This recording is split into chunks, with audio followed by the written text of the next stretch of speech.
Good morning, good afternoon, good evening to everybody. Welcome to the stream and welcome to another day in Azeroth. Hope you are all doing fantastic this Saturday. Eags, Tanita, Dragonsbane, Wayne, Chaos, Gerald, Mr. Blaster. Welcome to the stream. What is new? What is good, guys? Alright, so at the end of yesterday we had finished off the main quest line in the Ghostlands, and we had acquired our awesome two-handed Sindori Warblade. We didn't find the other lieutenant, so we could go back and do that. And obviously we never got all of our spinal dust, but that's okay. For now, let's go back to the Sunfury Spire. We have to talk to Lothamar and turn in that quest, and then I think it's going to kind of take us over to Undercity, and maybe we just kind of follow that through.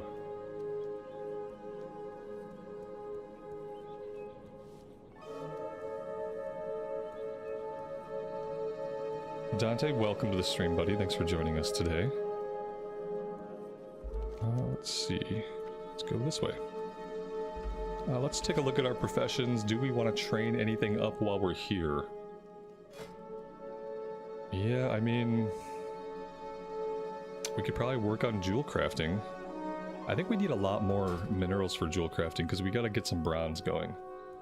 We need bronze so we can make the bronze settings, because it looks like the bronze setting is going to be the next way we get a bunch of skill ups that don't involve like particular items like malachite or tiger's eye or stuff like that. But you know, in order to get bronze we have to be mining a lot more tin, and we really haven't been coming across a lot of tin. The Ghostlands didn't have as much ore as I would have liked.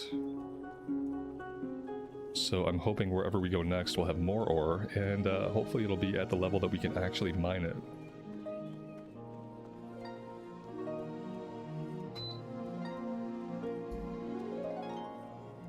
Primordial, welcome. Thanks for joining us today.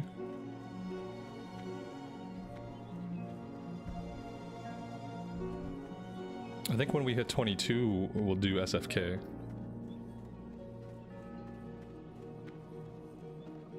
So we'll probably head over to Sepulchre and we'll grab those quests. Then there's also a quest in the Undercity.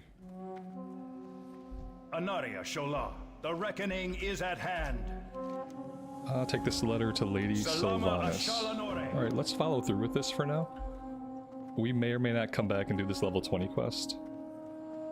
But for now, let's just kind of get out of this area, out into the greater world.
What class would we recommend to somebody who is not new to MMOs but is new to WoW? Try a bunch of classes.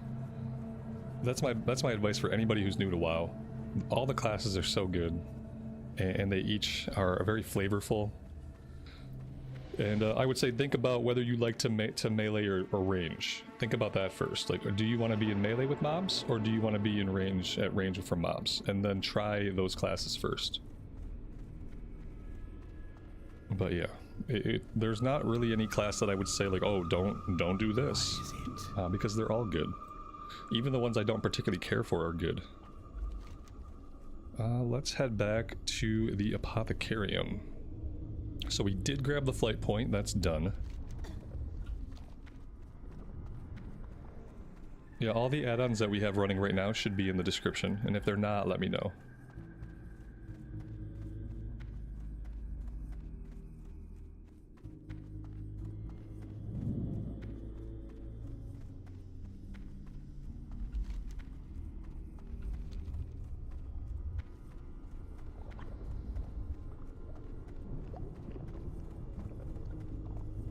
I feel like when I first started playing WoW, I probably spent like the first 3 or 4 weeks with the game just trying different classes, playing through the starting zones. It took me a while to settle on my warrior and focus on one character, but it was worth it. What's my cooking and fishing at? Oh man, we haven't fished. My cooking is good. It's like pretty decent. My fishing is not good. It's at 30. We haven't been fishing a lot. I need to get into a flow where I can fish at the beginning of the stream, but it just hasn't happened.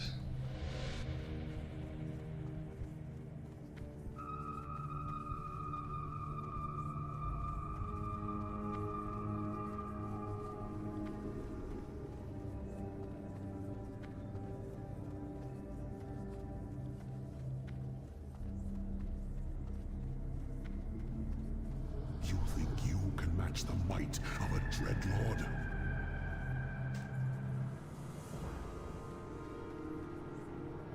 The dark times will pass. Here we go. Here's will our have Terran Mill justice. breadcrumb that takes us into Hillsbred Foothills. Keep your wits about you. Let's talk to like old school Sylvanas here.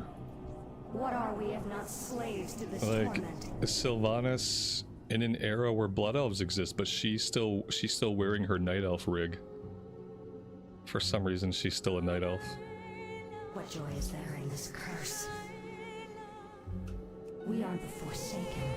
We will slaughter anyone. When does the, I guess in Wrath of the Lich King, she must get her new model in Wrath.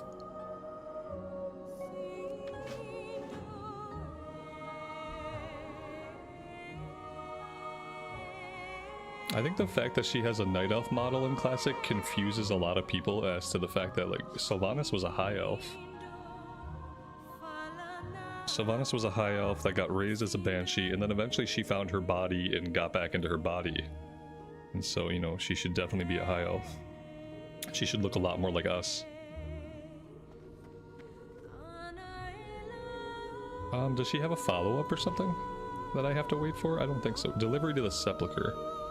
Delivery to the Sepulchre is a low-level quest. We'll take it because we're heading that way anyhow. And do we need any training to be done? Times will pass. We do have a Paladin trainer here. Well, we're good for right now. Stay the course. You can fish out of the sewer in Undercity? No, I will not do that. I'll have to pass. You can fish up and it'll be like sickly fish. But I think that's disgusting. I absolutely will not spend my fishing time fishing in Undercity.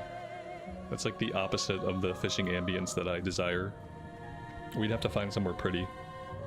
You know, like we'll go to Eversong Woods and fish. You know, just to enjoy the vibe. Alright, so now we can leave the Undercity on foot and we could head to the Sepulchre. And I don't think they would have given us the Sepulchre flight point. But let's also pick up the Book of Ur. See, this is really interesting because they let us queue up for SFK at like level 18. But one of the main quests is a level 26 red quest. Like something's a little bit off.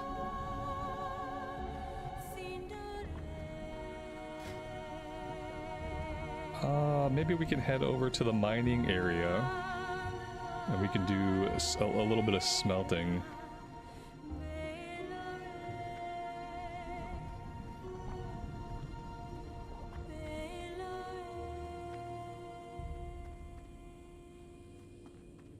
Or not. They don't seem to have a furnace. They don't have a... Here we go. Here's a furnace.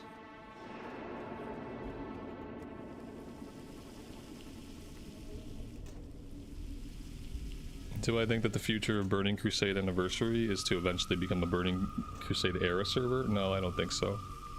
I think we'll move on to Wrath of the Lich King. Eventually. I don't think they're going to do a TBC era, like, server. I don't think, unfortunately, it doesn't make sense for them to do it. So I don't think they will. Was that the Sylvanas Necklace song? Yes. Yes, it was. Button add-on is working now. Okay, let me see. I do have that installed, but maybe I need to re-enable it. How long until Wrath? I hope a year and a half. A year and a half, 2 years. I hope we get a long time with TBC. The first time around with TBC Classic, they rushed us into Wrath. We had barely a year with TBC. They rushed Wrath out because Shadowlands was out and the company was in a bad place, and they knew fans would respond positively to playing Wrath, so they pushed Wrath out really quick, and I hope they don't do that this time.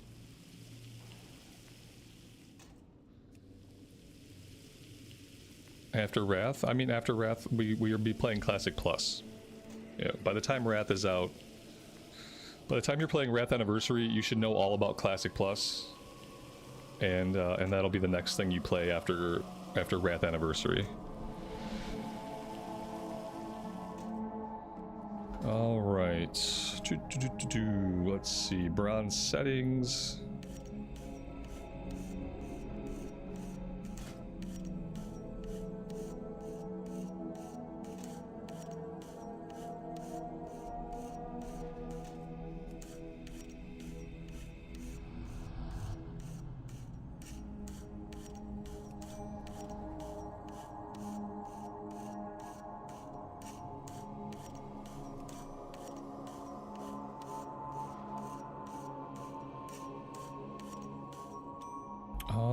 That is all we can do right now with the jewel crafting. So let's hit the road. So TBC and Wrath Anniversary is meant to keep players busy? No, it's meant for players to play and have fun. It's a game, so implicit in the fact that it's a game is the idea that people will play it and they will enjoy their time. It's not to keep you busy. It may keep you busy if you're having a good time. But people don't make decisions in that way. That's not how games work. They're not like, how do we keep them busy? They're just like, well, what do players want? Well, players might want this. Let's give them this. This is what we can do for now, so let's give them something that might be fun. And so here we are. Now, whether or not it's fun is, you know, a personal matter.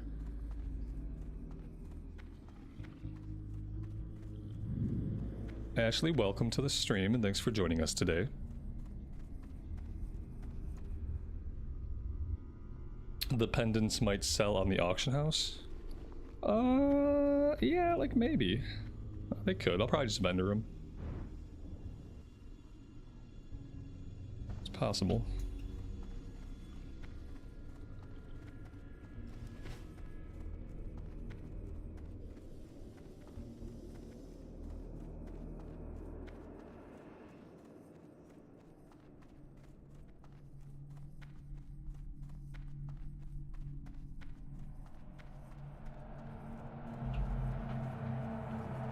Ember, thanks for joining us today. Hope you're doing well.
Did we ever end up getting any snow? We got a little bit of snow.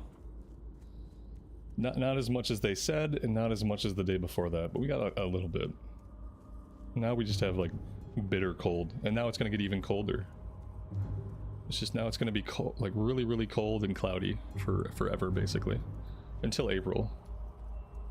And then in April, maybe we'll see like 40 degrees Fahrenheit again.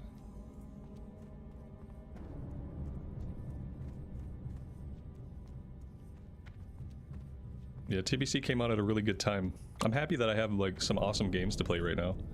I got TBC Classic, I've been playing a bunch of Hades 2. I'm finally gonna get to play FF7 Remake on the Xbox Series X. It comes out on my birthday. Like FF7, my favorite game ever created, the game that got me into RPGs. I can finally play the remake on my Xbox, and it comes out on my birthday. So it's good that I have all this stuff going on, because the winter is getting really crappy. And it feels like the winter is going to continue to be crappy and drag on. So I'm happy to have a lot of stuff to do.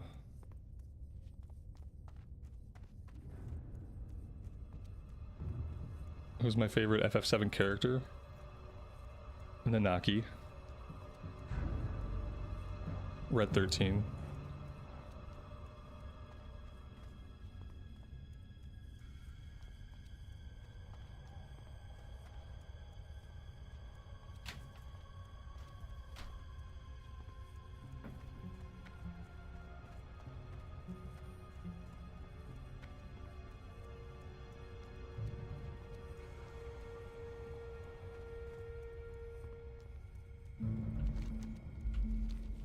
My favorite starting zone, Eversong Woods.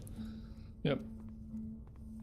I waited through all of Anniversary Classic era just to play my Blood Elf and see Eversong Woods again in a classic state. Ghostlands is also like a really good zone.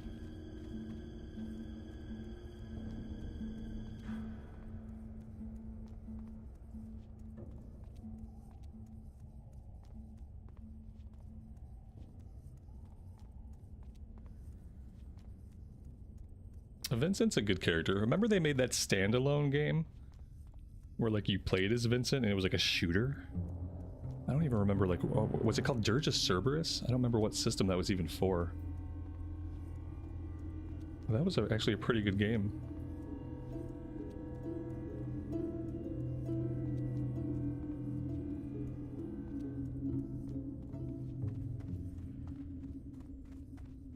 I remember back when I was really young, I must have been a teenager, I played so much FF7, I got all of Cloud's limit breaks in the train graveyard. That's like my ultimate gamer achievement.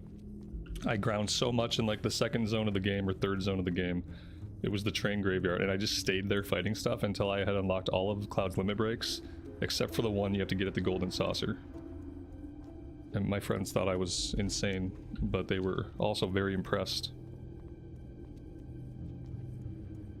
Like, I don't know why I would do that, because back when I was a kid, there weren't a lot of games to play. So like the handful of games that you knew were amazing, you just played them again and again. Like I must have played the original FF7 like a dozen times and put thousands of hours into the game. Because it was amazing, and there weren't a lot of amazing games that came out every year. So we just played our favorites, like on repeat. And we tried to compete with each other, like how much grinding could we do, what could we get done, how many hours could our save file be. Like the bigger the save file, like the more bragging rights, like how many hours did you put in.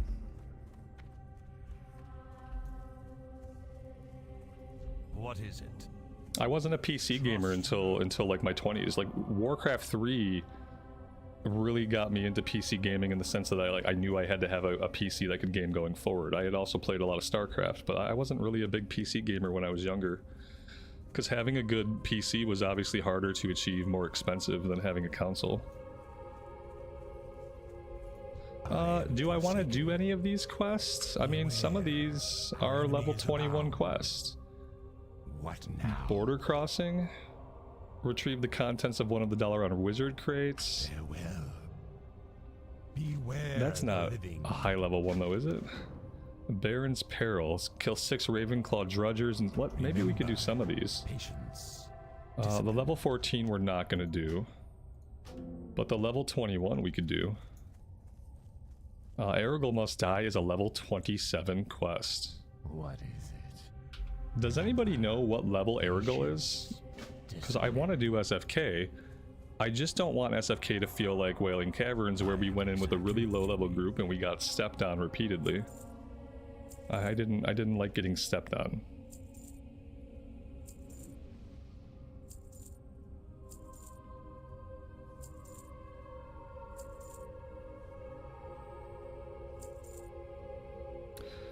All right. I mean, it doesn't look great, but it's better than it was. I need bigger bags. Farewell.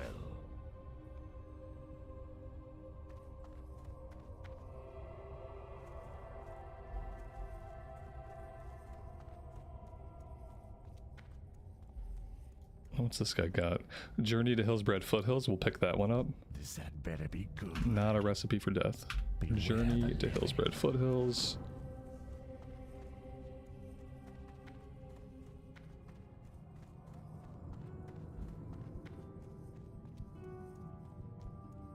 Deathstalkers and Shadowfang Keep. Embrace the shadow. Anaria Shola. Stay the course.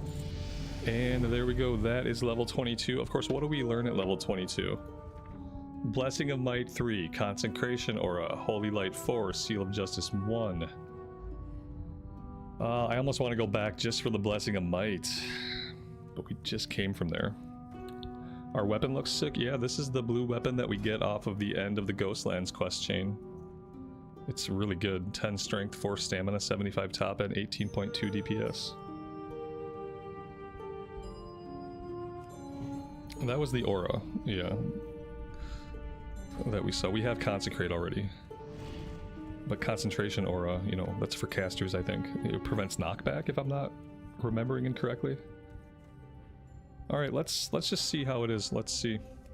Let's SFK. It says 18 to 25. We're level 22, so according to this, we're in the mid-range for the dungeon.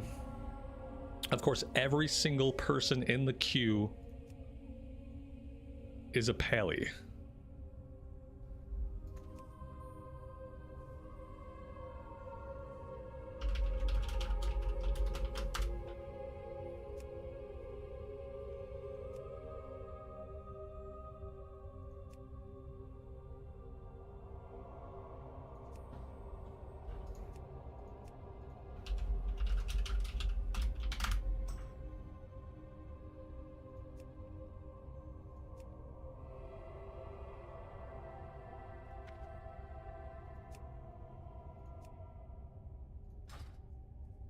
Alright, so let's see if we can get any DPS.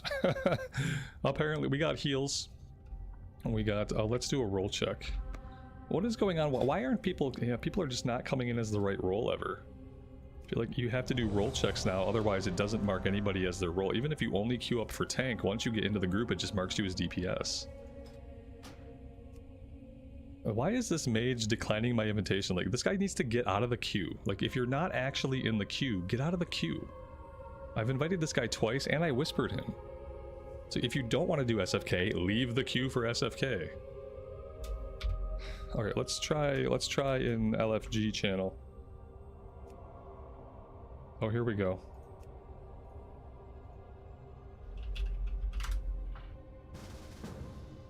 Alright, that's a start. 2 pallies and a warlock.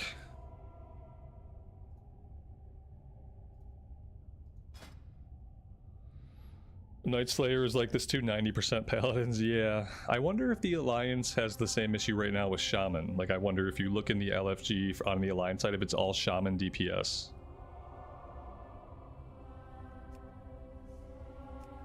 But, you know, like, the difference is Shaman can't tank. So, like, this is a problem. This is a problem. Maybe on the Alliance side, you'd see, like, a bunch of healers and a bunch of deeps. We're seeing a bunch of tanks and a bunch of healers, and we don't have anybody DPSing. Like, there's nobody to DPS. It's crazy. Okay, well, while we're waiting for DPS to wake up and come online today, let's go down to Baron's Peril and we can work on that one, because it's relatively close. Ember, you guys don't have that many shamans, not as many as paladins. That makes sense. Like, mainly because the shaman aren't tanks, right? It's like, I think people were just waiting for an option to tank on that wasn't a warrior. And so now all those people on the Horde side are paladins. And yeah, it wouldn't really work out the same way with shaman. Why is my details doing this to me? I need to make details work, guys. I need to make it work, and like when I bring it up, it needs to look the same every single time I bring it up. I don't have the, yeah, like this is bad. It's like one of the world's greatest mysteries. Once I have this problem on a character, I can never not have this problem. And the problem is, every time I open details, it opens up a window that I don't want. I did not make this window. I made these two windows. And these usually come up together, but then it throws me another window that I don't want, and every single time I bring up details on a character, I have to come here, I have to come here, I have to close the window, and I'm just like, I get tired of it. And it only happens on certain characters, but once it happens on a character, it never stops. It never stops happening. It's like the character is scuffed after that.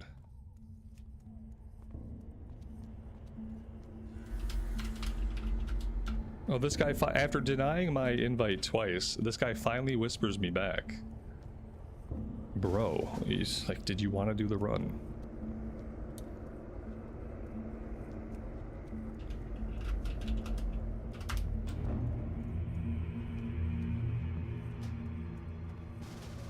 All right, there we go. That is the group. I think we're the only people in the zone right now. Details options, select window in the top right. Ooh, that's a lot of steps. I'll have to check. I'll have to try like next time. Like right now it's fine. If I do details hide and I do details show, yeah, like look, it's back. Oh, like it doesn't make sense. Details options. Yeah, and I have no idea how to work the options and details. This is a mess to me. Like this makes me want to run screaming. Like I don't even want, my brain doesn't even want to look at any of this. It just sees it as garbage. Like I can't parse any of this information. I get overwhelmed pretty easily by stuff like that.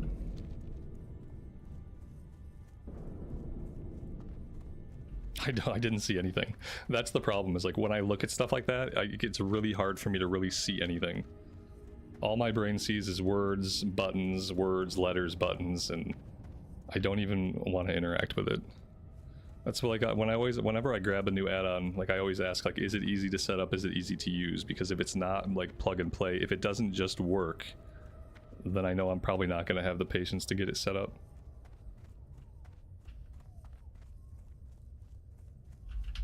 Maybe I'll try like uninstalling details, or reinstalling details, and just seeing if I can get it to operate like every other character that I have. Because there's nothing wrong with it. It just needs to function like it functions on every other character that I've ever made. You know, it just needs to not open up an extra window. And so maybe if I uninstall it and reinstall it, maybe that'll do it. But I had a character where like 3 windows opened every time. Like every time we pulled up details, 3 extra windows opened on top of my main windows. And eventually I kind of started to hate that character. Talon, welcome to the stream, buddy. Thanks for joining us today. Window body. Nope, that's not it. Display.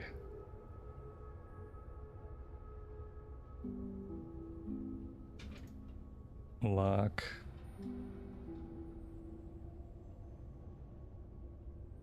Auto erase trash segments.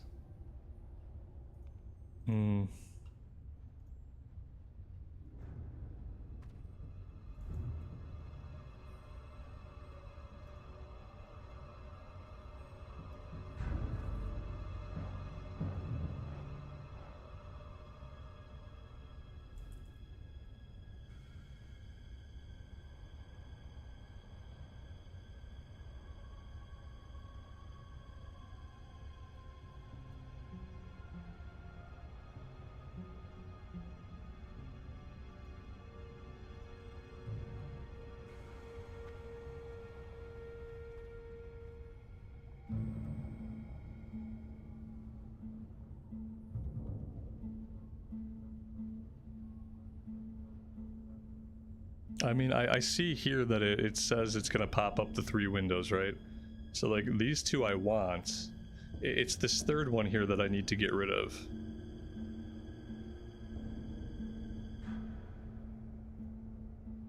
No, that didn't do it. What the hell? What? Oh, it was, oh, I was wrong. Okay. And so now I have this one, and now, oh, shit. Yeah, I don't know. Okay. Yeah, I don't know if that's gonna fix it or not.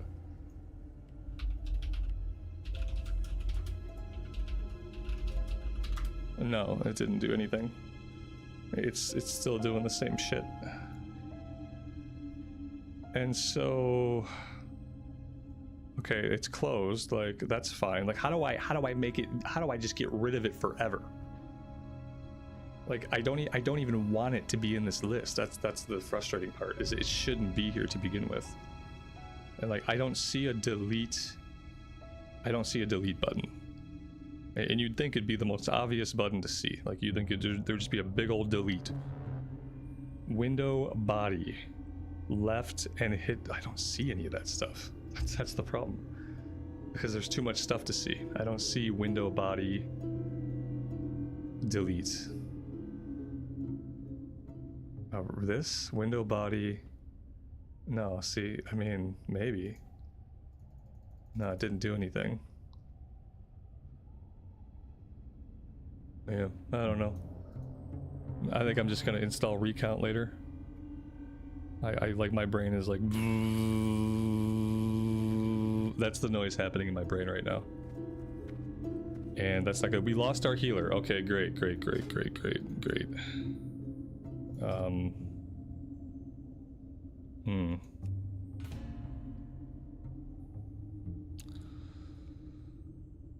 Let's see. Okay, there's no healers right now. I could play with this all day and never figure it out. I'm on 2. Yeah, we've selected 2. 2 is selected in the drop down at least. Yeah, he was so close. I'm not gonna figure it out because it's not gonna work like you'd expect. Like, I'm hitting the fucking delete button. It's not deleting. Like, you guys understand that, right? Like, I'm on the number 2. I'm on the one I want gone, okay? And like, I'm clicking delete, and as you can see, like, it's still there.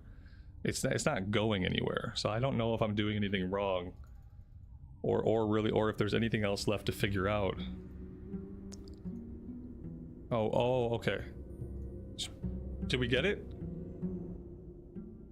Yeah, the faded little drop down. Yeah, the faded drop down that blended perfectly into the background, that had the tiniest little text that I couldn't read, that was also kind of layered over some other text that made it blurry. Oh, that drop down. Of course, I found it. Ugh.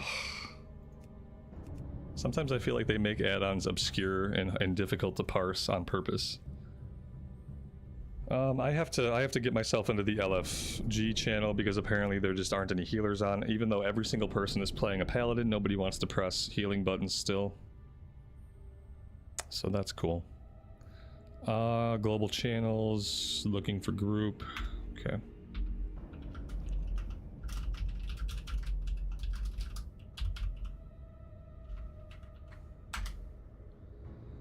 There we go.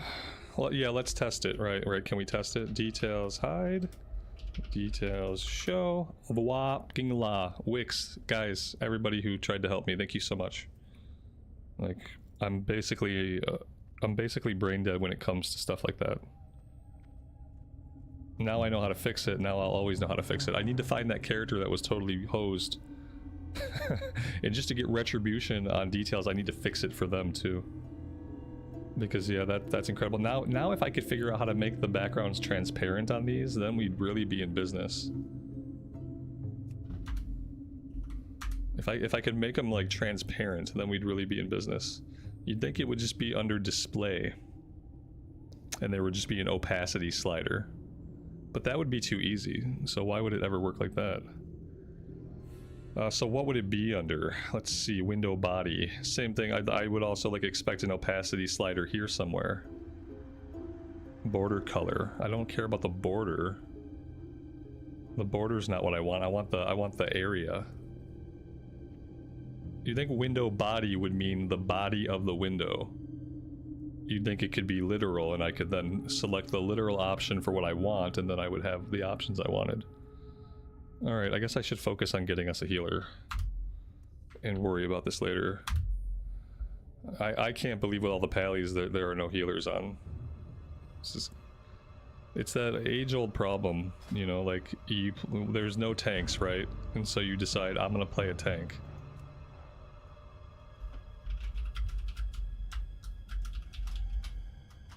And so you play a tank, right? And then you're on your tank and there's no healers. So you say, all right, okay, I'm gonna roll a healer. And so then you're rolling and then there's no tanks. And so what are you supposed to do? Me and my buddy, like, one of us would always tank and one of us would always heal. And that's how we leveled up characters together. Is we would play whatever classes we wanted within the confines of the fact that our class needed to either be able to tank or heal, and the other person would do the opposite. So that whenever we wanted to do dungeons, we just needed to find some DPS, or we could just grab like somebody from the guild that we can go 3-man it.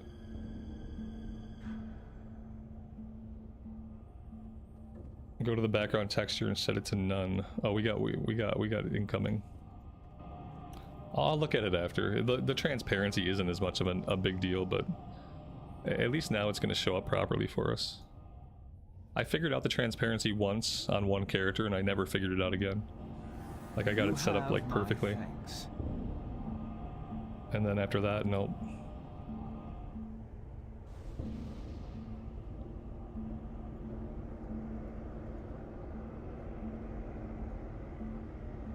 Yeah. I don't like that it's all about the border color. Who cares about the border color? What about the body color? Ooh, that's not good. Well, that's not the slider that you're looking for. Alright, enough of that. Anyone got quest? I got some quests. Somewhere. Let's get inside the instance.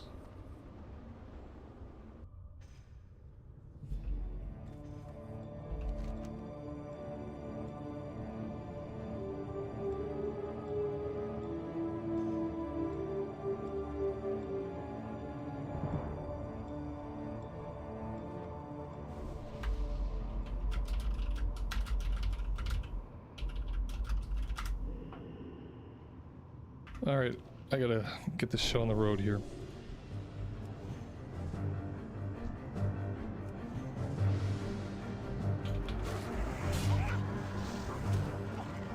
I didn't buy water. Gosh, dang it.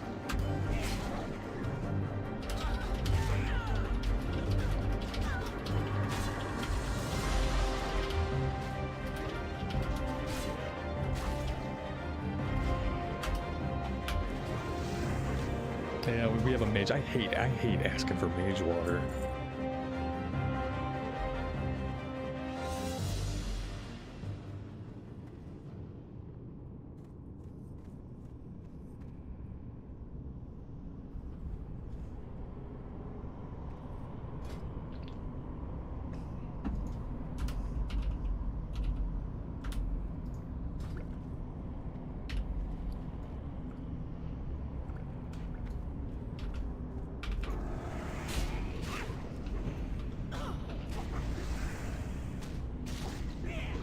Oh, I do want to be sword and boarding. Yeah, I do want to sword and board.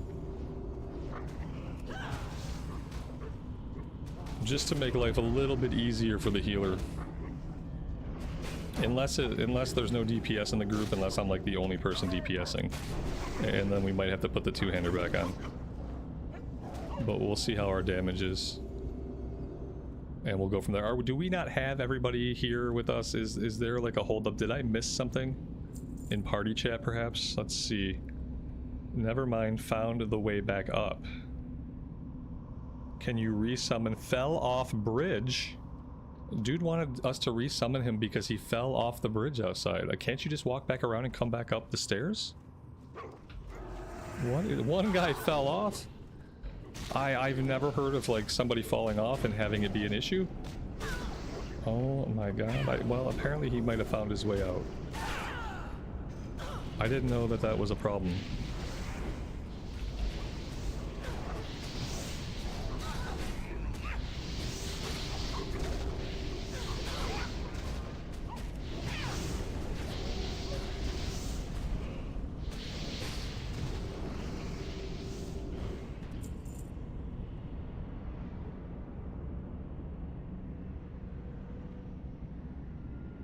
This is gonna be a really thirsty group. Very, very thirsty. And we all are drinking like the crummiest water we could possibly be drinking. It's awesome.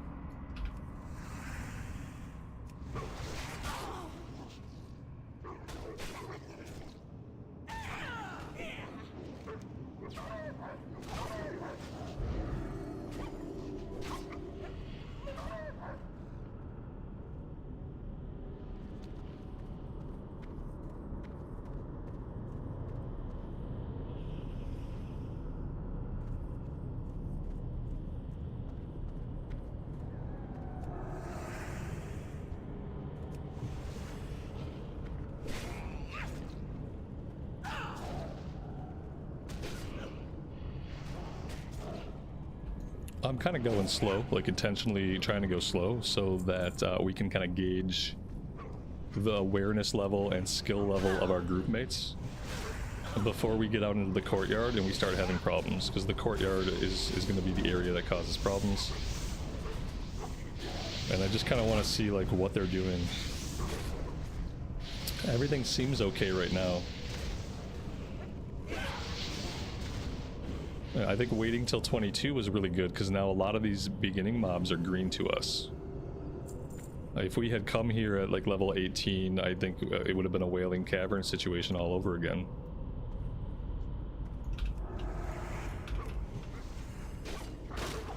Alright, we pulled everything. Here's the test.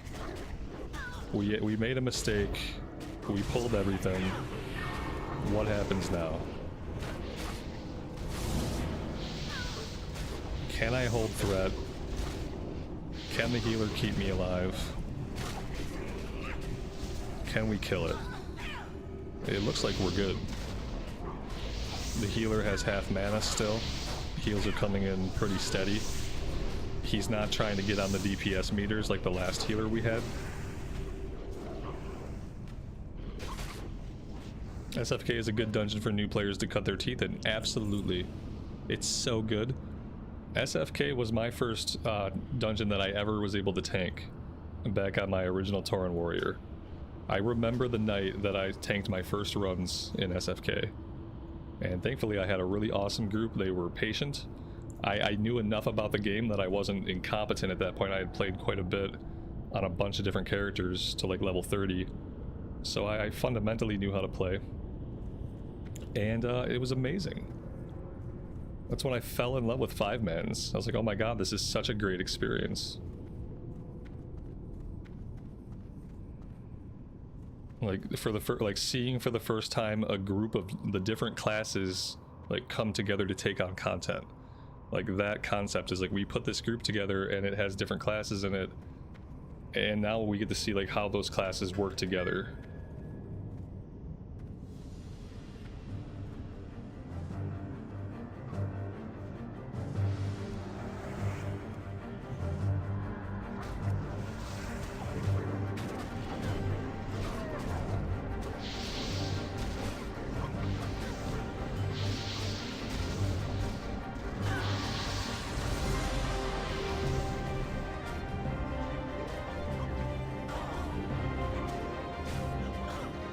Music's probably a little loud. I will turn that down just a little bit for you guys. I will turn it down just a little bit for myself too. It's good music, but it gets really, really loud at times.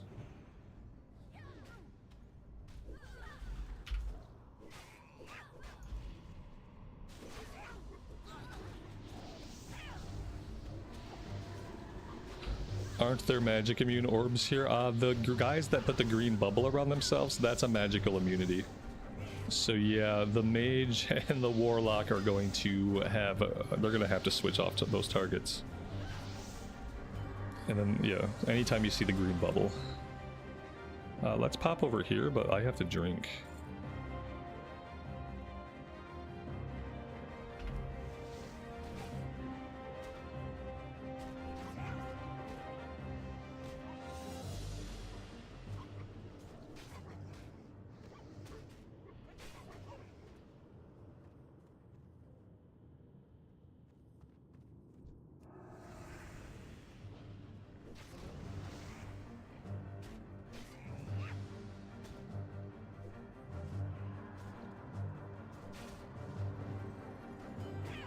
Did we miss a chest, guys? Oh, I didn't see a chest. 3,000 XP. That is a ton of XP. Oh, oh, here it is. I see it now, yeah. Oh, we're definitely gonna get the chest. Yep.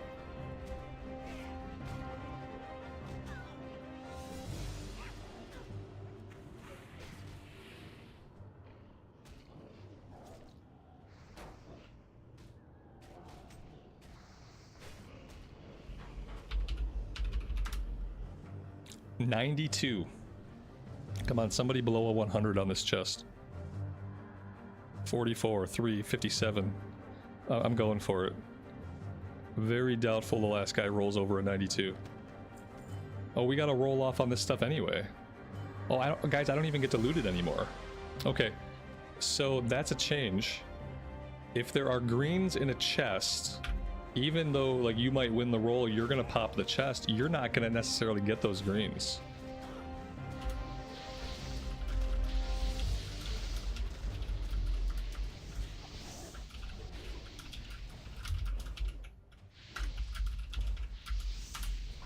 Yeah, that's a big change. So there's no reason to slash roll for chest anymore. Somebody opens it. If there are greens inside of the chest, it will roll off on them, just like normal dropped loot. I feel like that's fine. I feel like it saves time having to do the roll. Like somebody pops the chest, if there are greens or blues inside of the chest, we roll off on them, need or greed. Yeah, I think that's better. Because the need or greed, that's your roll. Like the greed roll is your roll, so that just eliminates us having to do like a physical roll like outside of the automation.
We're gonna kill the horses. I don't know if anybody needs them. I know they have a chance to drop a bag, and I feel like there will be plenty of people that that need the bag. So let's do that.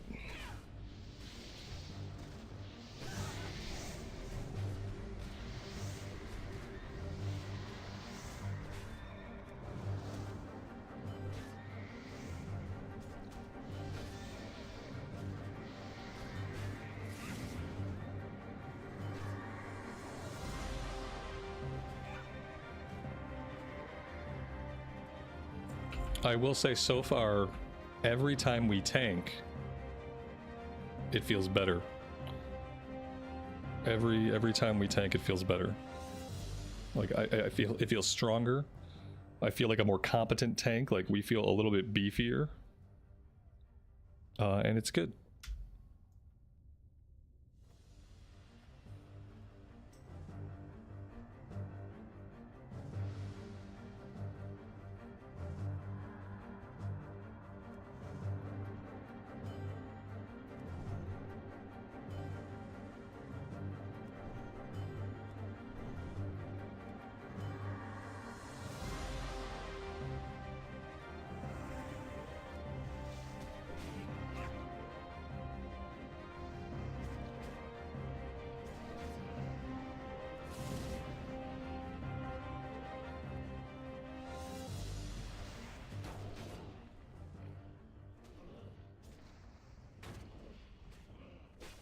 Are horses tameable as hunter pets? I'm gonna say no. Because I feel like I'd have seen a horse, you know. A horse is very noticeable. I don't think I would go 20 years and not see a horse. Like as a hunter pet, right? So I'm gonna have to say no. I'm gonna have to say nay. Nay.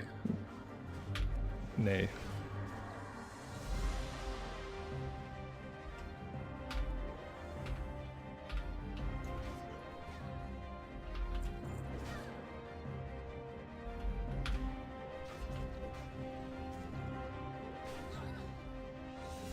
Not until Legion. So eventually you could tame a horse. I mean, that seems... It seems weird. It seems weird. I don't think I've ever seen a hunter with a horse pet.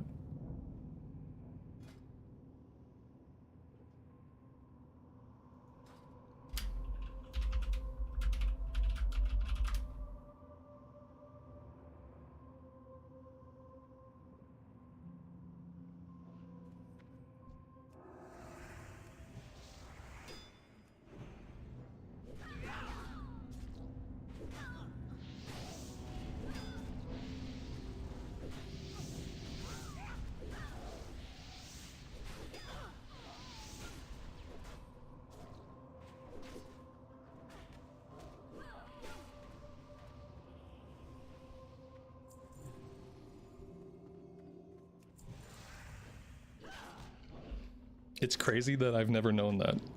But maybe it's just never come up. You can have horse pets. In some versions of the game, you can have a horse pet. Ooh. Ooh. I like it. Butcher Slicer is looking good. 57 top end, 2.9 speed, 4 strength, 3 stamina, 15 DPS. Everybody's gonna roll on this. And we won it. Oh, that's juicy. That loot, oh, it looks awesome too. It looks really nice. The loot is so good, guys. Oh, they did such a good job with the loot revamp. Wailing Caverns had great loot. This has great loot already. Like, I love it. It's so good. We can do dungeons now and we can get good loot. We don't have to wait until Scarlet Monastery for that to happen. We can start getting good loot right away. Such a better experience for players to kill some bosses and to walk out with like at least 1 blue.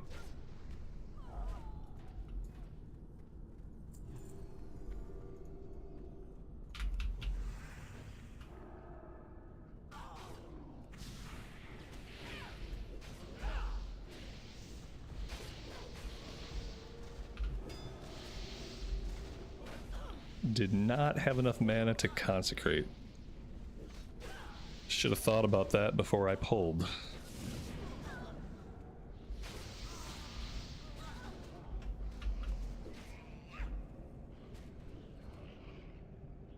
This mage water is truly awful.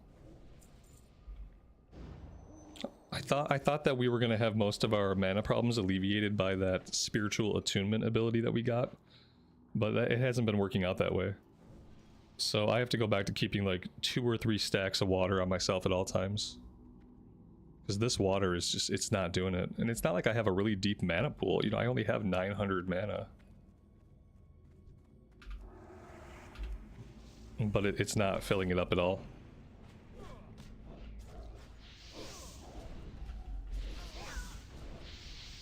Monica, welcome to the stream. Demon Hunter, thanks for joining us today.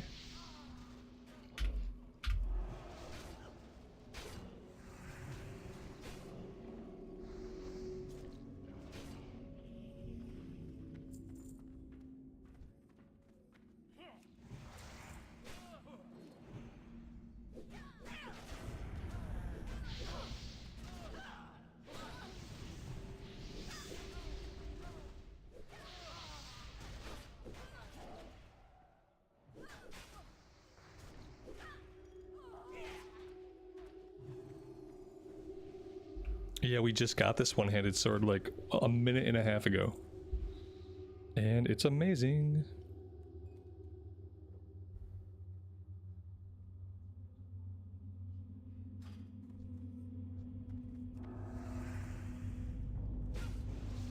Yeah, I mean, what are the odds that we also get the shield though, right?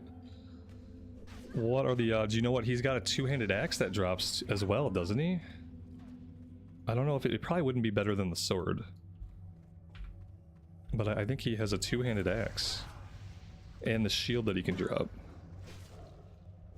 But yeah, if we can get the shield in this run, that'd be amazing. But then again, like, we're gonna do this more than once. So.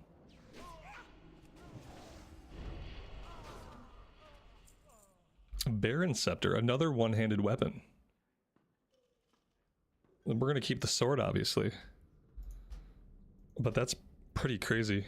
2 blue one-handed weapons. This guy is now dropping blue loot. He never dropped anything good.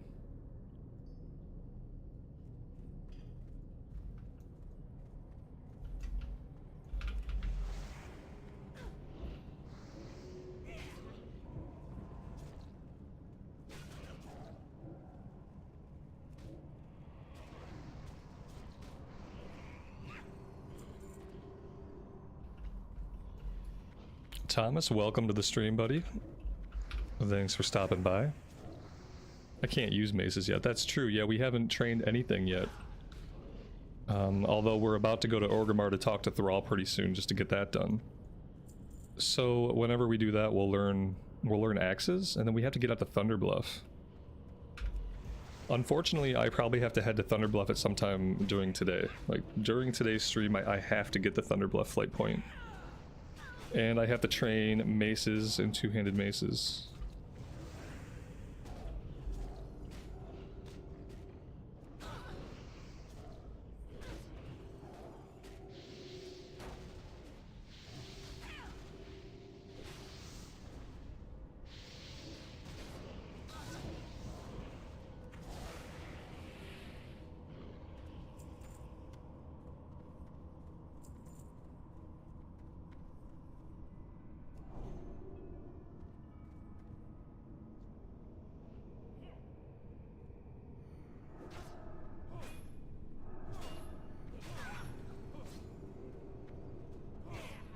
They silence. He silenced me like immediately. I'm still silenced. They're just like chaining their little 2-second silence onto me. There we go, I can get my seal up. I forgot about the silence and that it was going to affect me.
Freaking nice. What did I do to deserve this? Why am I having such a good day? I've grown suspicious.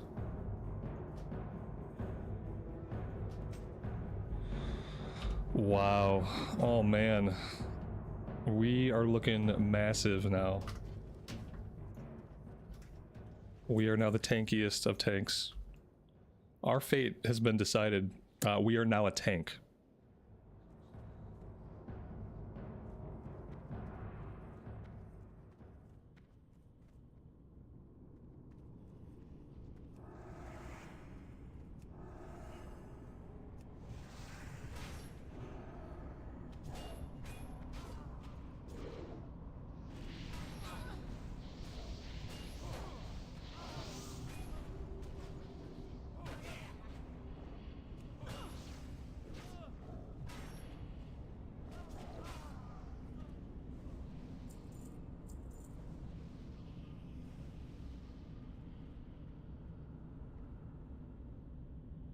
It was my gift for suffering through the Wailing Caverns yesterday. I did try to be pretty patient with a couple of those groups.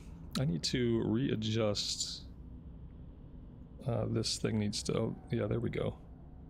That is going to be much better. Let's save it like that. That way it doesn't run off into the chat box.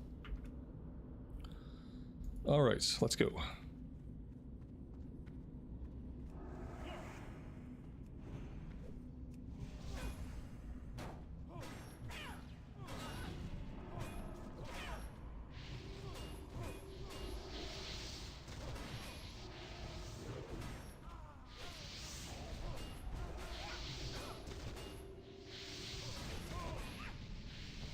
There's an agility cape with dodge rating.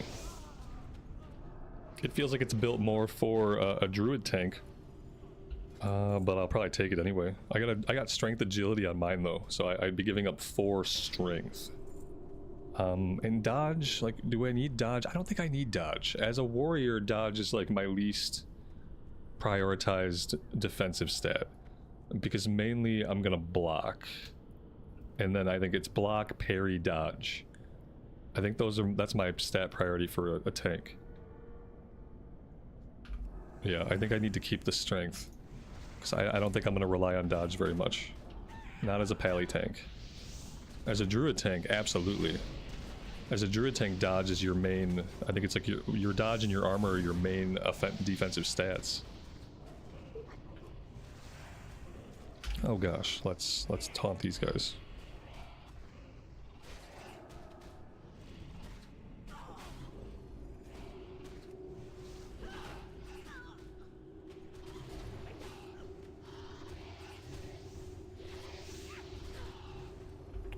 The druid should roll for it. If it's an agility dodge cloak, the druid should take it for the agility, unless he's got something better, which, you know, he may.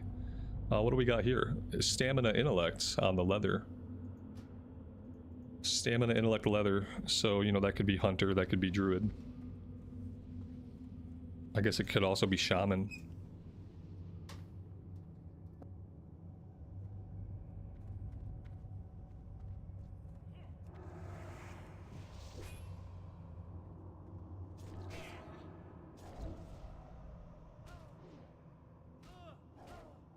It looks like our mage went AFK for 30 seconds.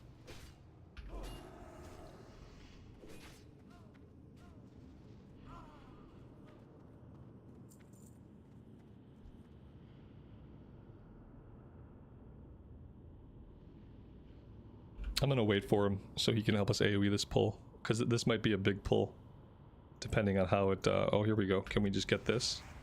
We got 1, we got 2... We're gonna get 3. Yeah, the AoE could be useful. There we go.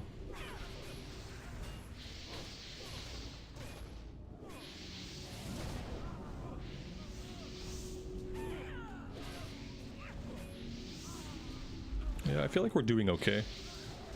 And when we aren't doing okay, I have a taunt, so that's really useful. Ooh, a Haunting Blade, 2-handed sword, 99 top end damage, 3.8 speed, so it's nice and slow. 21.7 DPS. Increases attack power by 28? Oh my dear God.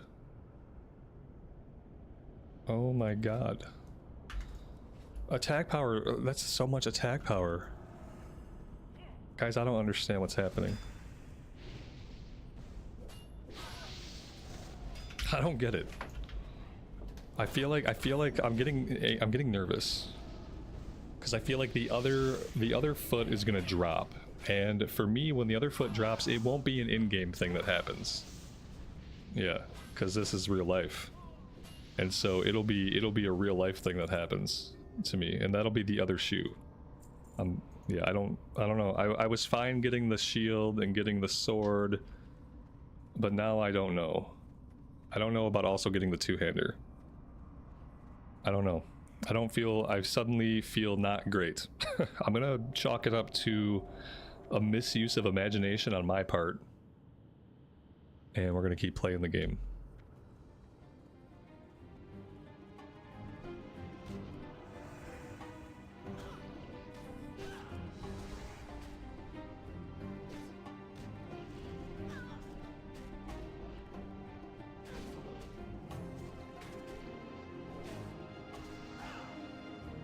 Oh, is that a BOE? Oh, it's not a BOE, is it?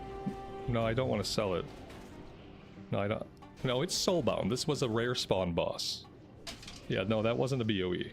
That was a rare spawn boss that dropped a rare drop.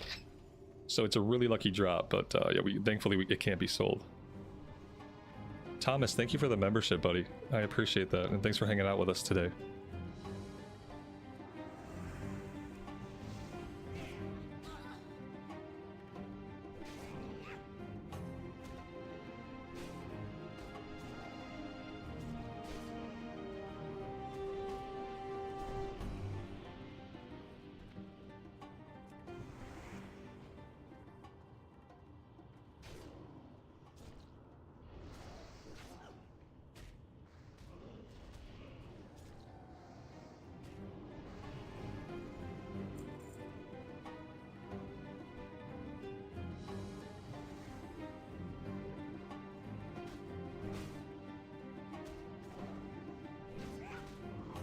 I'm probably being overly cautious here, but you know, there's no harm in that.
Which one of these is spawning the delusions? Because the delusions are causing serious problems for this group. And I can't figure out which one. I guess this one is causing it? Because it needs to die. Like this, I've never seen anything like this.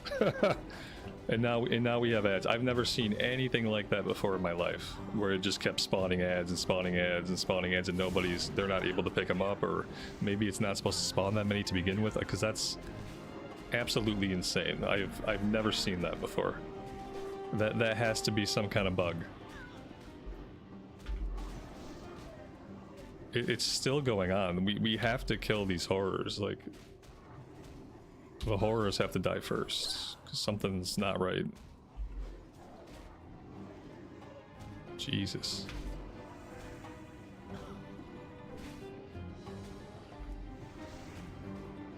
Am I a tank? I am a tank, yeah. Doing my best. I think we held threat okay. I mean, we didn't do it perfectly. Though had we held threat perfectly, we'd probably be on the floor right now. Instead of the DPS. So, I'll take it. Any wipe you can walk away from isn't a wipe, I guess? Yeah, that's really scary. So we have to watch out for lupine horrors, because they will just endlessly summon little ads. And I don't think the little ads have a lot of HP, but they deal damage, and they just go after the healer, they go after the guy who's like fireballing the area, and then those people get killed.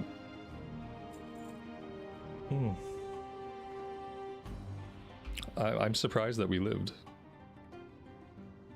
It's really good healing. Really good healing is why we lived.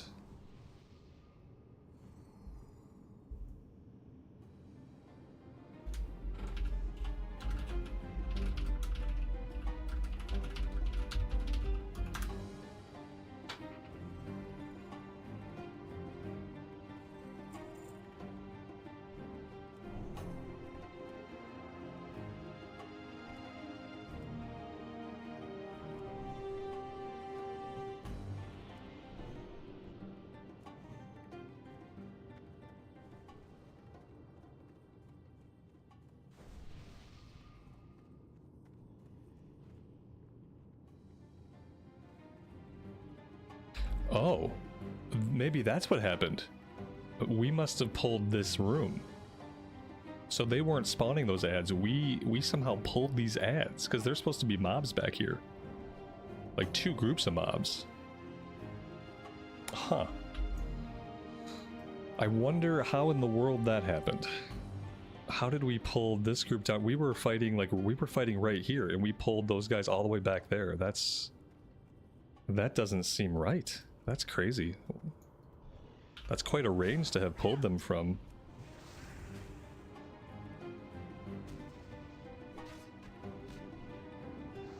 Is Righteous Fury up? No, good call out. It must have wore off.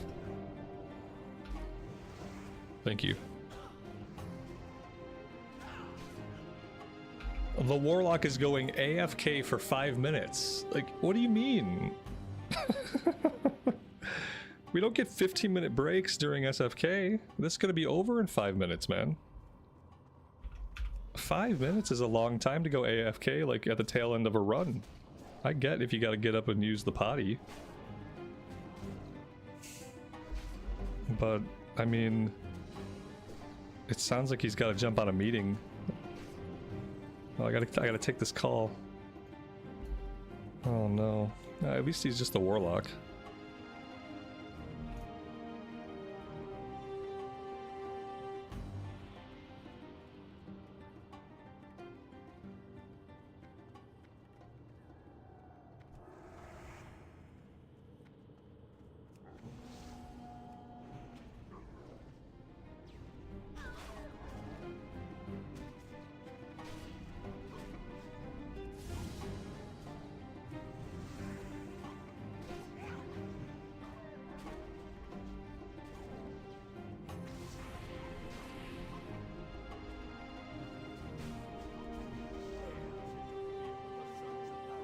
He dropped leather bracers with 8 stamina. Well, that's nice. Maybe the druid needs those. Yeah, those are really good druid bracers. Oh, the Book of Ur is in this room. Yeah, we gotta remember, there's a book on the shelf that we have to grab. I think it'll respawn in a minute. I think somebody just picked it up.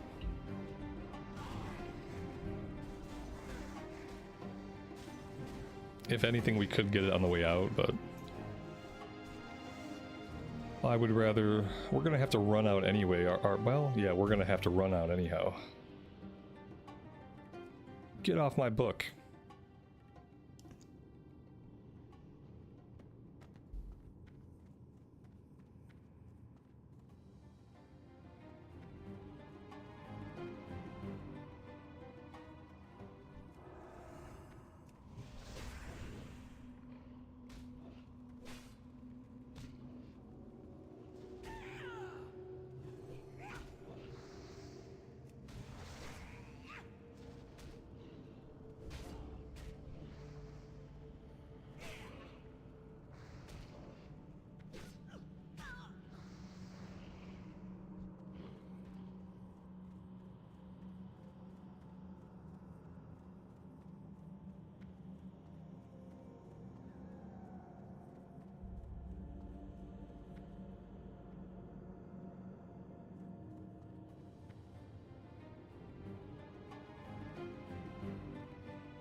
Arisen, welcome to the stream, buddy.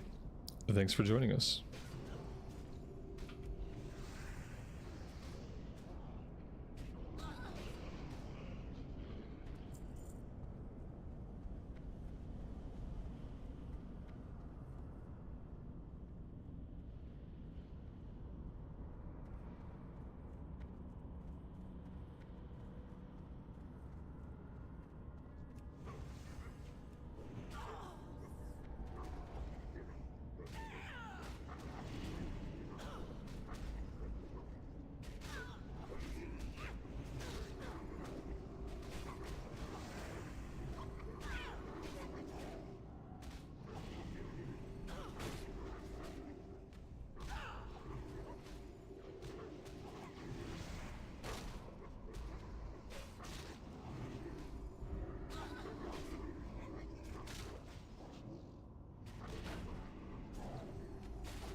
Yeah, we not only did we get the shield, but before that we got the one-handed sword.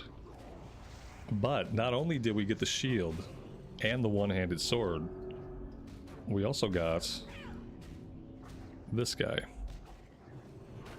which is a two-handed sword, which is amazing. It has 28 attack power. We have we've cleaned up when it comes to loot.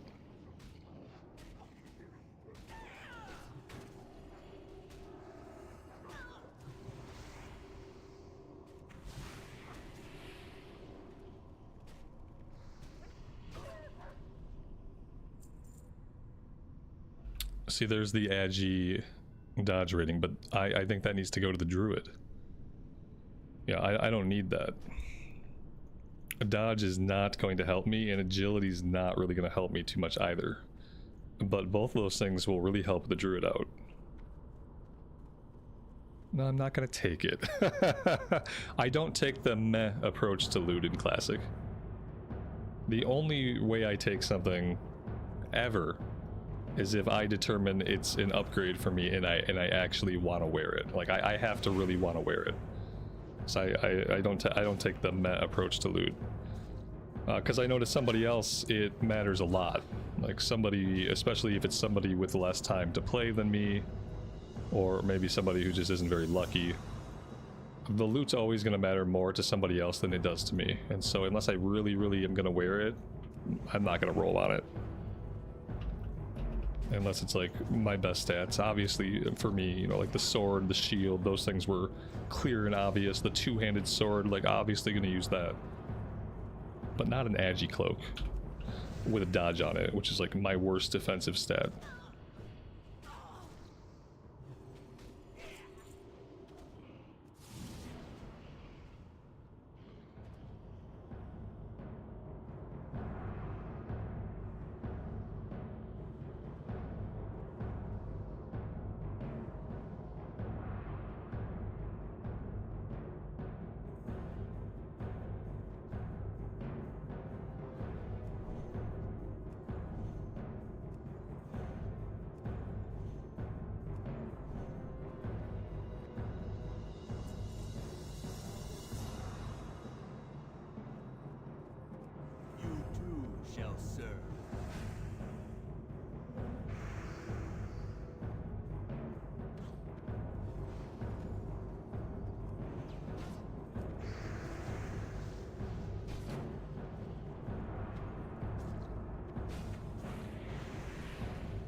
There we go. And he dropped the one-handed dagger. Unfortunately, I don't know if anybody needs that. This was the only piece that was kind of like unfortunate. Every other piece that dropped was really good for somebody. It was a great run. All right, now we gotta run out of here though, because we gotta go get the flight. We gotta turn some quests in, but we also have to get the flight point down in Hillsbrad. I think we'll just run to the flight point and then we'll fly back to Sepulchre and turn these in. And then one of them actually turns in the Undercity. We have to go train level 22 stuff anyway. So once we grab the Hillsbrad flight point, we'll go to Undercity, we'll do our training. And then after that, I think we'll do another run. Oh, boss head. Did I not loot the boss head? Oh no. I don't think I looted the boss head. He called me out on it, and that must mean I didn't loot it.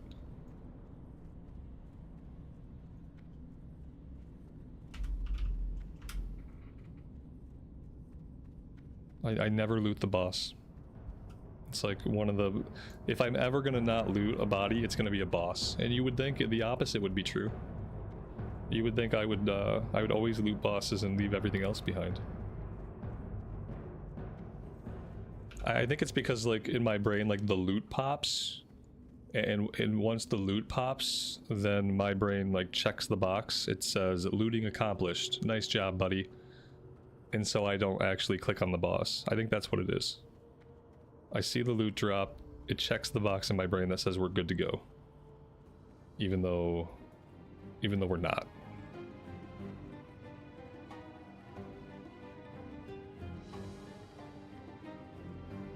David, good morning to you and welcome to the stream.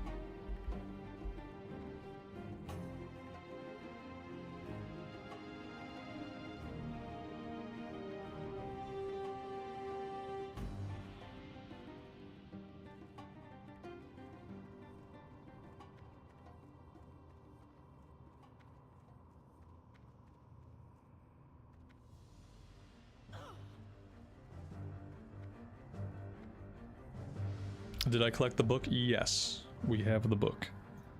We have the book, we have the head, we talked to the Deathstalkers. I think we are done with SFK quest. Unless there's an SFK quest I don't recall in Thunderbluff.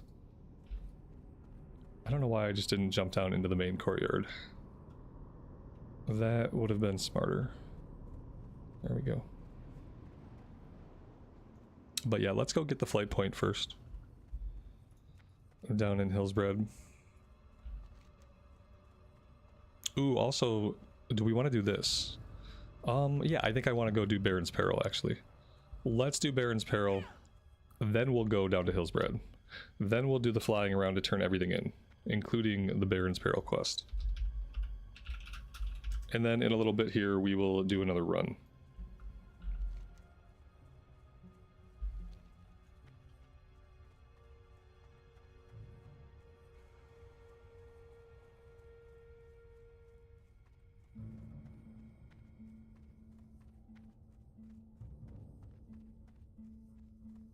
We can try out our new two-handed weapon. We didn't get to use the Sindori blade very long before replacing it, but what are you gonna do, you know? It's quite a thing to complain about. I can't keep using my one awesome sword because I got an awesomer sword. Just my luck. We got a one-handed sword. We got a shield. We got a two-handed sword. We got everything. I don't know that there's anything else in there that we even need. But we're gonna run it at least one more time for some experience. How do I get into this area? I think we have to come back here somewhere to get up on this hilltop. It was good too. I felt like I was going pretty slow, but I feel like the group appreciated that. You know, I think they just appreciated like the more measured pace.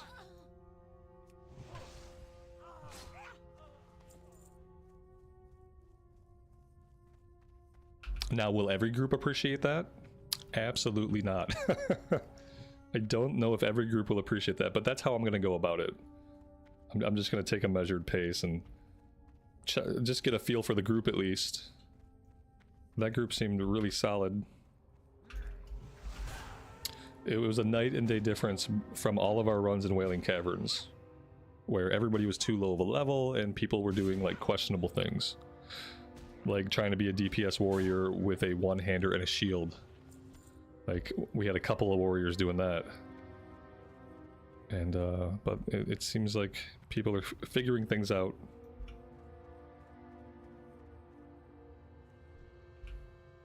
Have I ever tried Ashes of Creation? No, I haven't. No, I'm gonna wait until they're in 1.0. If they ever get to a 1.0 full release client that they're comfortable saying this is our game, this is the full release of our game, this is 1.0, I will definitely check it out then. I'm just not gonna play it in early access. And yeah, and I'm kind of doing the same thing with Pantheon. Like, I tried Pantheon deep in early access and I regret it. Like, I tried Pantheon and I hated the game, and it's like deep in early, it's deep in alpha, and it's like, I'm gonna play these games when the developers are comfortable saying, look, our game is done, we're gonna add to it, but this is a finished product. I'm gonna play these games then. And if they never get to 1.0, then I'm fine. I didn't miss out on anything. But yeah, I look forward to it hitting 1.0 someday. Maybe 8 more years of development. Maybe my son will get to play it when he's 41. And we'll see, you know. Anything could happen.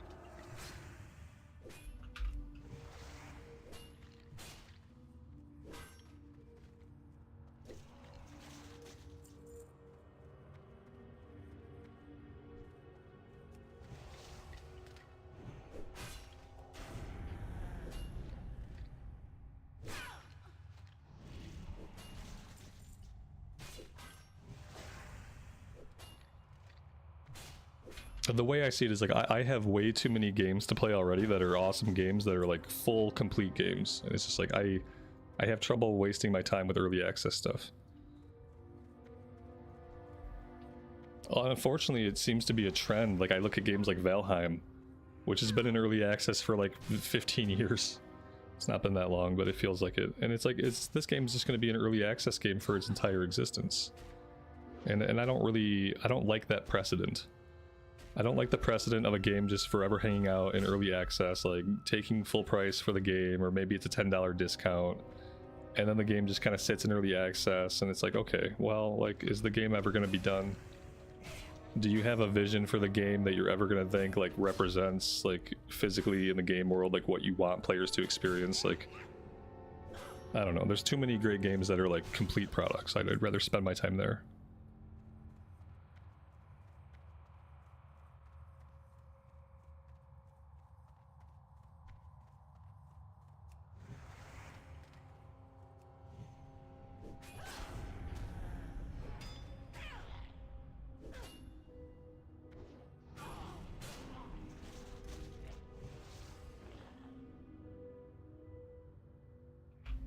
I mean, the sword seems like it's crushing. It's crushing these level 21 and 21 enemies, which is pretty impressive.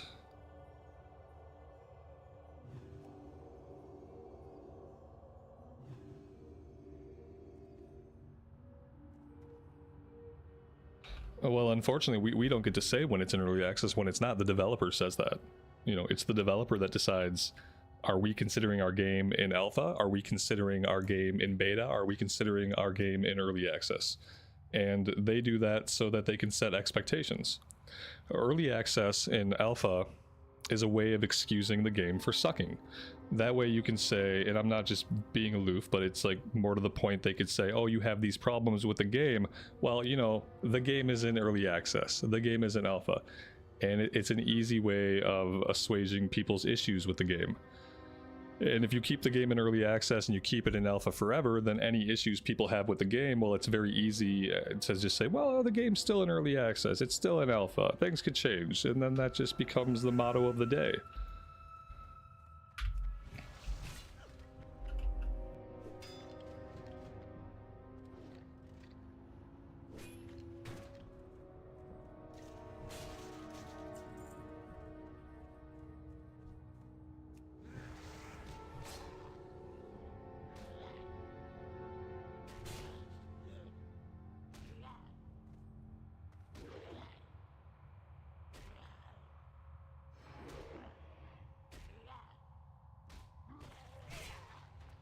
This quest was elite in era? I don't know. I'm not sure.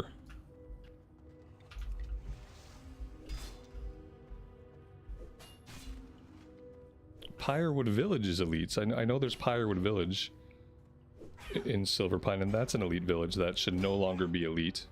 All those quests, you should be able to solo those now. Oh, we got trouble.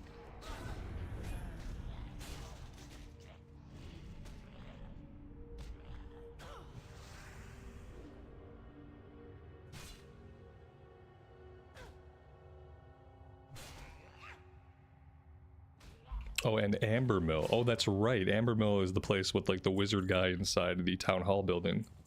It's like the building that you walk into and you accidentally pull like 6 ads and then you die. Yep, I'm familiar with that building. You skip that chain on hardcore. It's very dangerous. Once you pass those walls, all bets on safety are off.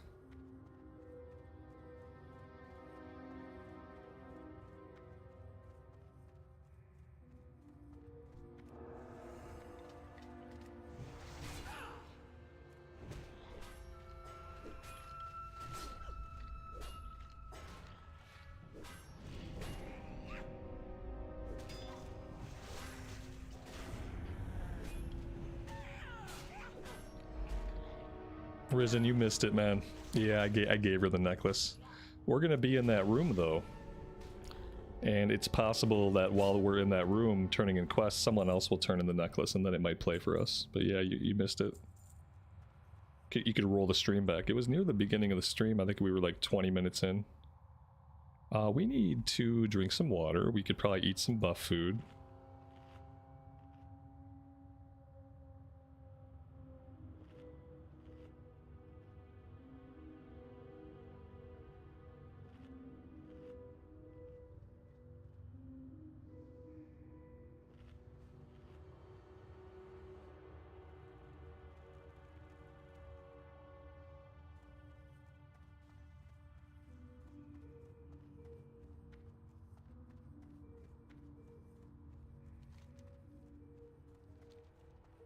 Alright, so we are going to continue on into Hillsbred.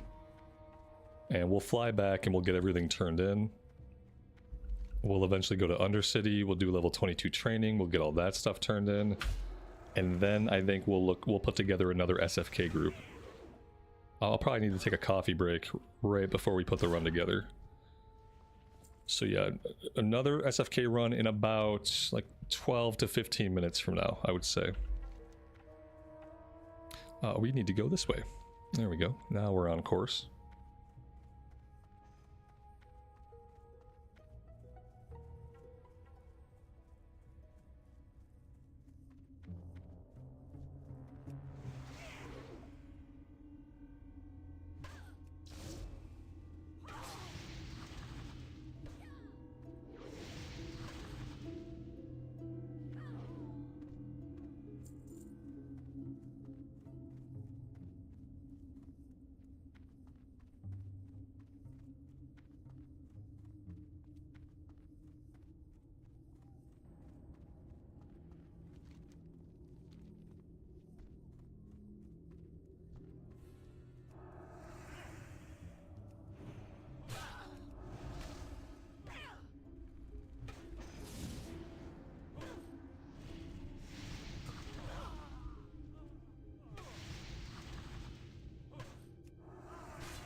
Oh, very nice. We have some tin back here.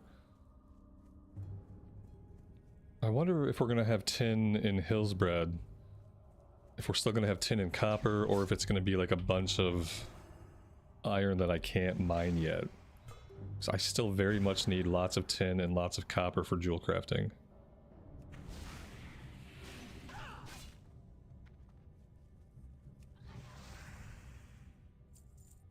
Because mainly what I need right now is bronze.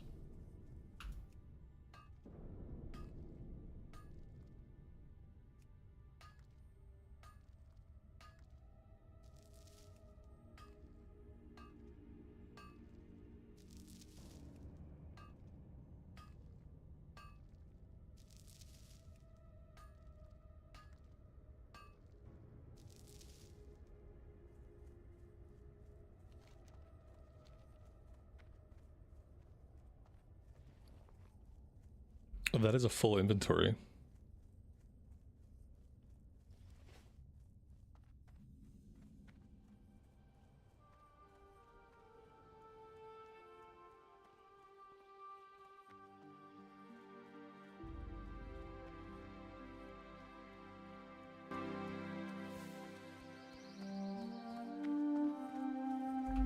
Can we make healing totems with coarse stone? I don't know. We can make something with coarse stone. Yeah, it looks like it's the next rank of the totem. I'm not getting any coarse stone. Well, I mean, I guess I am, but it takes 8 coarse stone to make one of those. So in my mind, that's a lot of mats to think about skilling up off of it. Like, we're gonna be able to get some skill ups, but it's not gonna be able to be a primary source because we don't loot that much stone. Beware the living. At least we haven't been so far.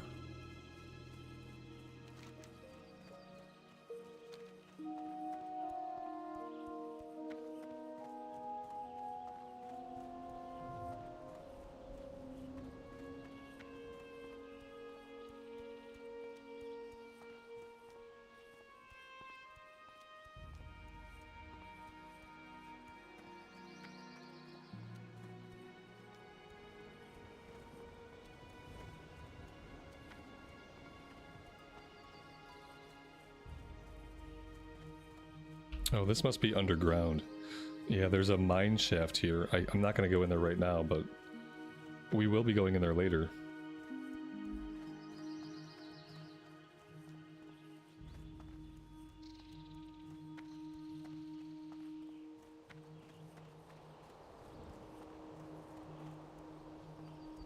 Hillsbrad on the Horde side is so good. It's one of my favorite zones. It's always a shame on Alliance how it doesn't feel like you spend a lot of time here on Alliance. You don't even get to come here until much later on in leveling, but on the Horde side it's so good. I mean, even though we're murdering humans most of the time, the scenery's nice.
So I wonder what other dungeons can we do in this level range? Like, can we do Black Fathom Deeps yet? If I did Black Fathom Deeps, I don't think I could put a group together myself. I'd have to sit in queue and wait for an invite because I'm not going to be able to get myself out there. Someone's going to have to, 2 people are going to have to summon me. But we could do that at some point today too. Yeah, it looked 20 to 28, so maybe when we're level 23 or 24 would be like a middle range for this.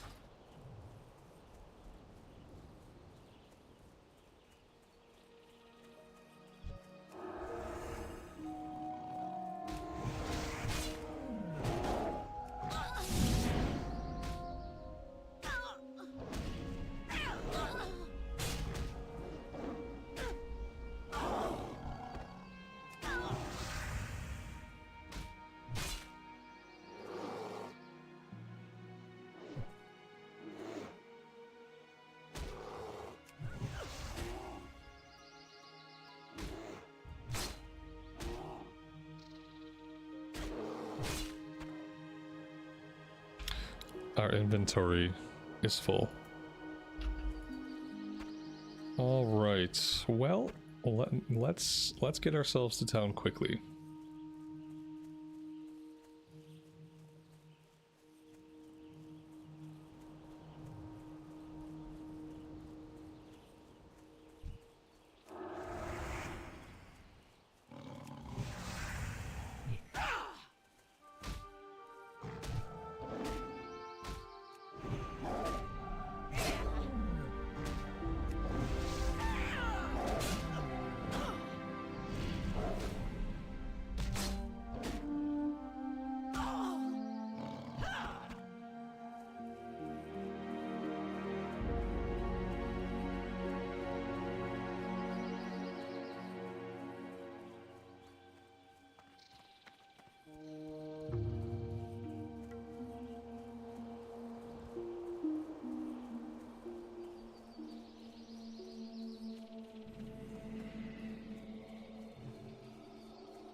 Alright, so I will grab all the quests so we have them.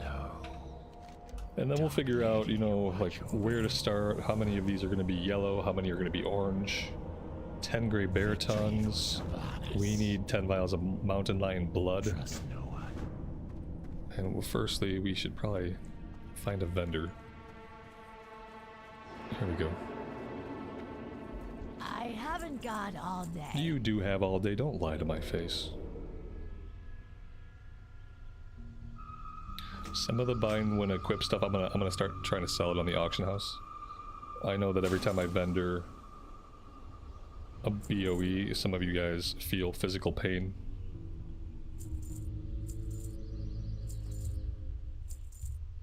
So we'll see. We'll see if we can make any money. I need money. Because I'd like to be able to do things like, you know, put a fiery enchant on this weapon. But right now I don't have the 12 gold for a fiery for all the mats. So yeah, I do need to figure out how to make money. Selling greens may work. No one. Do I want to buy my Hearthstone here? I think so. Be quick about your business. Yeah, I think for now, I think we can. Beware the living. I am forsaken. Our time will come. Battle of Hillsbred Part 1, 6 farmhands, 6 farmers, Farmer Ray and Getz. Embrace the shadow. It's gonna be fun trying to find Farmer Ray and Getz. Glory to the And all the other Sindorai. name guys. We're gonna have to form like a hunting party to find them. Hold your head high. They're gonna be really hard to get a tag on. Syndicate rogues. And this guy wants us to save some orcs from Durnhold. Blood and thunder. Okay. So with that done, let's fly back to Sepulchre. We'll turn in quest there, then we'll go to Undercity.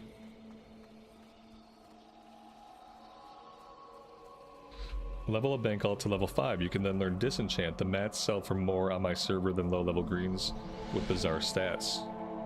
That's some sound economic advice right there. I haven't got all day. It would be great even just to have a low level enchanter who could like disenchant mats, and then I could use those mats to get my enchants made. Like I could just send myself the mats, and then I wouldn't have to go buy the mats and tip the enchanter. If I need someone with a high level enchant, I can then get my own mats, and that would be really useful.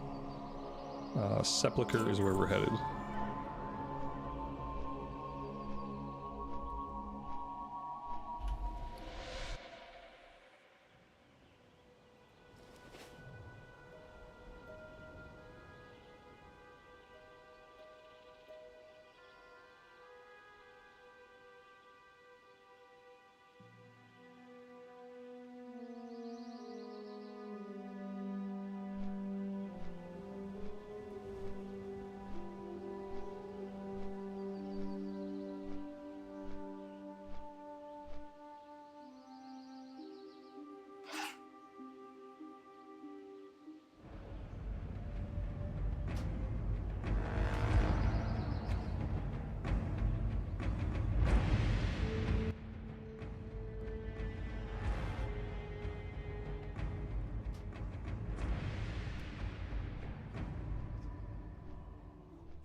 Oh, we don't get flight timers through Leatrix for the Blood Elf area.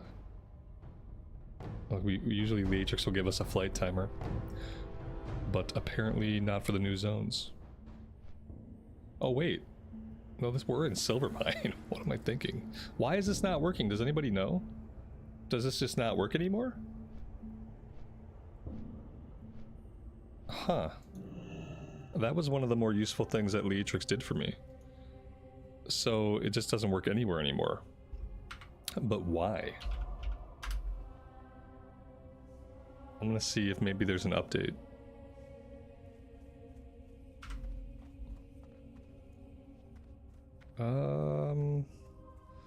Yes, there is a Leatrix update and a Leatrix maps update. Let me grab those. And then minimap button. Somebody said that minimap button was working again. So let's update that. Okay. And reload. Yeah, some of them are slow to update. They feel like they never used to be. I feel like it used to be like on the spot. Oh, here we go. Oh, thank God. Well, there we go. Now all of our buttons are tidy. And then we'll see if that fixed the flight timer thing in a minute. What now? Ergol must die. We get the Seal of Sylvanas, 8 stamina and 3 strength ring. That's really, really good for us. Trust no one. And we hit level 23, so that must have been a huge chunk of experience. Let's put it over the strength ring.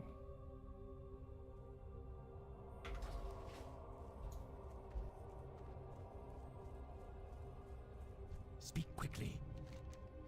Our time will come. Watch your back.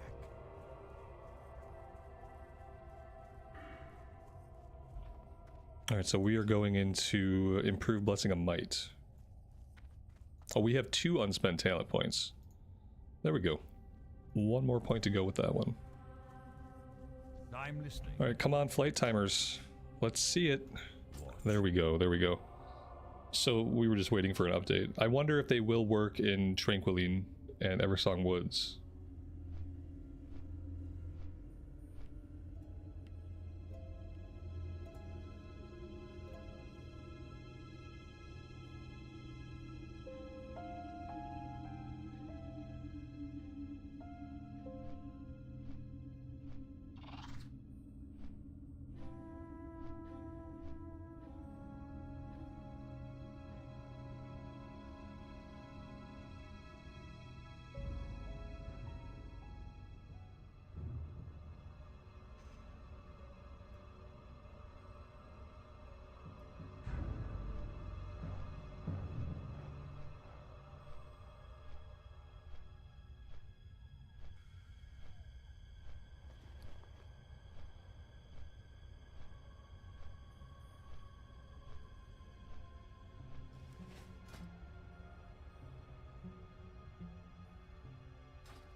Were any flight points added in TBC? I don't think so. Yeah, you know, maybe in Dustwallow Marsh, because I think they added a couple of, like, 2 different towns. At least one town in Dustwallow's new, so maybe there. But they definitely didn't add, like, a Northern Stranglethorn flight point for Alliance or anything cool like that. Geo, good evening to you, buddy. Welcome to the stream.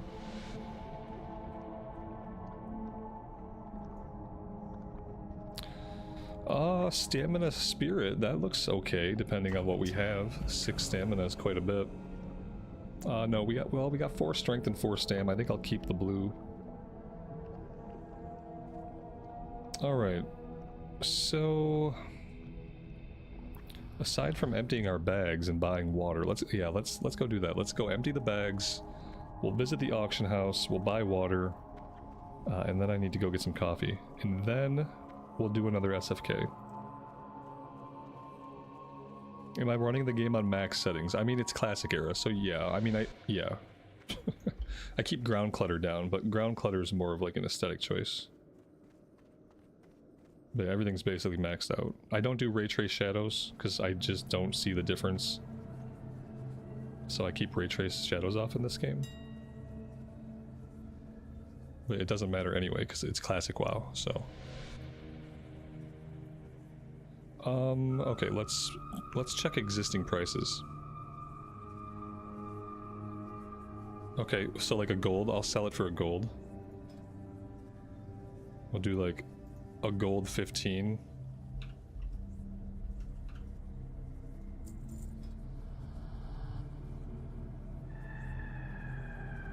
Nine, we can get at least a gold for this. I'm gonna put it up for like a gold 10.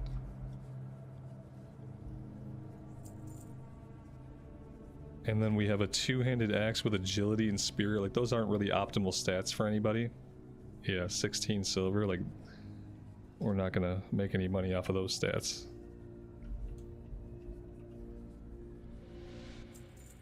Alright. And I think that's it for now. Go to the selling tab, it does it for you. What in the hell is this?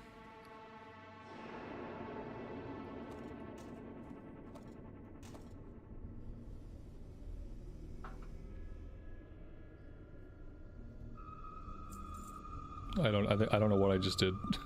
I think I just put my copper on the auction house. Whoops. Let's just cancel that. Okay, maybe I'll look at that later.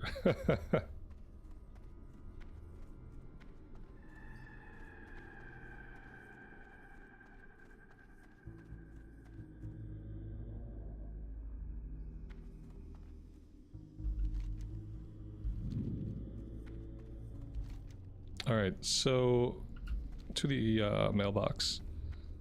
To the mailbox to retrieve our copper, and then to the inn for some water. Multiple stacks of water.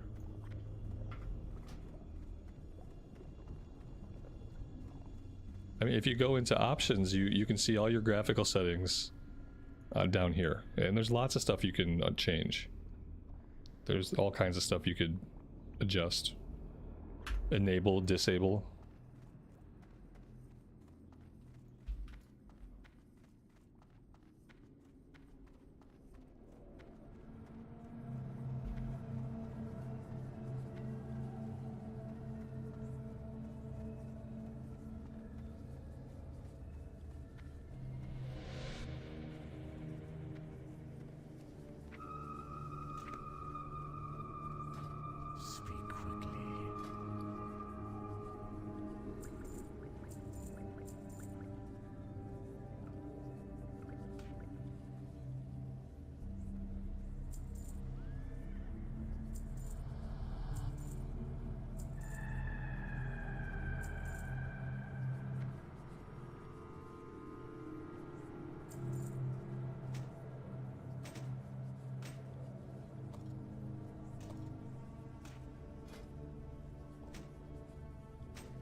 Maybe get the higher level water. The higher level water I can't use until I'm level 25, so We're not going to hit 25 in one run. Maybe next time I'll need it. Talon's got a good point. Yeah, if you're having any frame rate issues, the easiest way in WoW Classic and in WoW, just in general in WoW, is to turn your shadows way down. You can go to like medium shadows, you can turn them off completely, but shadows for some reason are very, very like intensive. So yeah, turn your shadows down first before you mess with anything else. Alright, I'm gonna go AFK for a minute. I gotta get some coffee. Maybe find a snack to eat. And then we're gonna do SFK. We'll see if we can avoid having like a full Paladin run.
Alright, I am back. Thank you guys for hanging out. Let's see what's going on in the queue.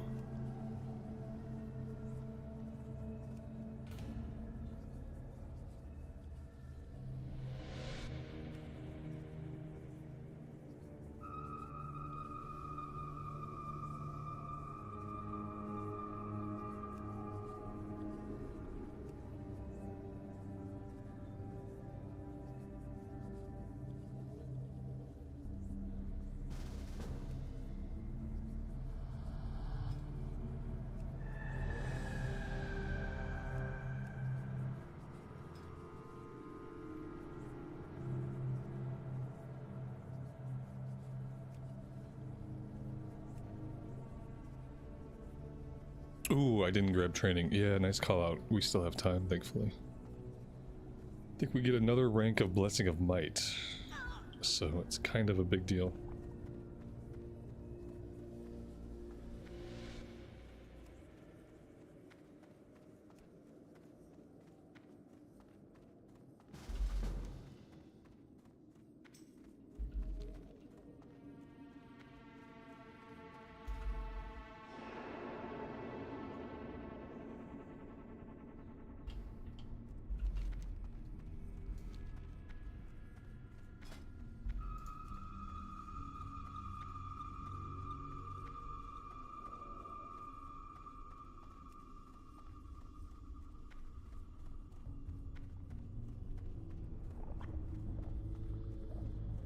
We already have 2 pallies. I'm not bringing a DPS pally. Not that they can't do good damage, the damage would be fine, it's just too many of the same class. Gotta hold out for something non-paladin shaped.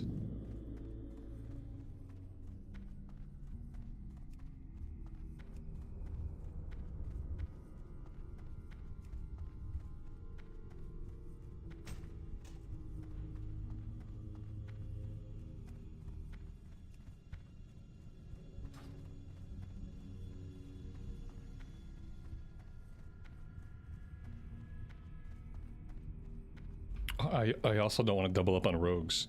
I need a warlock, or I need a hunter. I would take a DPS priest. I would take a shaman DPS. I don't want to double up on mages either. This is tough. I don't really want to double up on classes because we're already doubled up on paladin, and I'd just rather not.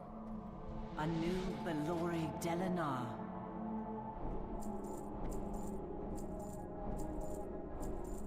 Time is of the essence. I think we can afford to be patient and wait for what we want.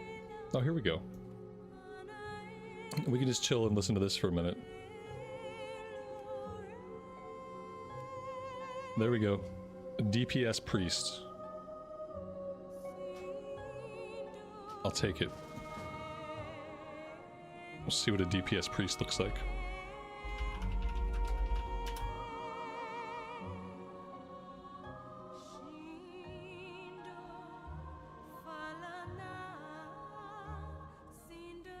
Do we have to head that way? Silverpine Forest, Sepulchre, Amani Catacombs, and Crossroads. We got 2 people nearby. So we're looking at the healer and the rogue to get summons going. We can just chill for now.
We got the shield out of our last SFK run off of Commander Ashvale? Commander Ashvale, Commander Ashspring, Ash something. Yeah.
This Pally might end up being a tank.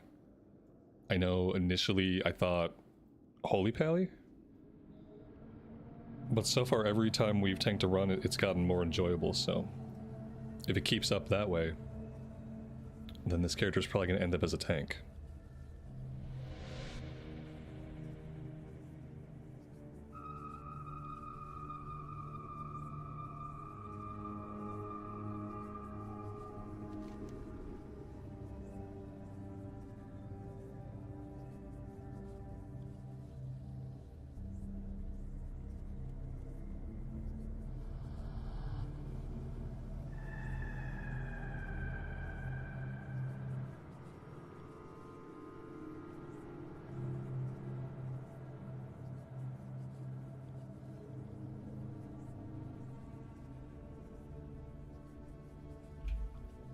What is the best class for a new player? Mage or Hunter? Like between the two of them? Because those are not necessarily the best class for a new player. I mean, the best class for a new player is always going to be the class that you're just absolutely over the moon with. The one that you really get into the class fantasy. You like the look of the animations or the spells. You love pressing the buttons. That's going to be the best class for a new player. But between the Mage and the Hunter, from like a usability standpoint, the Hunter is easy to play. It has a pet which offers protection, so you're not going to get hit as much. The pet's going to tank for you. Once you get the pet, it's going to keep you safe from the mobs. So like, it's easy to recommend Hunter, but there are aspects to your pet and your pet's abilities that require you to look into those. Like, you're going to have to do like a little bit of research on how to make sure that you're training your pet abilities, getting the correct pet abilities from training other pets. It's stuff that like you don't have to do, but if you don't look into it and you don't do it, it's going to really impact you later on. So it's tough because the Mage doesn't really have stuff like that. The Mage is more straightforward as a class. It's a little bit more difficult to keep yourself alive sometimes if you are learning the controls as a new player, just because, you know, it's wearing cloth, it's a little bit flimsy, big damage output. But in reality, just whichever one you're most into. All the classes are really easy to learn because they don't have very complex rotations. You're not working with 30 different abilities, 6 different little cooldowns, etc., etc. So every class is pretty easy to learn, and the leveling takes enough time that you really do learn it.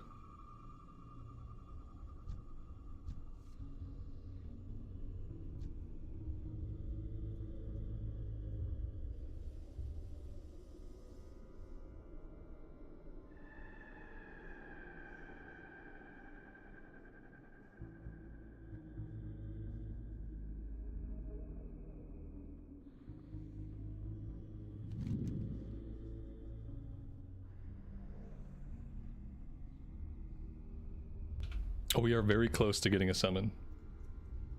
I somehow feel like I could have beat both of them out there, even though they were initially much closer than me. I feel like we still could have got there first. That's true. Talon says Hunter 5 to 10 is very hard. And it's hard because you don't get your pet until level 10. And without your pet, you feel pretty weak.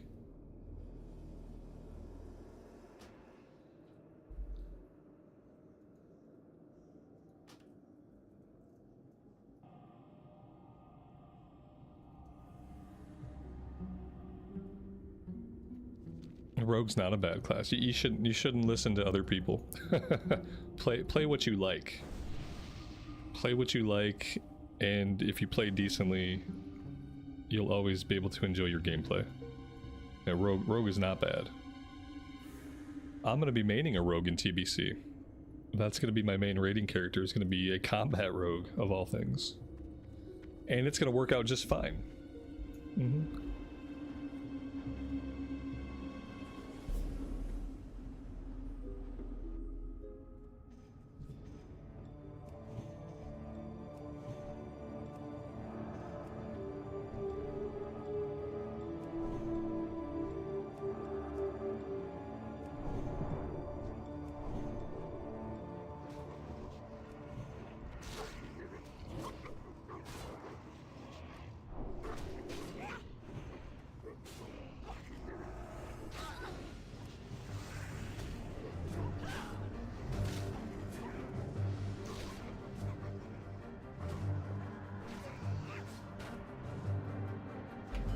Angie, welcome to the stream.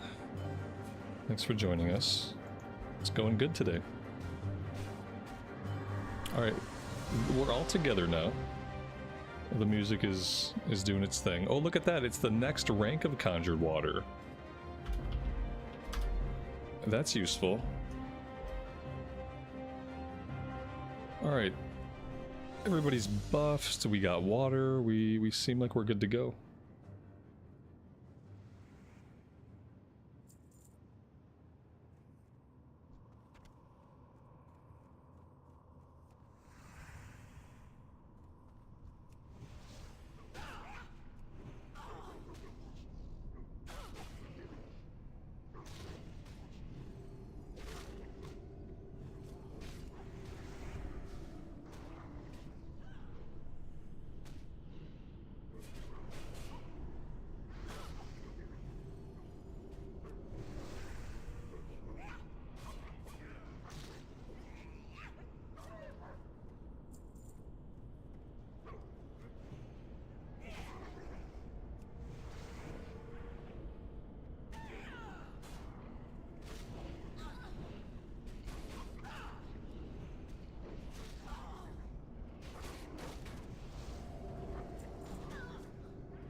I'm not really sure what's happening to the mage.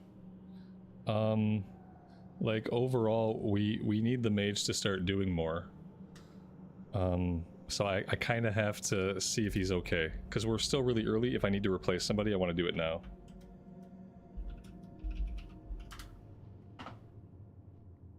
Before we even pull the first boss, I want to make sure that this guy's with us, because he doesn't look okay. This is not, he might be lagged out. I don't know. We'll give him a minute.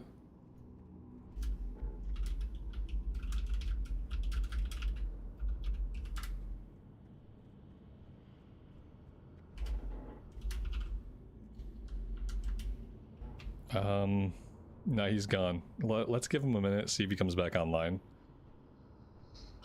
And then we just replace him.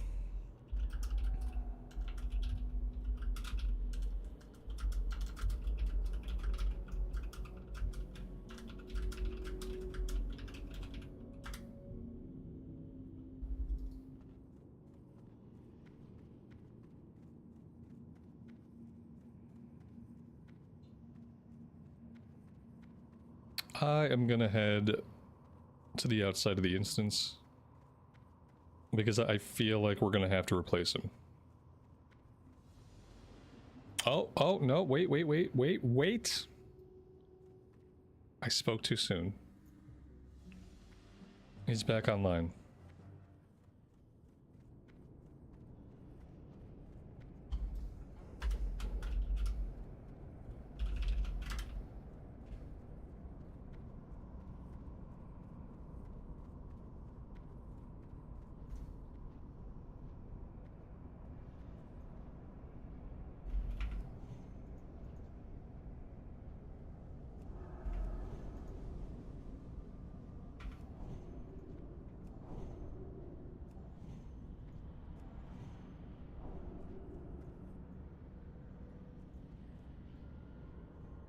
I mean, I would love an actual reply. He's moving. I guess he's moving, and maybe that's the only reply that I'm going to get. But yeah. An actual, like, I'm good, I'm back, something, some kind of reply would have been nice. Just to, like, let me know he's gonna push his buttons. It looks like we're good. Buttons are being pushed. Damage is going out. Everything seems fine.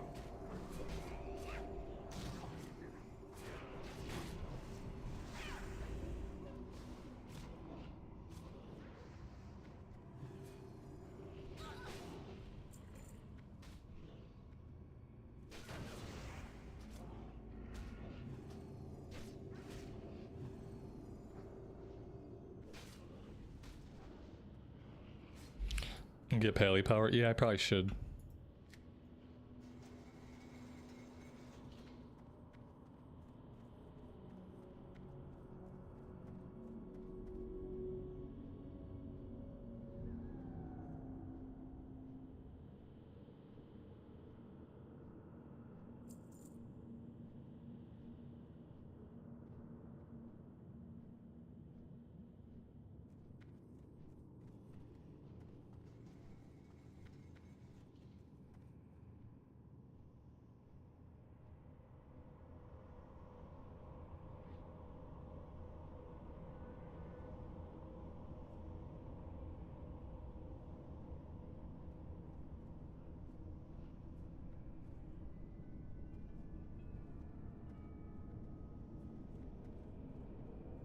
Yeah, I would say you have to play the class that you love.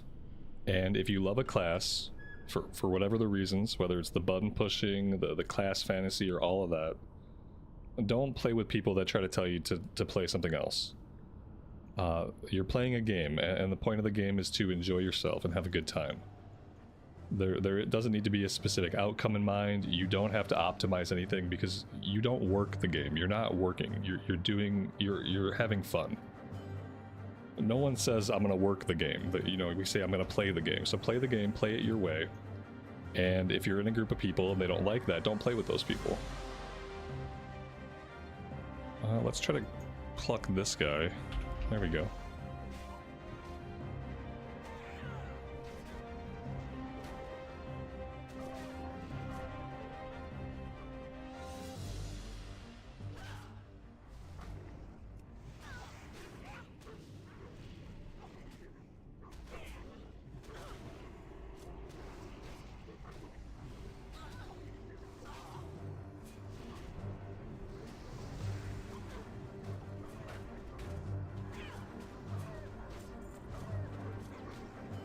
Looks like we got a BOE blue drop. We'll check that out as soon as we don't have mobs to fight.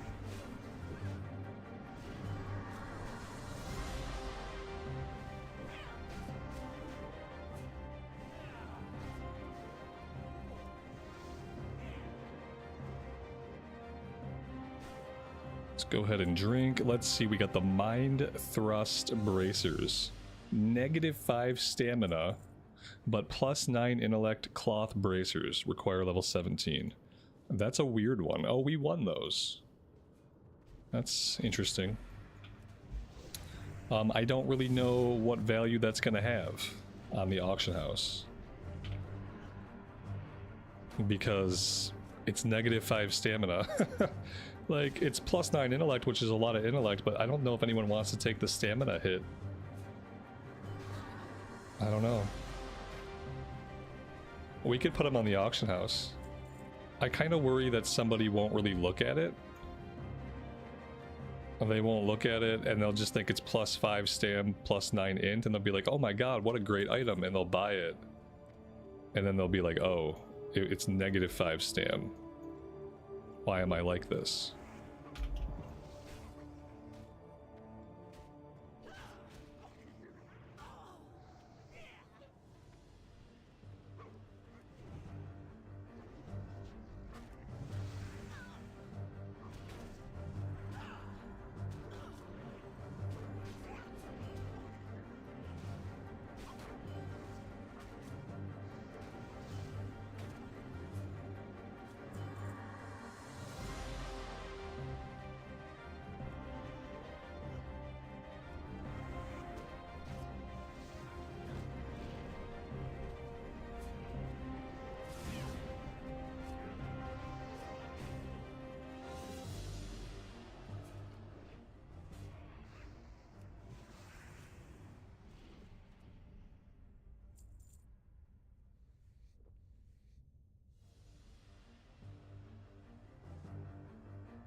It must be rough out there for a DPS priest.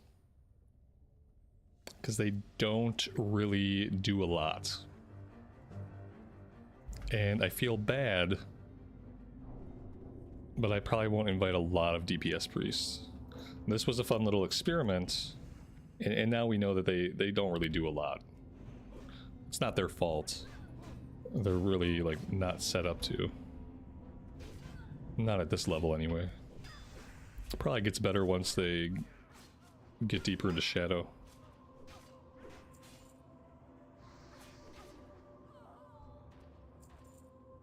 We'll try one again in the next set of dungeons. Am I watching the NFL playoffs? Absolutely. Yep, 4:30.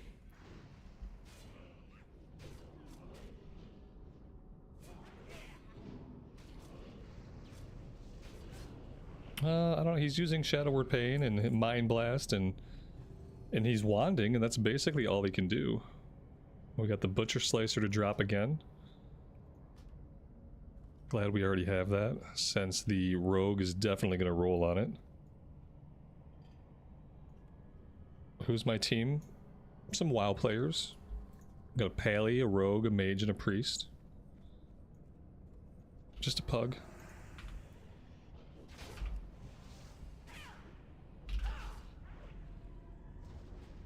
Oh, who's my NFL team? Thought we were talking about WoW. I don't have a team in the playoffs this year. My teams are the Lions and the Chiefs, and they're dunzo. And so at this point now, I'm rooting for the Bears and the Bills. And you know, I'm kind of, yeah, I guess I would say that I'm rooting mostly for the Bears and Bills at this point, since my teams are out. It's actually very good because it's like, it's the most relaxing playoff season I've had in many years. Because I don't have a dog in the fight, I don't really care that much. Especially now that the Lions are done, like I don't care. I don't really care who wins or who loses. What I hope for is that like the games are good. Like I like seeing the games be close games.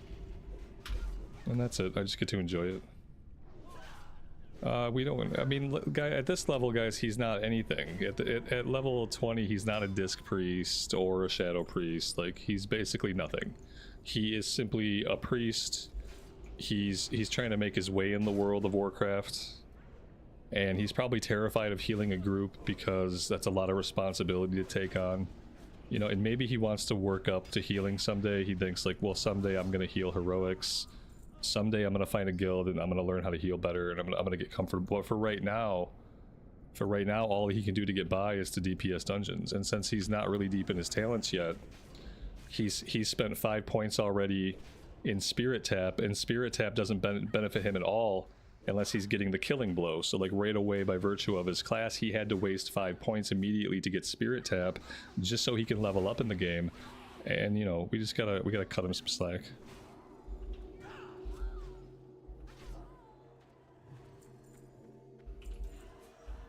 Dragon's Bane, in 20 years you've never tanked or healed.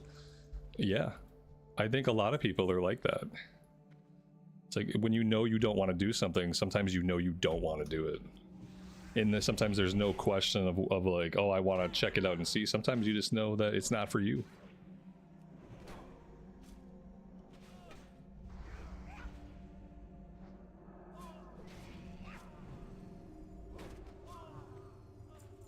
We get the Baron's Scepter again.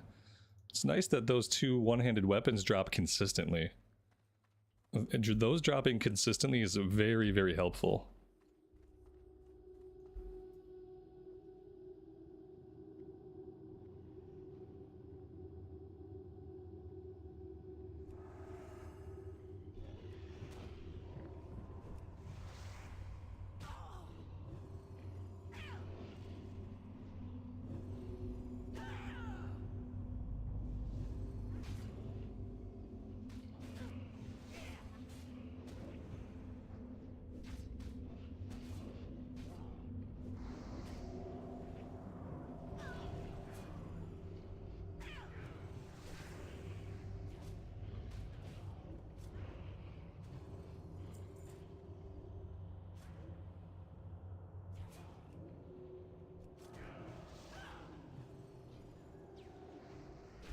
You like the phase tank stuff? Does that count? Oh, absolutely.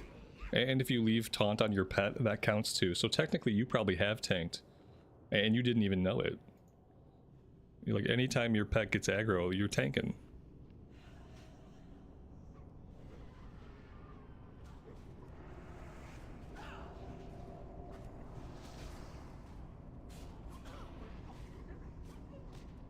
I wish I could sit down long enough to actually drink some. I feel like every time I've sat down in this spot, I've been attacked by something. Like, I just need to get a little bit of mana back, then we can keep going.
Will Classic Era stay Classic? Yeah, there's a whole set of servers. It's 2 different game clients now. So it's one game client that gets you into Classic Era servers, and it's a totally different game client that gets you into Anniversary TBC. You'll have it in your dropdown, in your BattleNet. If you want to play on Classic Era realms, select Classic, and if you want to play on TBC, select TBC. 2 different game clients now. And the Classic Era realms, they're not going anywhere. They're going to be Classic until the end of time.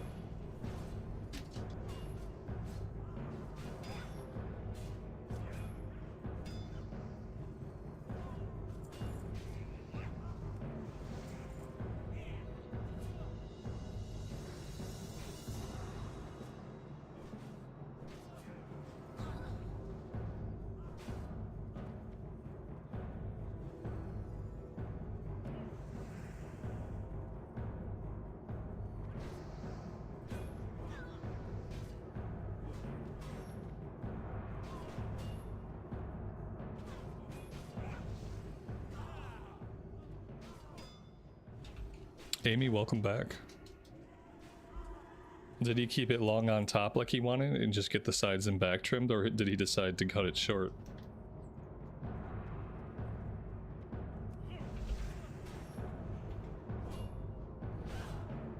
I mean, I guess I'll find out soon. He kept it long? Awesome.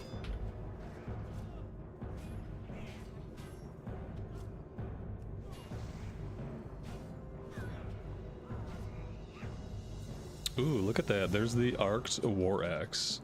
I'm gonna keep my sword. I don't need this. We got that awesome sword. I don't even have axes trained yet, so I'm not even gonna roll on that. I want it on a greed roll, you know, like what can you do? Now we'll use it. We'll use it to skill up our 2-handed axe. You know, we'll keep it. We'll get ourselves to Orgrimmar like really soon.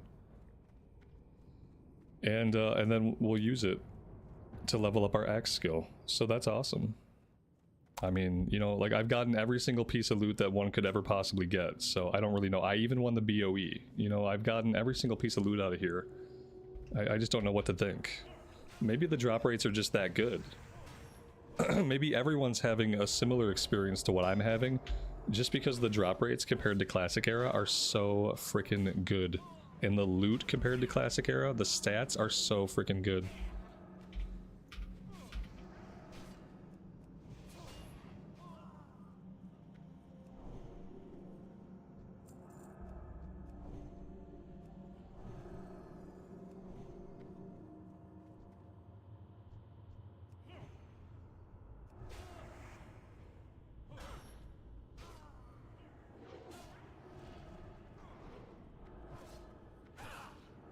It's really hard to tank when I'm silenced, though. So far, that's the only bad thing about being a pally tank, is like if I get silenced, that's it. I can't taunt. I can't do anything. And unfortunately, these guys in particular stack silence on us.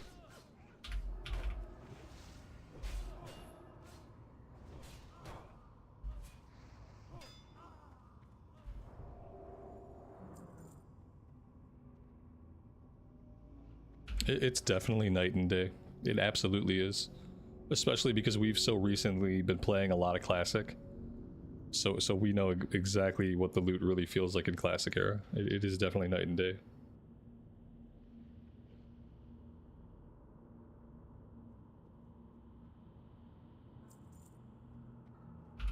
Do I use a pre-built PC? I had iBuyPower build my PC.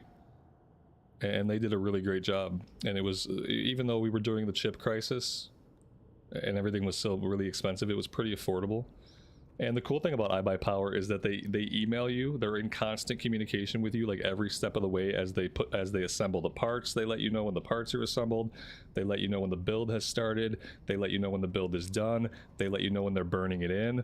They let you know when they're shipping it and when to expect it. And I got it like 2 weeks earlier than the projected day. Like they project a day when you first have it built. They say it'll probably be at your place around then. I got it like 2 weeks earlier than prophesized. So yeah, I will definitely be going with them again whenever I build my next PC. And it just alleviates the stress of having to do it myself. I always mess something up when I build PCs myself. There's always one thing that I don't do right, and I kind of have that moment of panic where you go to turn the computer on and it doesn't turn on, and you're like, oh my god, what did I do? And it's like, oh, thank god the hard drive is just like not connected fully. You know, it's always been something simple, but I just hate doing it myself. I don't enjoy it. It's something that I learned how to do because it was more affordable back in the day to do it that way, that I just never enjoyed. More than happy to let somebody else do it for me. Well, the one thing I would say is if you ever get a PC built through a company like iBuyPower where they have to ship it to you, they should have an option, and you'll have to look for it probably, to ship the video card outside of the PC. And so the one thing you'll have to do is you'll just have to insert the video card. Don't get a PC shipped with the video card inside, because the most common thing that happens is during shipping it'll snap off like in the motherboard. And they'll replace it, no big deal, but it's going to take weeks to get that shipped out and replaced. So like always have them ship it with the graphics card out of it, and then you'll just put the graphics card in. It's really easy. Like a 10-year-old could do it. If you've never done it, you just look up a video. That would be my one big recommend.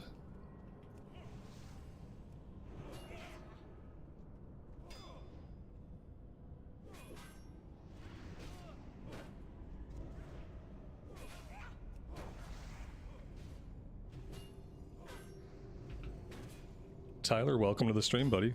Thanks for joining us today.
I would love to drink, but I'm stuck in combat with something.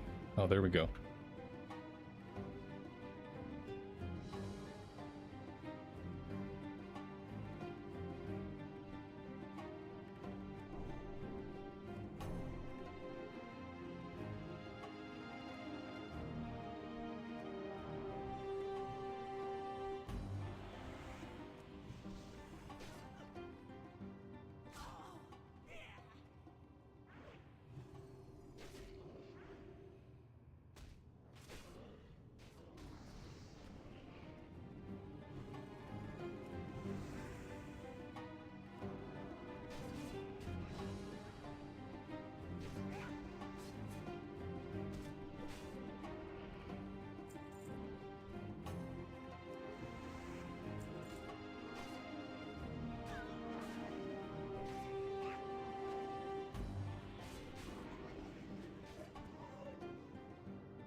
Guys, it happened again.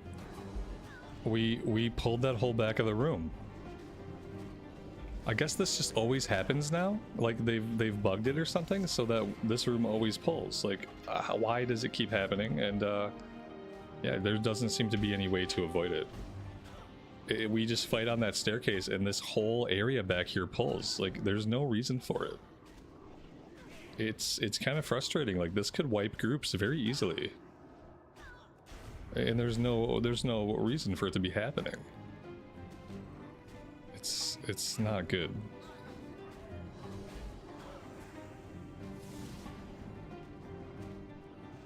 Oh, maybe it was somebody's fault.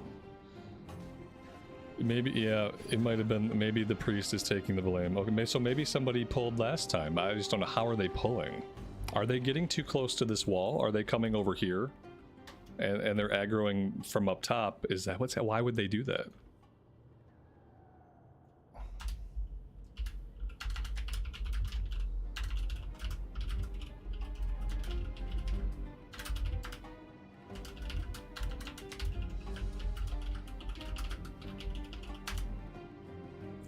This other guy's like keeps complaining about his Lua errors in his details. It's like, dude, just if you can't get the add-on working, turn off the add-on. Like, stop fighting with it. Like, you're in a dungeon, stop fighting with your add-on and like just disable it for now. It's fine.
Also, like, I'm in a group with 2 Pallies.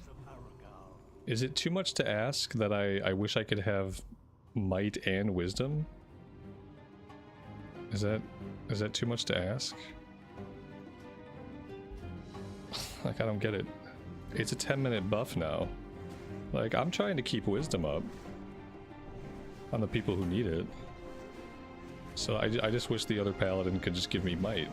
Because I'd like to have Might too, but I know I need to keep my mana going. And like, when it's a 5-minute buff, I get like not wanting to keep it up every 5 minutes. But they reduced the mana cost of it, and it lasts 10 minutes now, so it's like we can spread the buffs around a little bit. It's just the last 2 groups we've been in, the other Paladin has not been putting up blessings. I just don't understand why. And I'd hate to like have to teach people how to play.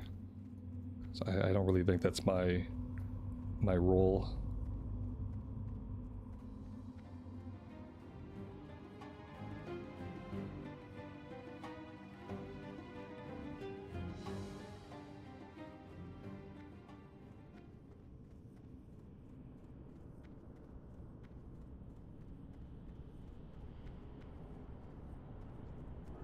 Yeah, I mean, I don't have Pally power up right now, but I mean, it's like, it's a 5-man group, so It's easy. It's a 5-man group. It's like, it's at a level where we only have 2 blessings and there's 2 of us. It's like, this is as easy as it gets. 2 pallies, 2 buffs, 5 group members. That's it. It's as easy as it gets. It's like, you know, yeah, one day you'll be in a raid and maybe there'll be 3 or 4 pallies and you'll have like 3 or 4 blessings and you'll have to have an add-on handling it. But this is like your practice, where you begin the idea of spreading your buffs around and keeping them up. You can track them right here. You don't need anything to track them. You can track them right in the UI. It shows you visually how much is left. You can hover over it for a better readout, and that'll tell you exactly.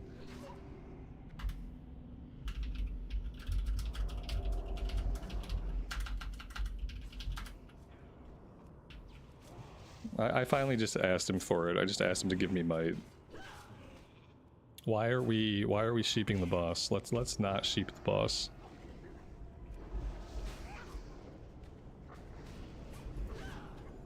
I have might now. I'll have might for 10 minutes and then I'll probably have to ask for it again. Yeah, I got might. I had to ask for it.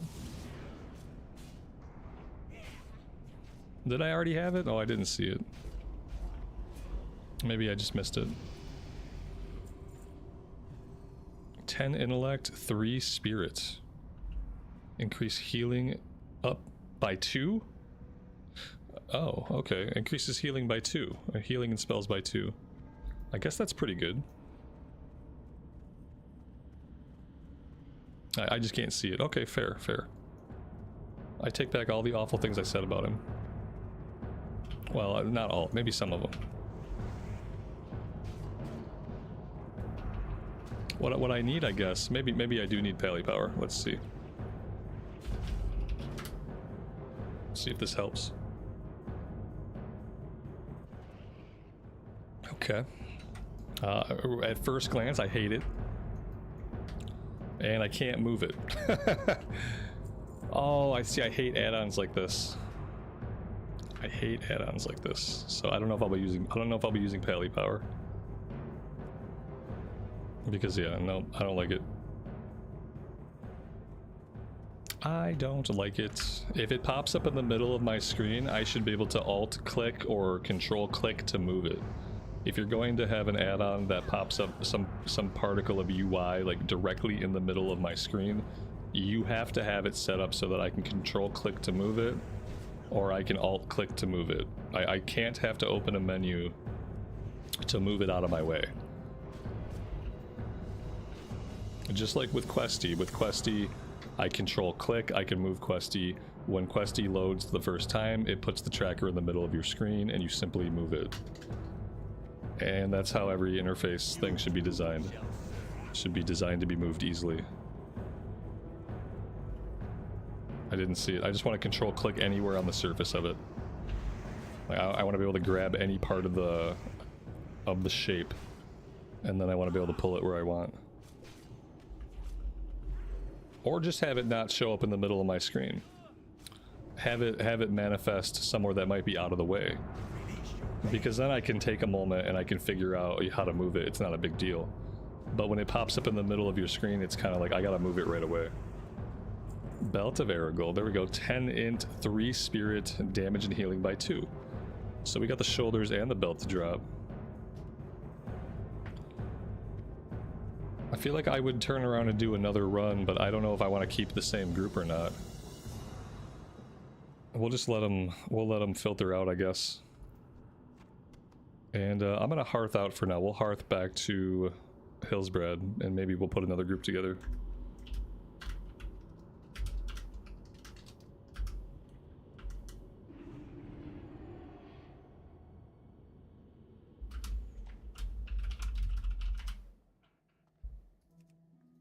Yeah, maybe we'll do one more, and then we'll probably be good on SFK after that. We'll probably be waiting until we can do BFD. Inventory. Inventory needs bigger bags. We're just coming to have so many things I have to hold on to. Let's see, we can do some little bandages.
Alright, that looks pretty good.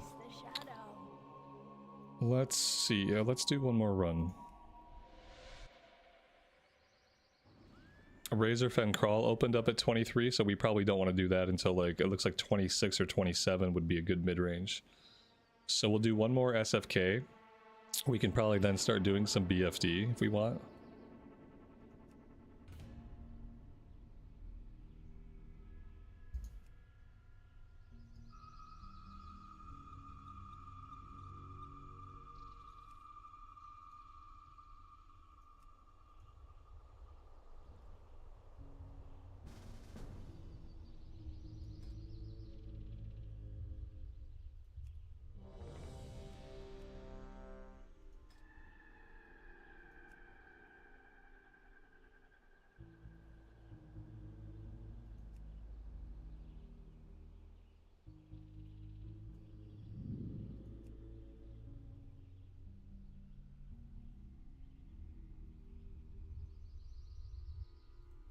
I invited a healer, but they did not join.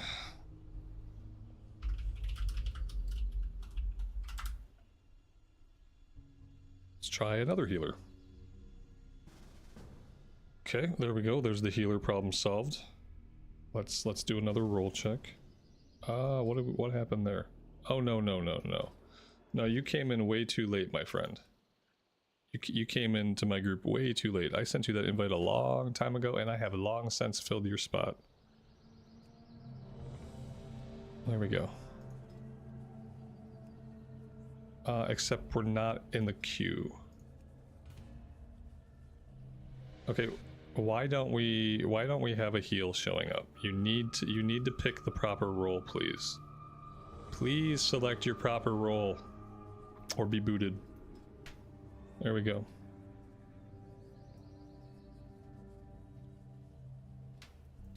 Alright, we need one more DPS. Like this one right here.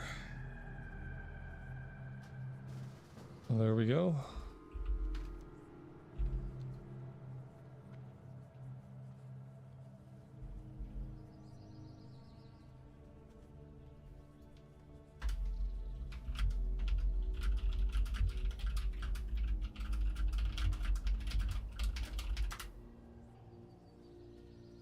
And I am the only person that is close.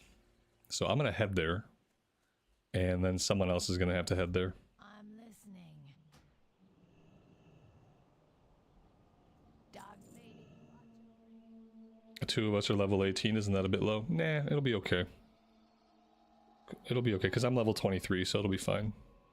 We've got 22 healer and a 23 tank, that'll be okay. If the DPS is a little bit low, that's fine. I think we'll make it.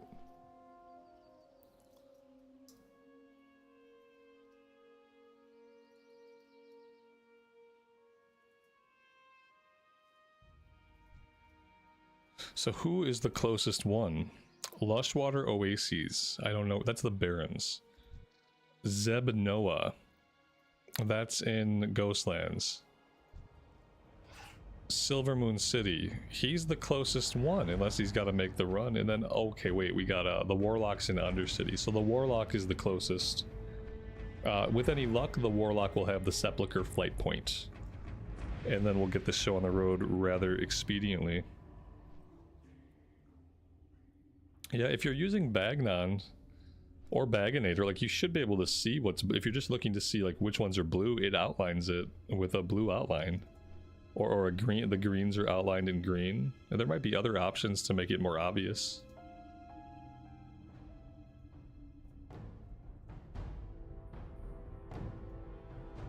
You can, yeah, there you can turn the item quality text colors on. I like that. I'm gonna leave that on, so that, like, the number also appears as the color of the rarity.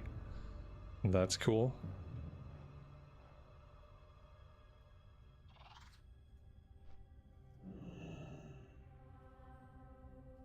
Gray out junk items. Mark unusable items in red is nice.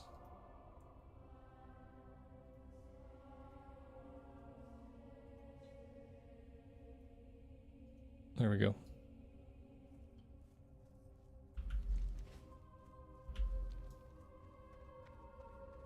Yeah, there's Bagnon and there's Baganator. I use Baganator.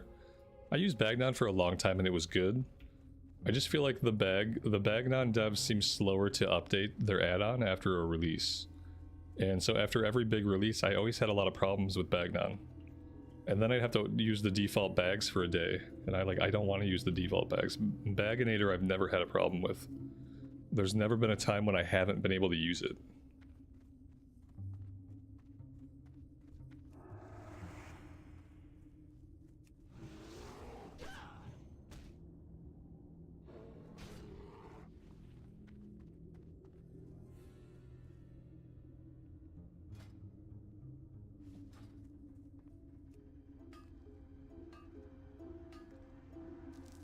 Ew, default bags. Yeah, the default bags are hard to look at. After you get used to using an add-on that does the combined inventory, the default bags are kind of gross, to be honest.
So, I'm gonna give everyone like a couple minutes, okay?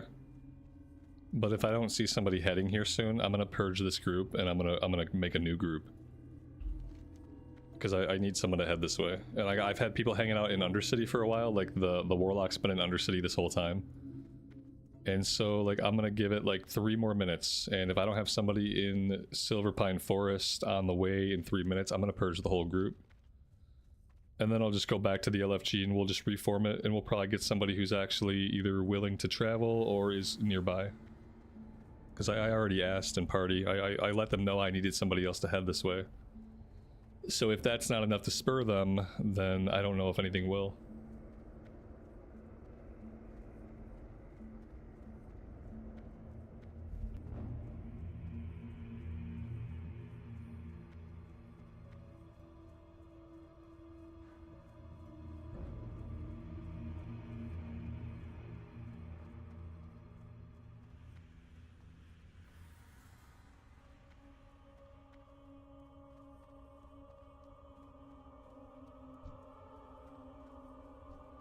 Alright, it looks like the Warlock has entered Silverpine. Yeah, okay, good. The group is safe. No purging needs to happen today. Everyone's safe. Safe and lazy, it seems. The healer definitely could have been here very quickly. See, the healer did finally start to get a move on after he realized he was one of the closest people to the instance. So now we wait. I wonder if we can kill anything nearby for XP. Can we kill some guys in Pyrewood Village? What level are they? They've got to be like level 18 or something.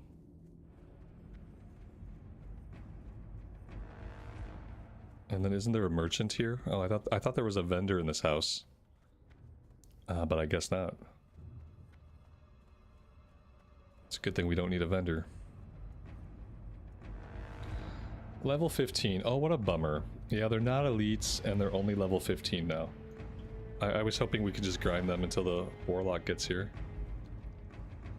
But it doesn't look like there's anything nearby worth grinding.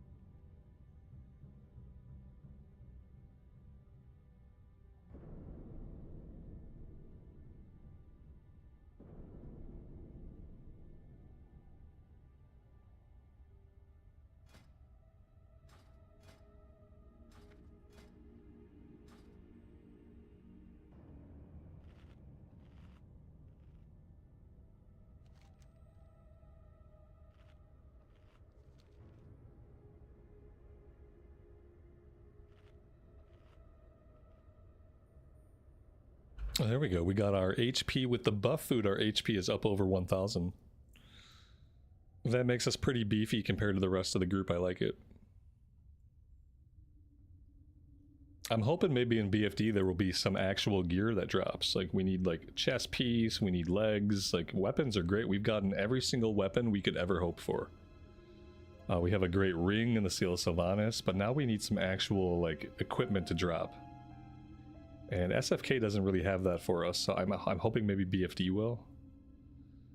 But I'm kind of worried that we might be waiting till SFK, or not SFK, for SM to get most of our stuff like out of Armory. On the Horde side, we can do the Razorfen dungeons for once. Like we'll get to do RFK, and we'll get to do RFD, and typically on the Alliance side we have to skip those. Because nobody does them on the Alliance side because the travel is so egregious.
Okay, yeah, the healer's going for the flight point.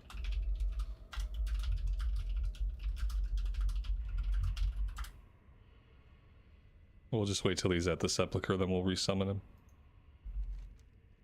It's gonna be a minute. But that's okay, we can be patient. He can get the flight point.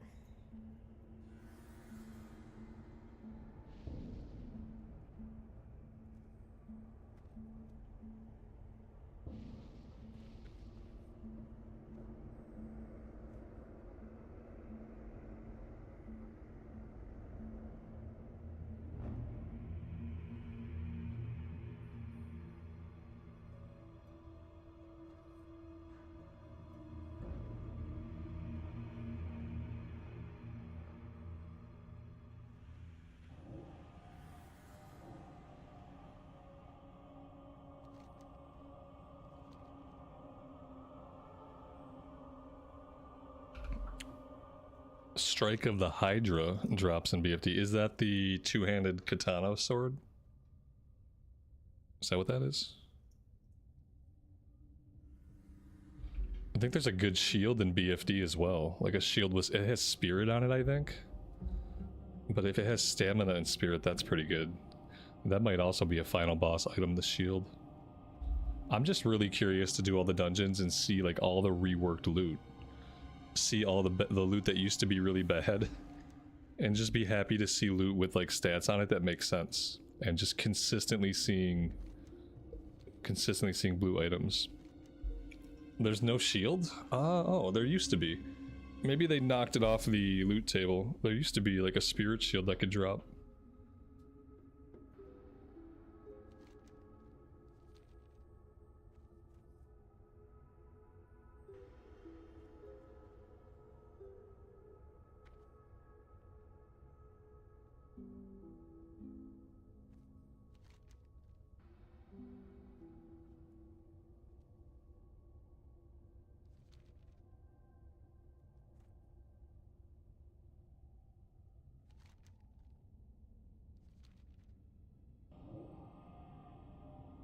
I am gonna need somebody else to click this portal.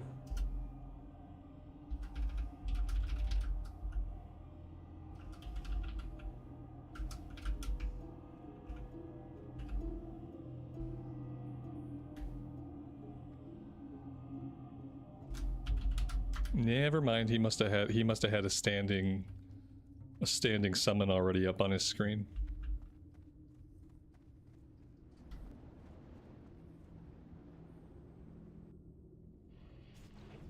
Oh, we're already pulling. Oh, okay. Oh, I see how it is.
Maybe the healer wasn't ready.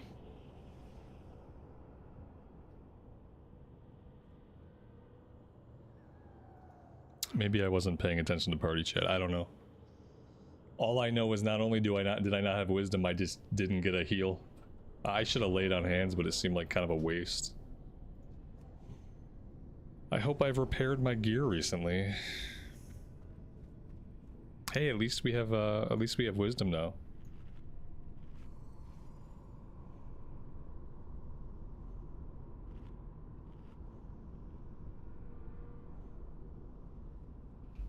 Primordial, that probably is the one I'm thinking about. That sounds right.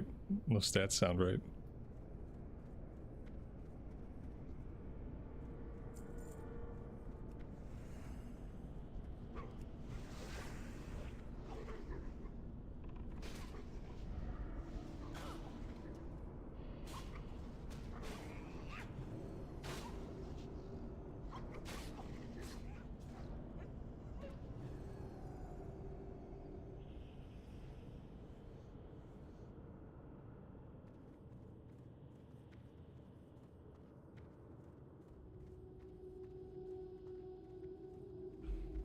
I got just another DPS warrior with a sword and shield. Why is it? Does he think he's tanking? Like, I don't know what to do with people sometimes. He's got a sword and shield on. He's shooting stuff either because he thinks he's tanking or out of general impatience. And like, why are we seeing so many warriors? He queued up as DPS. Like, you're in the queue as DPS. You just don't sword and board as DPS. You just don't do it. You just get a two-handed weapon. You find any two-handed weapon, and you just use that. It's better. Every single DPS warrior we've had has been sword and boarding, and the one literally just flat out told me when I asked, he said, this one-hander is the best weapon I got. Dude could equip this axe. Like, this axe would probably be better than the two-hander he's got. It's strange, and I don't really know what to do about it. Like, I don't want to have to talk to everybody who like gets in my group and explain to them how to play better. Like, I don't want to take that role, because if I start doing that, then I'm going to be stuck doing that. But it isn't good. There seems to be some general misunderstandings, like some simple things that could make people perform a lot better. Like, this guy's doing no damage. He's just not doing any damage, and I'm gonna have to start avoiding DPS warriors. It used to be you just trust a DPS warrior to at least put out a lot of DPS. And the worst thing that was going to happen with a DPS warrior was that he was going to pull threat off you, which wasn't really a bad thing at all. Now they just don't do damage. Now he's facing the wrong way. He's got the two-hander on, thank God. He did exactly what I said. He grabbed that two-handed axe that dropped and he equipped it. So there's hope. Now if we can get him to face the mob so his attack swings go off, that'll be even better. We just got to get him to point in the right direction.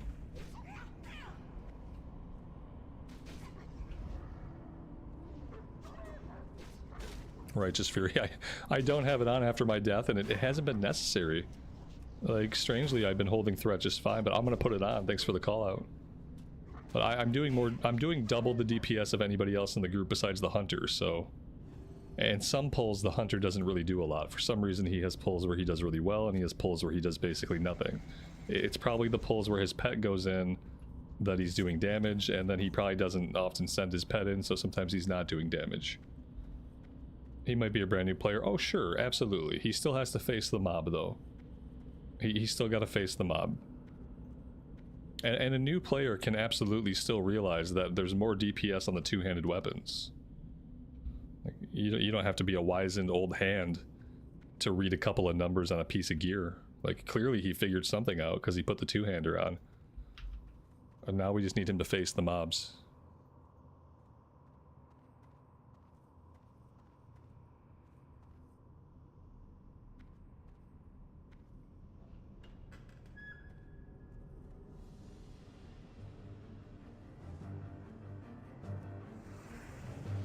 I think he thinks he's tanking. Like, I'm not really sure what to think. I really am not going to run around trying to save him, though.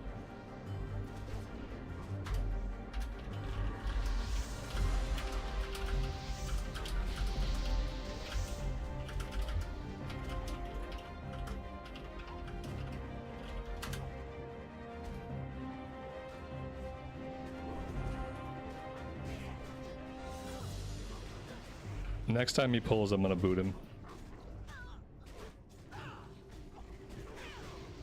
If we wipe, I'm gonna boot him.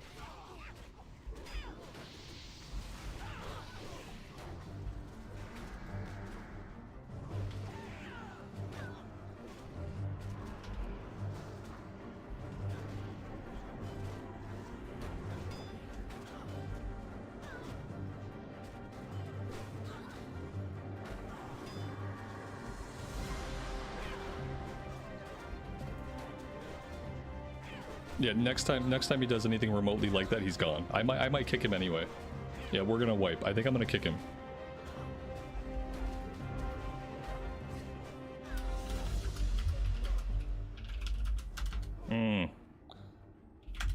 I'm trying really hard to give him one more chance.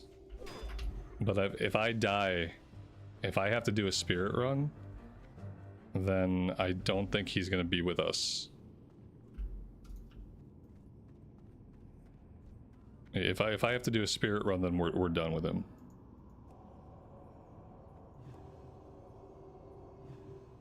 We still got combat. Yeah, we're still not in good shape. Because there's no need for that. So like, ooh. So he's a new player. You say like, oh, maybe he's a new player. No, I mean, that's just idiotic gameplay. I gotta get rid of this guy. I can't do that. We'll just grab somebody else. Dude just like jumped over the lip, he ran around, he pulled a bunch of stuff. There's no, I can't do it.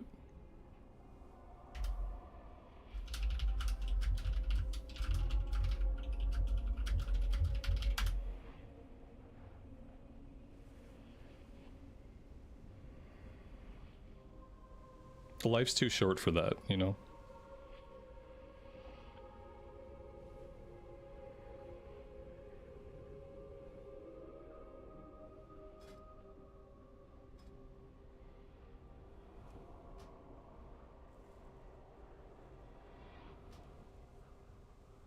We're gonna have to go out and summon anyway. So, yeah.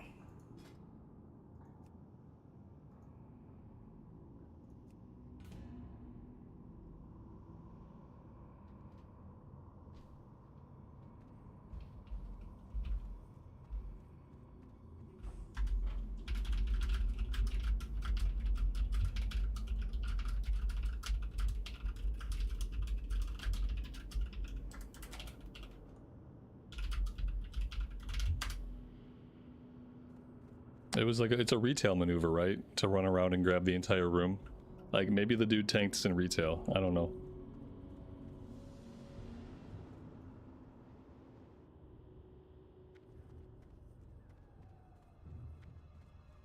There he is.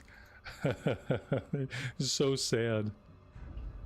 It's probably time to fire retail back up. Okay. We need any range DPS. This is so crazy.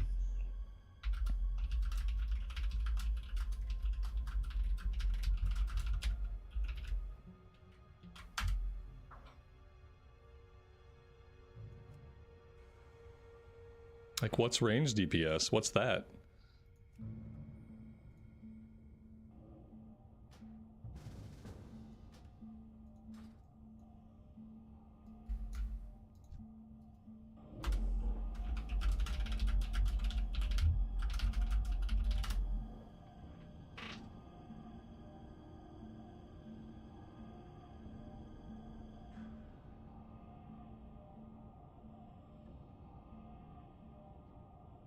It looks like he got into another group. Oh, they're gonna regret it. They are gonna regret that really quick.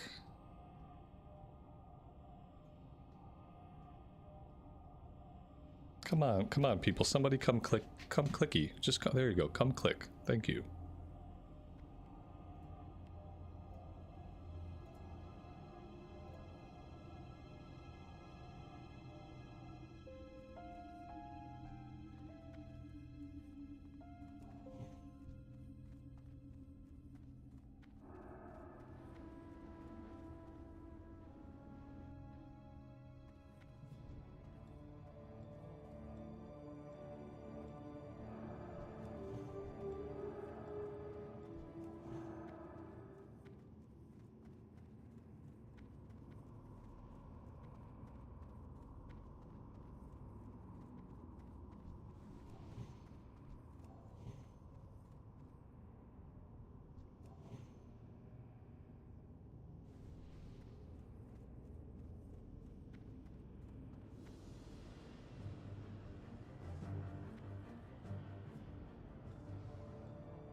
Righteous Fury? Who needs it? Who even needs Righteous Fury? It's crazy, but we seem to output quite a lot of threat without it. I mean, you can keep reminding me to put it up because, you know, it's good to have up. For like AoE situations like this one right here. That way we can get some snap aggro.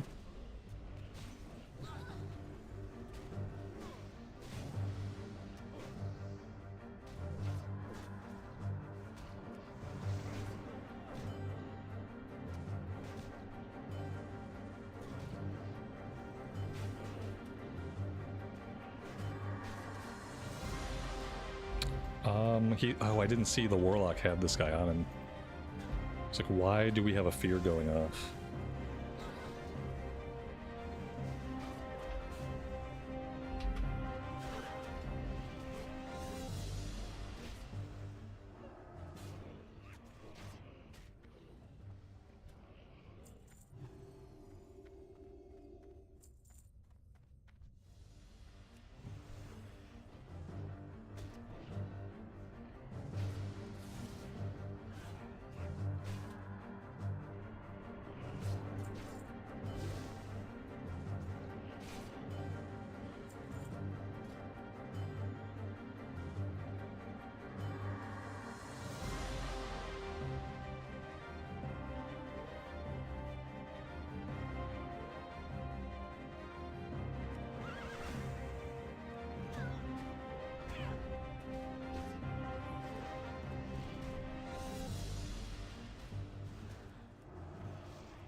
I mean, it seems like the hunter has growl on his pet. I mean, that's just what it seems like. Cannot confirm or deny.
Is Paladin my favorite class?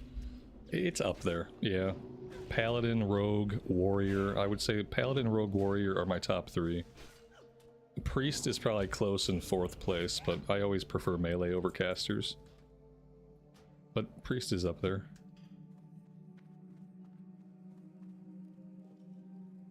I can't keep my mana going to save my life. I need one more ability or trick that I can do as a tanking Paladin to keep my mana going. And if we can figure that out, then tanking on the Paladin is going to be absolutely amazing. But right now the mana issues are real, and they are still pretty rough.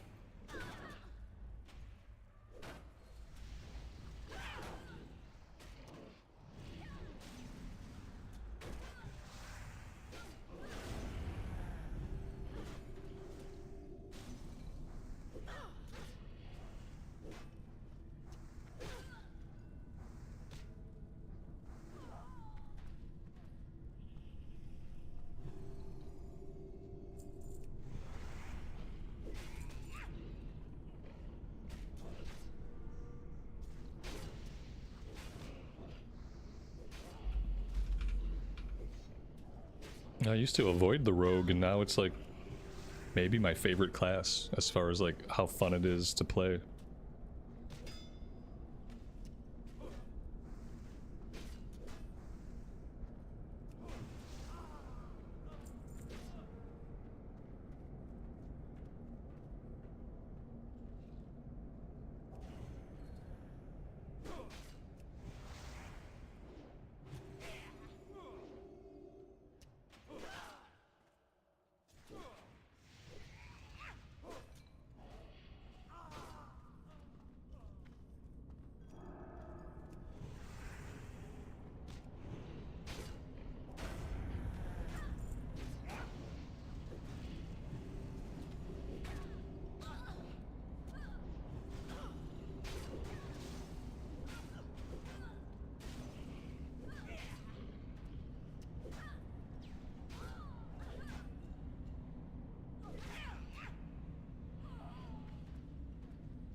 Oh, look at that. He dropped something different. Ooh, the Silver Lane's Family Seal. 7 strength and 3 stamina. Oh, that is nice. How freaking awesome is that? We have 2 blue rings. Oh my god, I'm in combat. Why am I in combat? Oh, there we go. Well, that's crazy. I did not know he had that.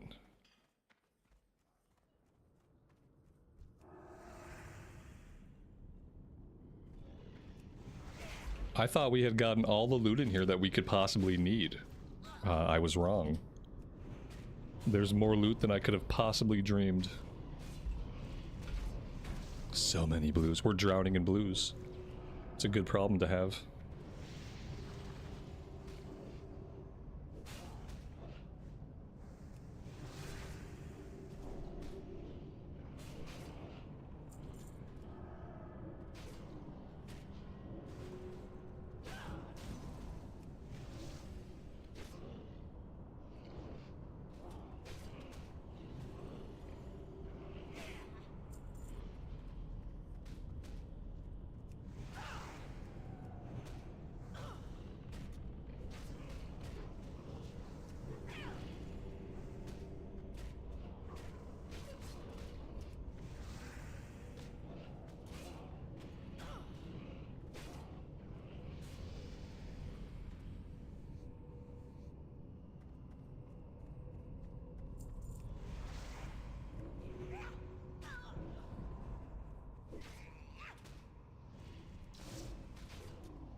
The Warlock only wands? Yeah, it's, you know, it's not his fault.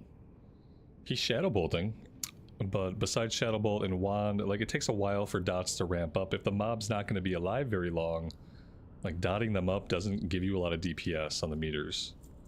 So if he has a good wand, wanding is his best option, to be honest. The fact that he's wanding so much knows that it shows that he knows what he's doing.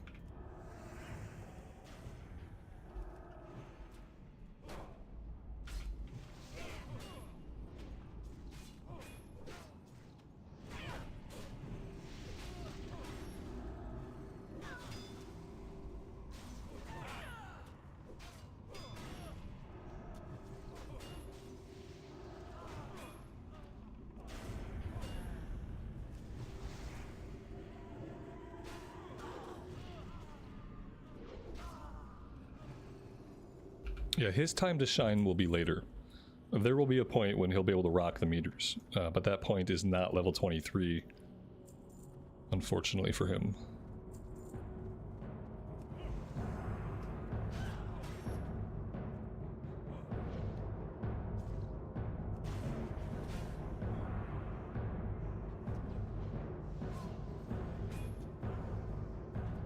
The important thing to understand and to accept while playing Classic is classes are not created equal, but they're especially not created equal while leveling up.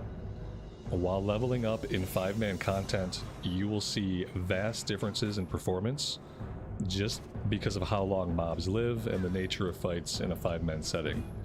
And you're gonna have classes that underperform, and it's just how it is. It's not necessarily because the player is not good. It's just the nature of the classes and the nature of the game.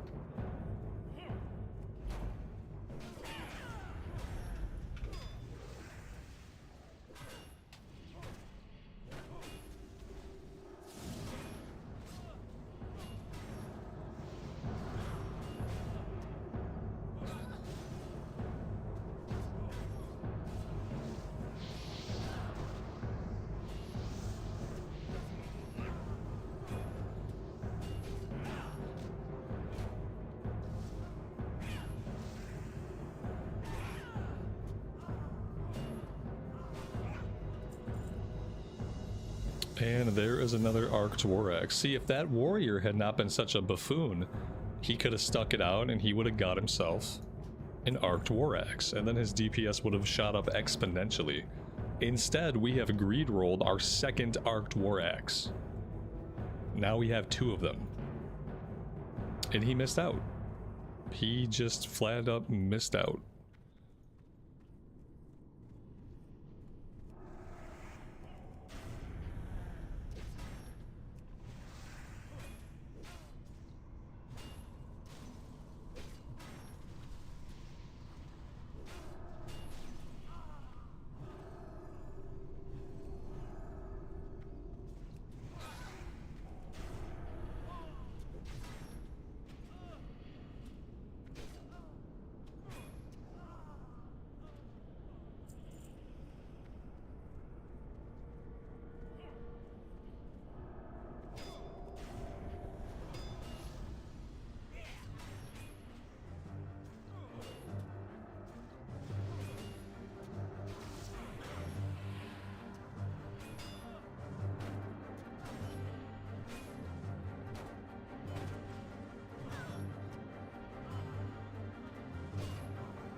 And he dropped the Girdle of the Birdwatcher again. 7 stamina and 8 intellect.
I'm gonna try to pull everything down here, like even the stuff up top. I really just want to be able to pull everything down. It would be ideal if the group would just kind of chill here. Like, I don't know if they're gonna do that, but...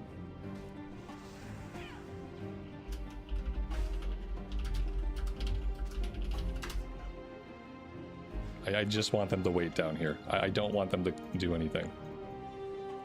Like, they just need to be patient, and I think they have to wait back here.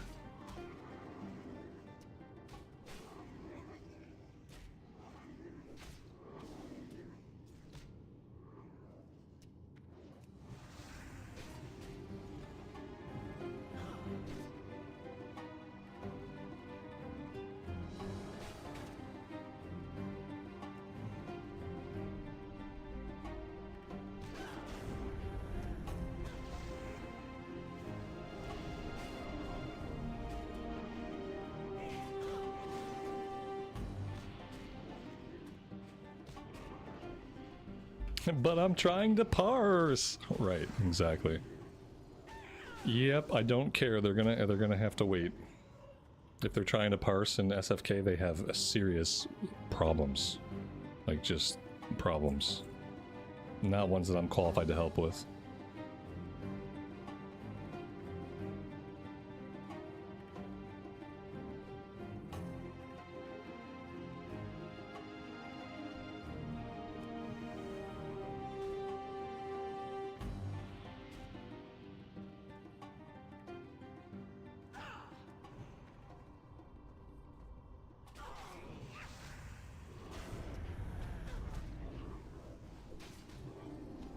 It means they're keeping logs. You know, like if you're logging your DPS, uploading it to WoW logs or whatever. That way people can look you up and they can see if you're trash and judge you based on a parse. It's mainly a retail thing, but I think it happened a lot in Progression Classic too.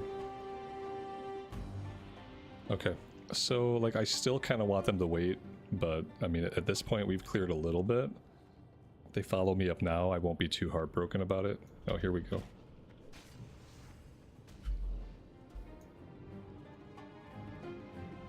The more we can kill individually, the safer it'll be when the rest of the room pulls.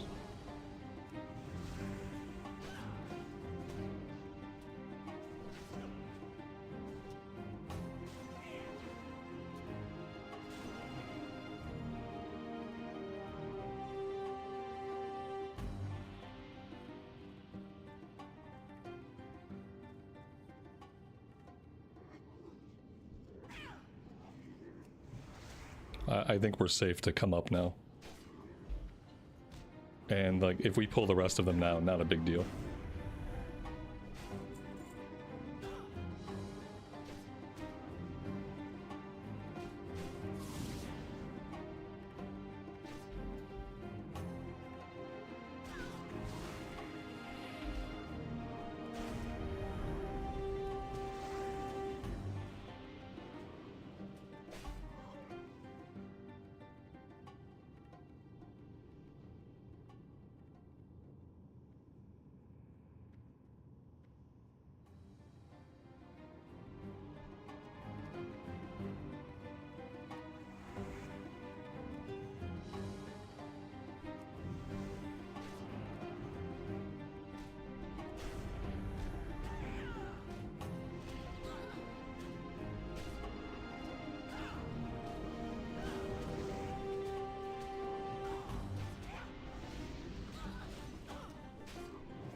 When I think about parse, to me parse just means to dig into the data of something.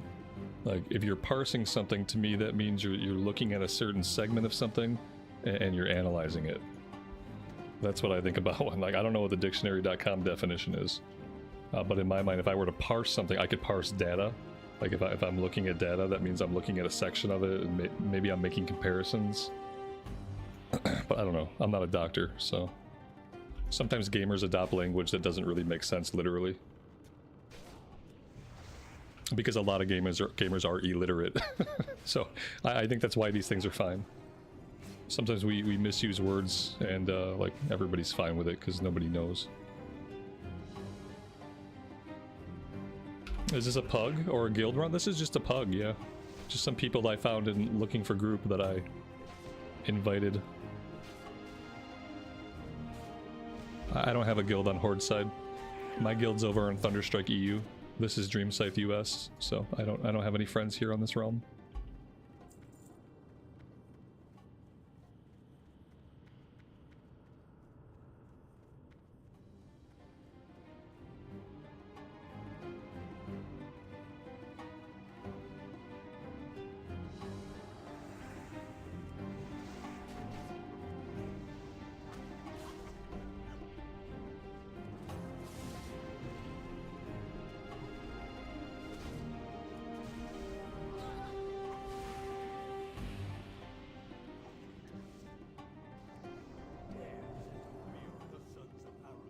Black Wolf Bracers, 8 Stamina Leather Wrist.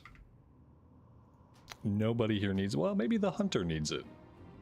Yeah, the Hunter needs it. That's awesome.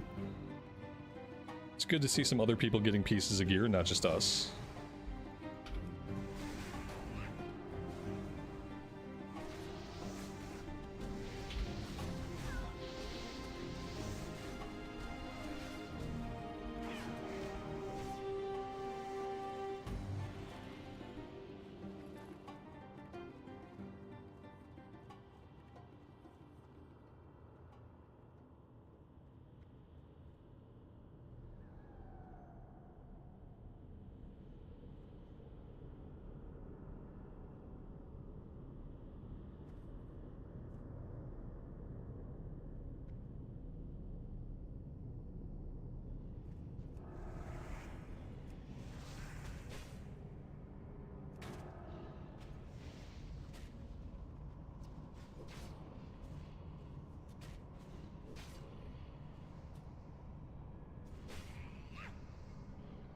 We got 2 Pallies, 1 Aura. Is that the problem?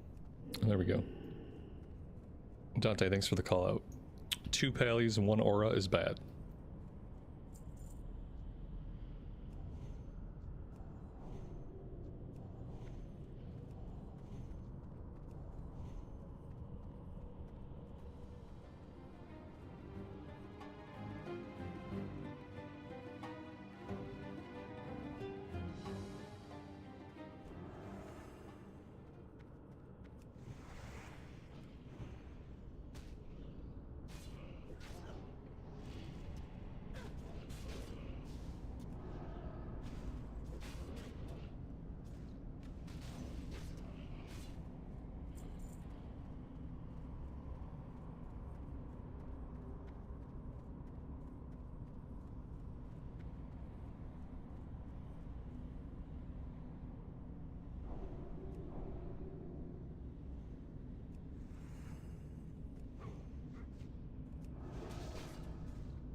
Well, that was a great time to level up because we were completely out of mana. It's almost like I planned it that way.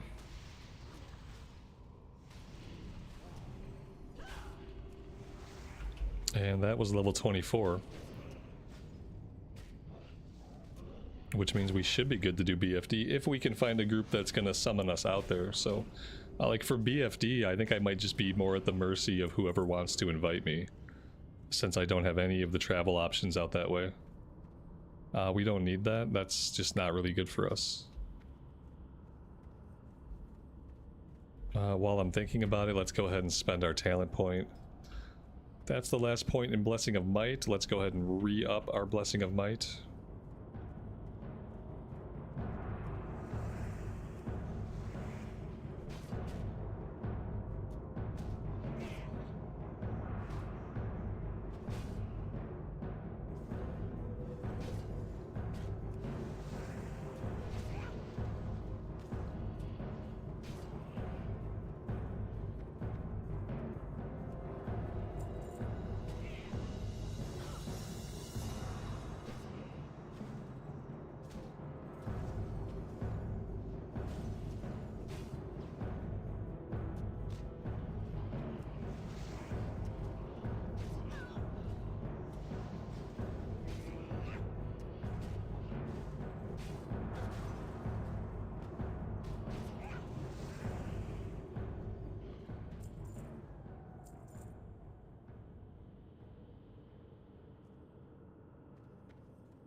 I hope we don't kill anybody.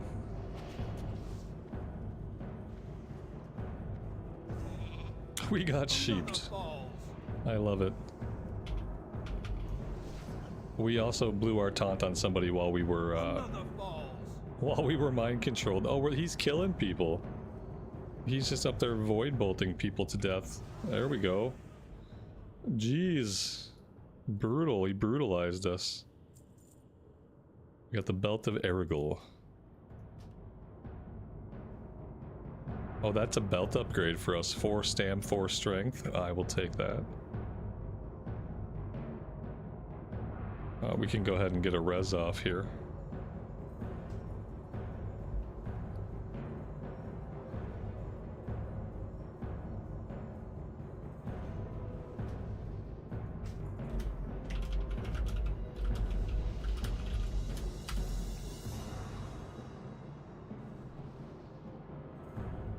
And I think with that, we can hearth out of here.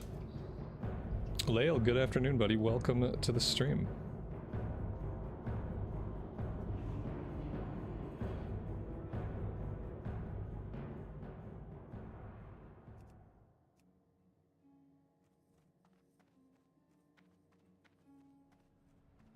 Alright, so before we do anything else, I want to refill my coffee. If I'm going to play a little bit more, which I'd like to, I need to get my last coffee.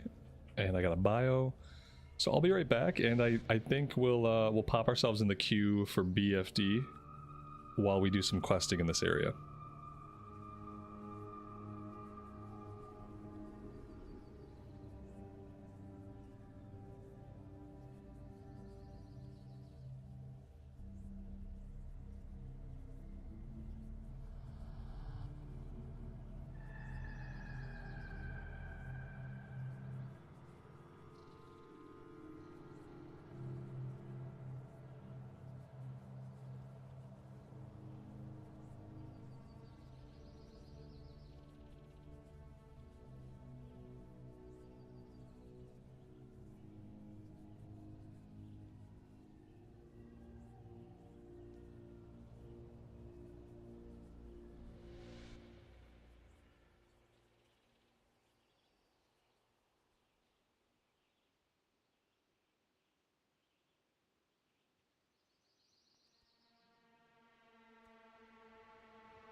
Alright, I am back. Let's put ourselves into the queue.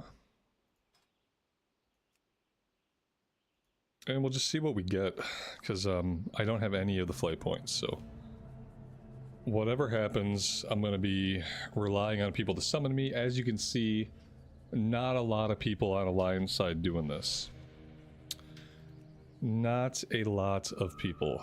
So we'll do some questing for a bit. And we'll see if anybody invites us. For questing, let's go ahead and we'll put back on the two-hander.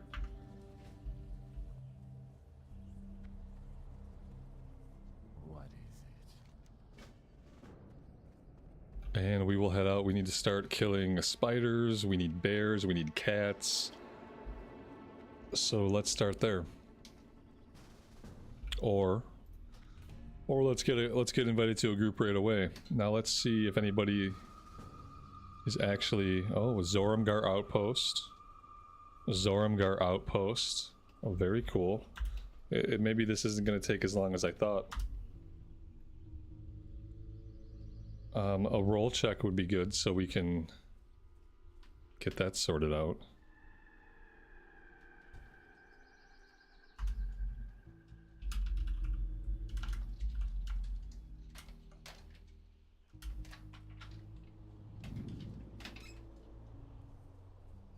Yeah, there is a flight point out there really close. We just don't have it. Maybe we'll try to hang around after the run and try to go get some of the flight points. I don't know.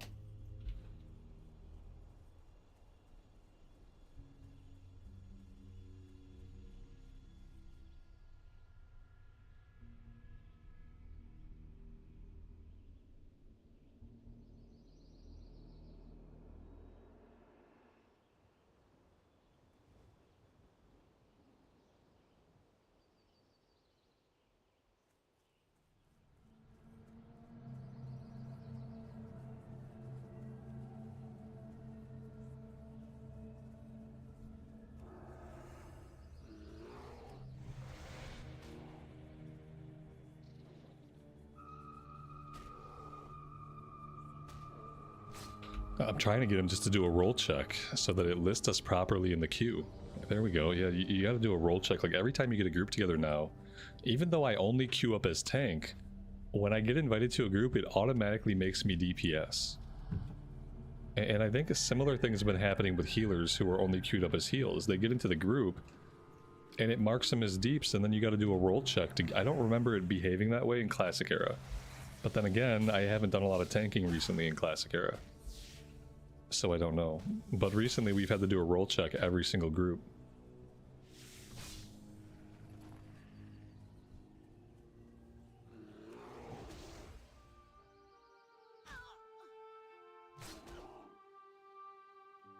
Alright, it looks like we grabbed a DPS warrior. Oh boy.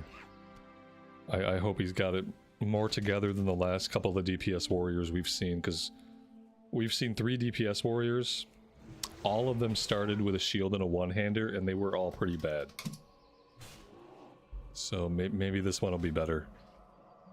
We'll know right away. The good thing is we'll know right away.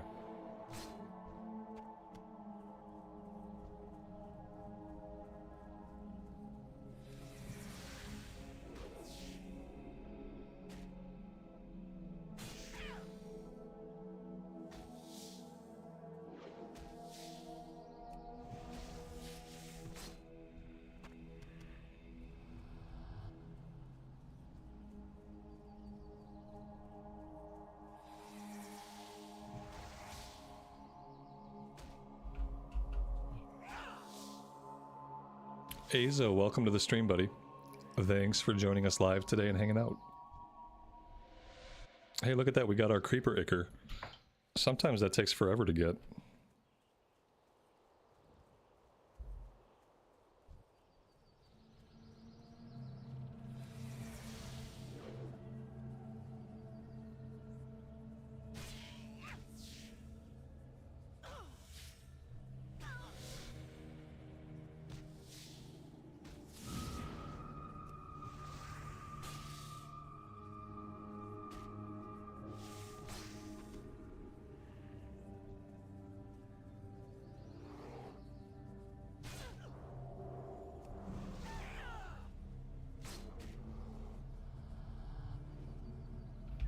Am I also on Twitch? No, I don't stream on Twitch. I don't really care for Twitch. I don't think it's a good environment. And as an unknown streamer on Twitch, you don't get any views anyway. And so I just keep all my streaming right here on YouTube. And then I don't have to deal with Twitch at all.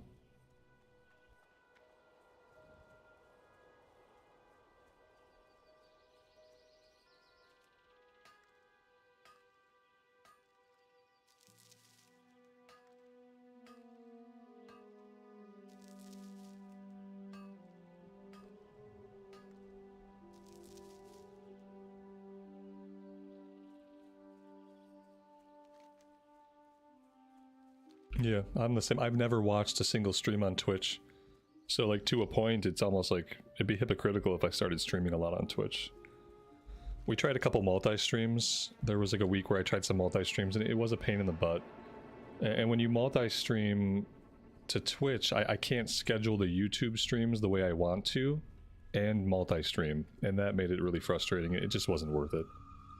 I don't want to be a circle.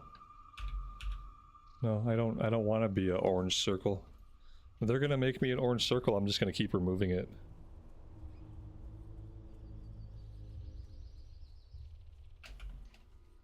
Patrick, welcome to the stream. Thanks for joining us today.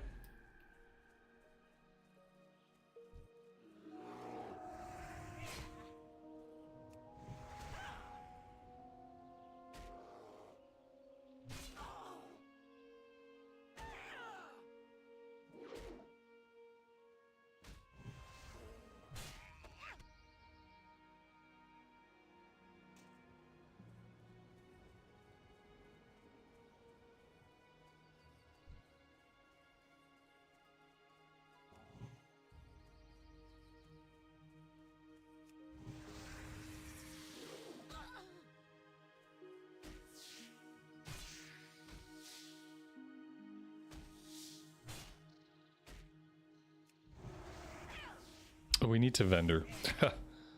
Oof. We got a vendor really fast. I just noticed we have 4 inventory slots.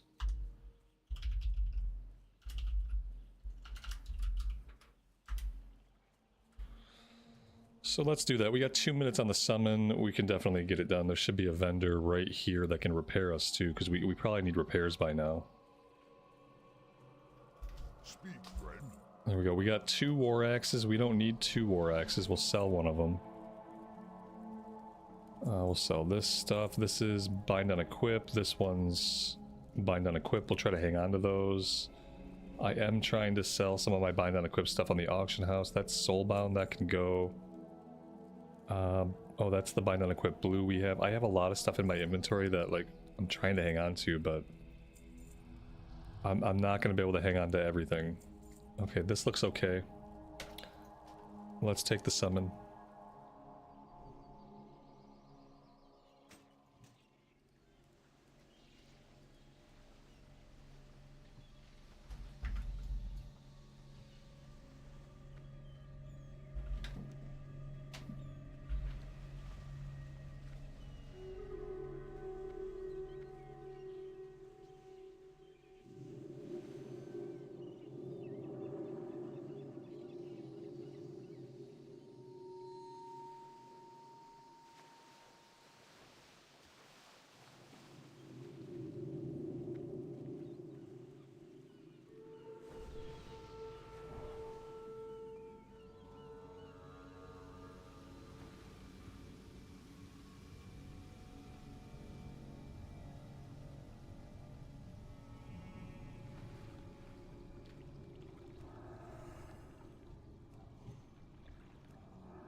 I don't know why half the group is back here. Some of these guys must be collecting the blue crystals on the wall.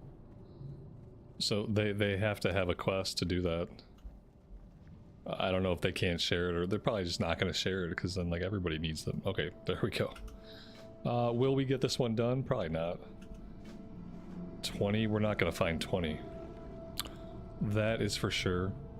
I feel like BFD is a dungeon where I never do the quest.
What are these people doing? Please come to the dungeon, people. Thank you, thank you. Now I gotta ask for might. Let's see, do I have it already? No. Let's just wait a second. Maybe we'll get it. No, we still don't have it. Okay, I'll ask for it because I have to ask for all my buffs.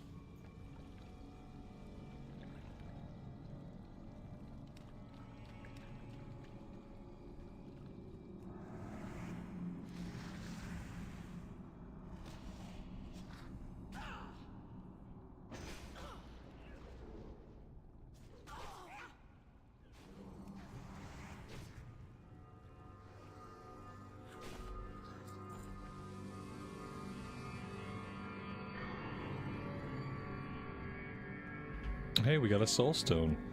Well, that's cool.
Bilko, welcome to the stream. Thanks for joining us today.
I mean, yeah.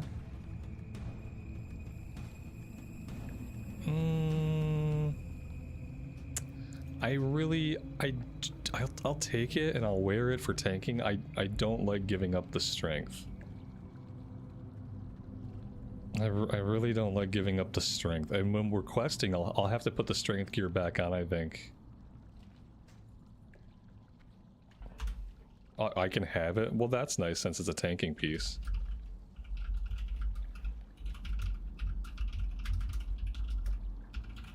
I was like, oh, you can have it. Oh, thanks, buddy. Thanks for giving it to me. Just roll on it if you want. I don't need charity.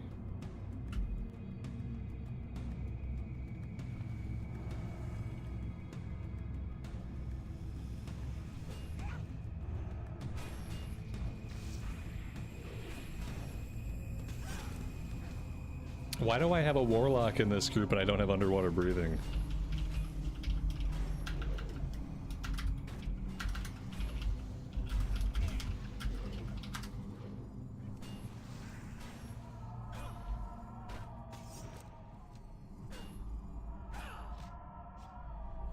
Oh, Amy, goddamn. Oh, that sucks. Oh, I'm so sick of this fucking car, man.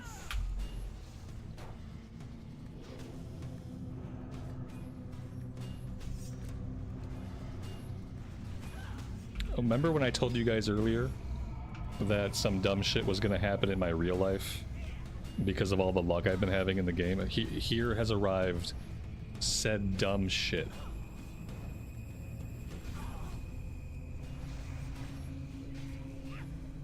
Right on schedule.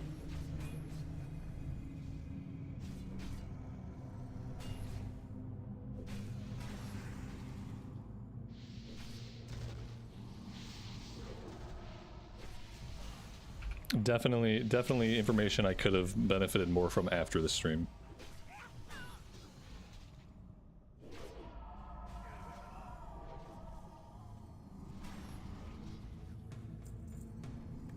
Cynical? I mean, it's real.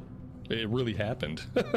It's not just cynical. I said it was going to happen, and it really happened, because that's how life works. I don't make the rules. I'm just stuck here.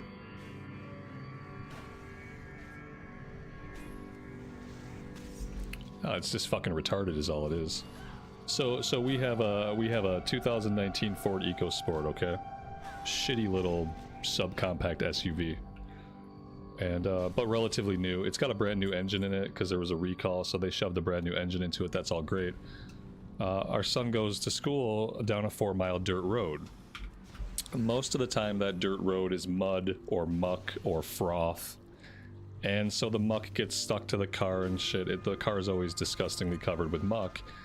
And so you take it to the car wash, you gotta spray it off. Well, it's such a shitty car that whenever you spray the wheels, the little weights on your rim that help you balance the wheels so you don't have like wheel shake, we always lose some of the weights.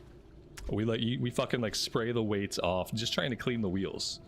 Somehow we managed to spray off the literal weights that are supposed to balance the tires out on the car.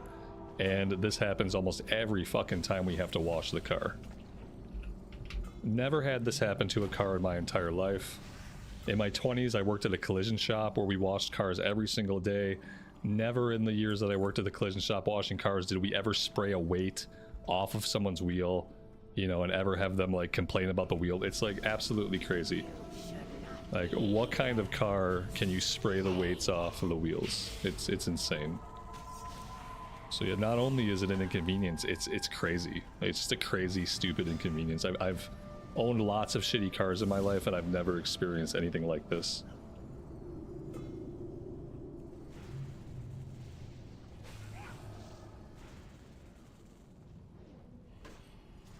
Yeah, the last time when they fixed the tie rod ending, they said that they put like super sticky glue on them. Right, well, it doesn't matter. Because a car like ours isn't supposed to be going down dirt roads, and it isn't supposed to be getting covered in muck. They simply didn't make the car with any of that in mind. You know, that's the reality, is that the car isn't made with that stuff in mind. You know, they're assuming you're just driving on cement like a normal person. What do we think about this? I'm gonna roll need on it. We can think about it later.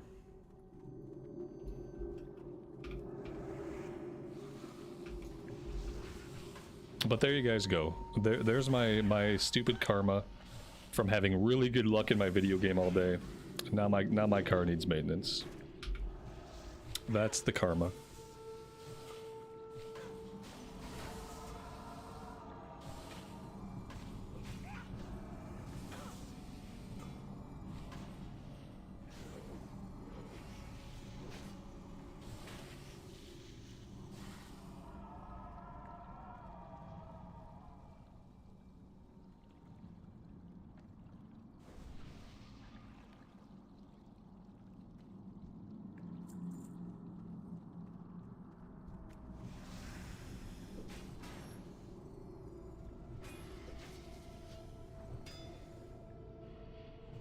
There you go. There you go. The warrior like wanted the item, but he was like, "Oh, I guess you could have that too. I don't mind." Like, no, don't. I don't mind me. If it's a game, if you want the loot and the loot looks good to you, roll need. It's a game. You don't need to give charity to people. Like, if you want the loot, roll on the loot. I don't care. But definitely don't act like you're doing me a favor by passing on it. I don't need you to do me a favor. You're here doing a dungeon. I assume that you want loot out of it. Just roll on what you need, and it's fine.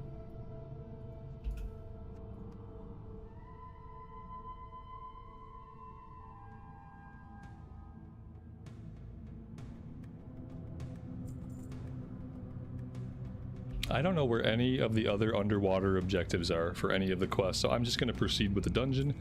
And if somebody needs to go off in one of these little alcoves to do anything else, I'm assuming that they'll let me know. I know there's maybe like one other quest item somewhere. I don't know if it's a Horde and Alliance thing, but I'm going to go this way. Because this is the way that I know to go. And at the beginning of the run, people were kind of... they weren't sure if they knew the way through the dungeons, so...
I just now noticed that nobody followed me. Everybody just kind of did something else. Maybe I'll get a heal before I die. It's gonna be with a druid healing me. It's gonna be close. I don't know if they have any really big like nuke heals. They might have healing touch. Healing touch might be a nuke heal.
Any kind of heal would be nice.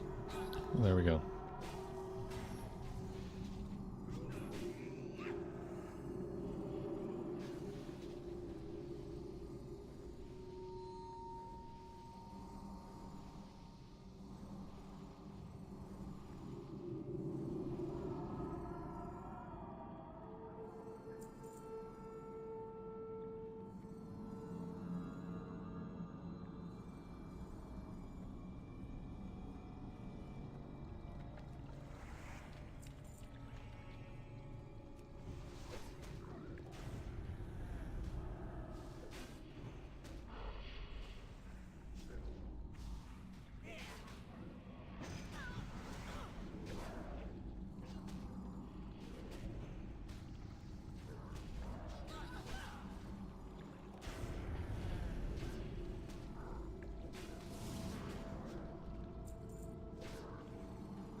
Why am I playing Pally, lol?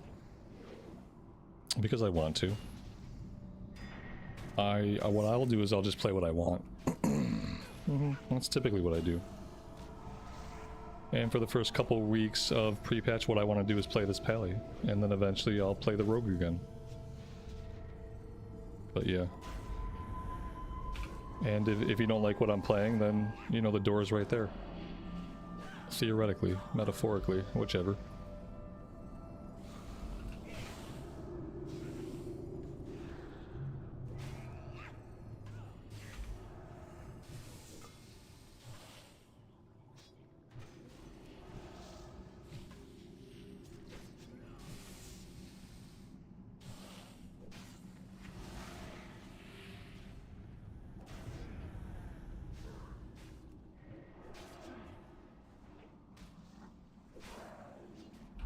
Why am I wasting my time?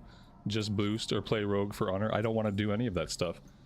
Doing the stuff that you just described would exactly be me wasting my time, and in the one case it'd be me wasting my money.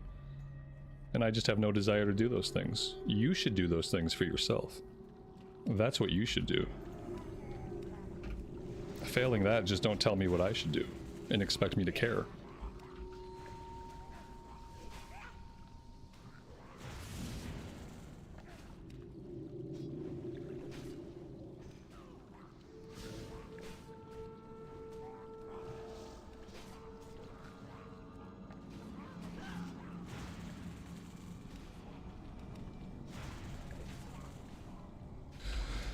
This room is a nightmare. I'm gonna fall back this way, and I'm just gonna hope that people are smart enough to do the same.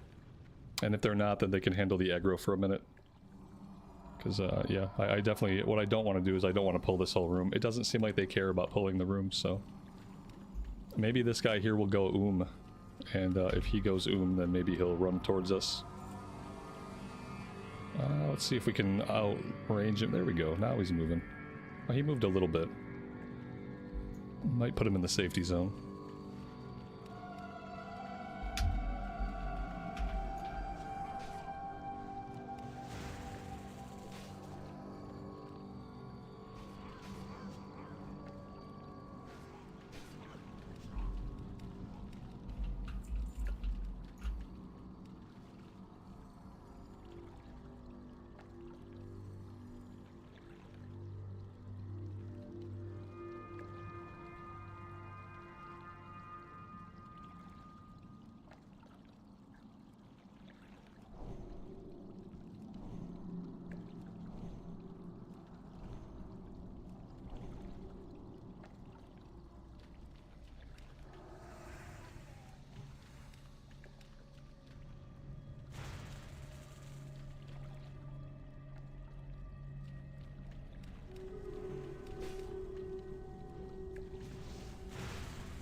Why don't I loot them? Because right now I'm focused on pulling the room.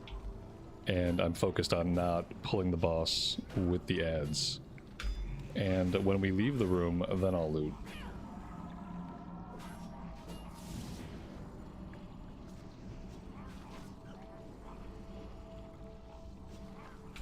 We got the LG Fists. 10 strength and 4 stamina. We're gonna roll off on that with the DPS warrior.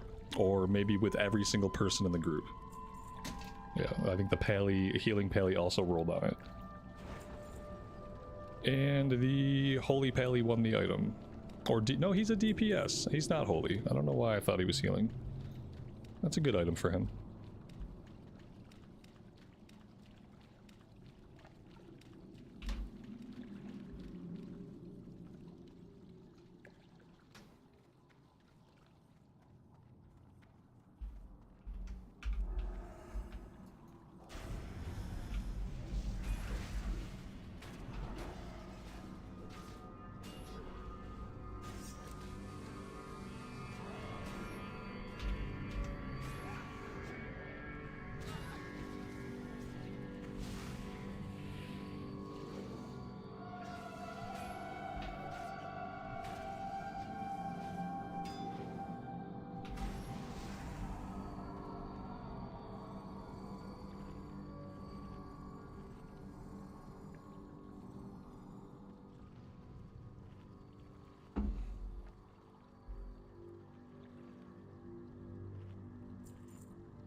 Chat's been really good today. No, chat's been awesome. It's always just one person.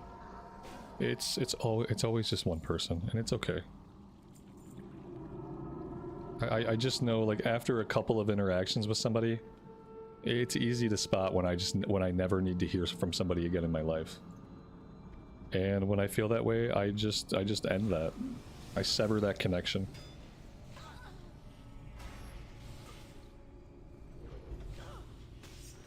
They can go waste their words on somebody else.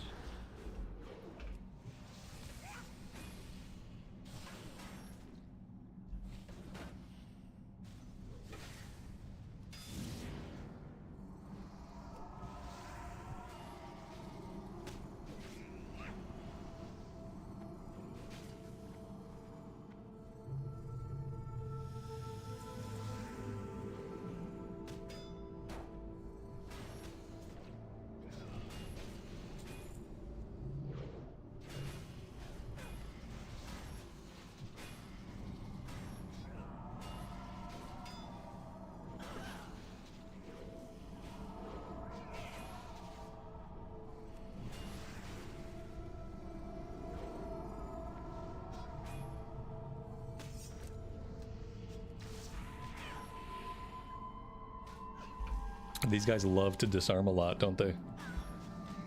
I kind of forgot that. It's a little bit easier to deal with as a pally than a warrior, because at least we can do things that don't involve attacking. Like, we got consecrate, we can judge still, even if we don't have a weapon, we can judge. But yeah, they sure do like to take our weapons away.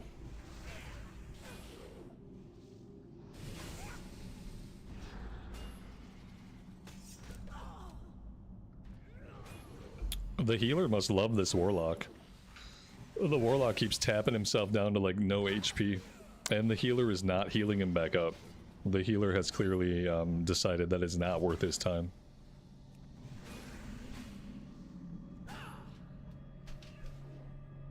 Yeah, and considering the damage output on the warlock, I don't blame him.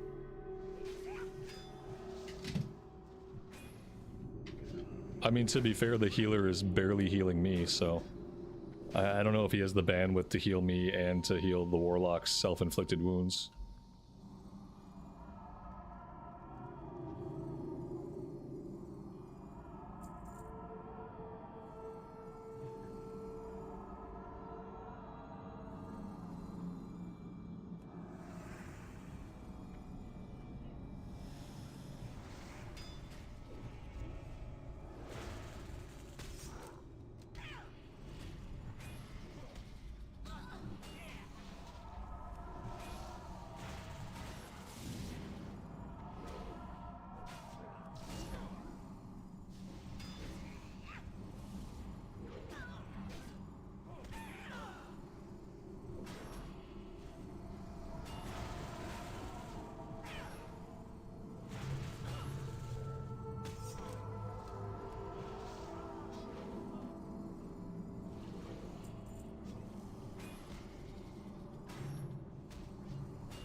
I think the healer needs mana. Somebody called for mana.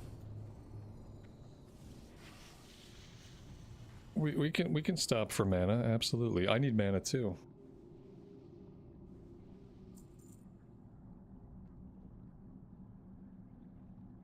Wouldn't it be easier for the warlock just to carry some water like everybody else? Like, wouldn't that just be the preferred way to grow in that 5-man situation? I feel life tapping is for when you're in a fight and you run out of mana in the fight and you need to keep DPSing in the fight. It's not like, you know, every time a fight ends, I just life tap myself into oblivion. I don't know about that. I don't like it. And if I were the healer, I probably wouldn't top him off. Because I feel like if the fight's over, then you can just drink. And you can just eat. Like, just drink and eat if the fight's over. Why water when you can make the healer do it? Yeah, that's what I mean. Like, I wouldn't do it. And sometimes this healer's healing him sporadically. Like, he'll let him sit at low health for a long time. And then, you know, he probably gets frustrated with that and just heals him up to top him off.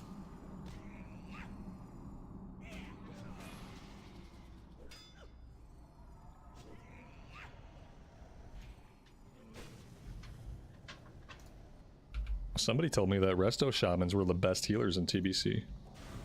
I don't know if that's accurate or not. And I think, you know, it's hard to say something's the best, but it seems like they're probably pretty good.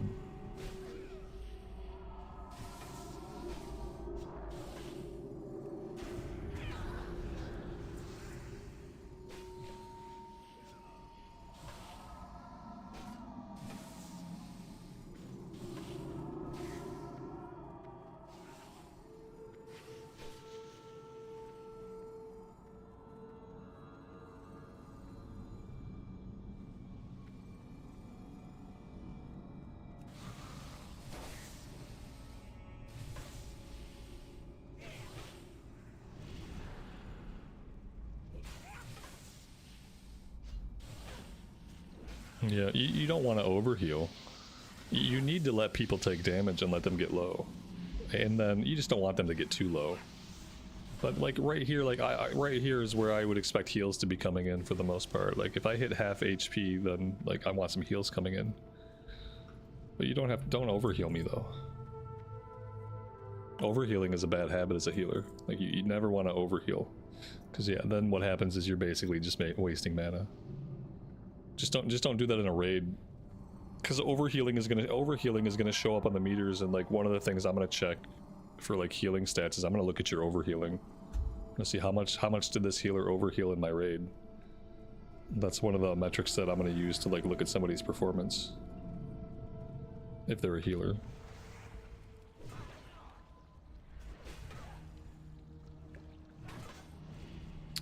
To heal well, you have to really be able to triage. Which means like looking at people and saying who really needs a heal right now, who might need a heal in a couple seconds, who doesn't need any healing. Like you really have to triage. I hate leaving that group up. Let's just kill this group.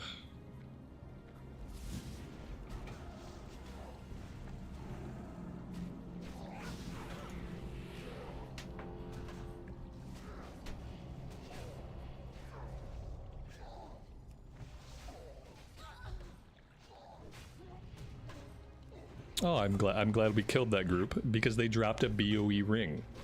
See, now if we'd have skipped this trash, we would not have got the ring. We have a need.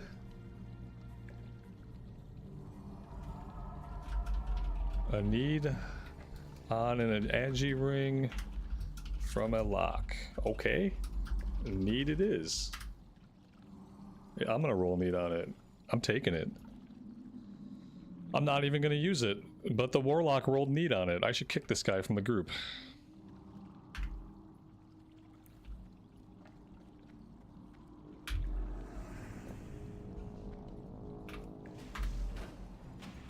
He wants the spirit. Cool. I don't care. I don't care. It's not a lock ring. It has a lot of agility on it.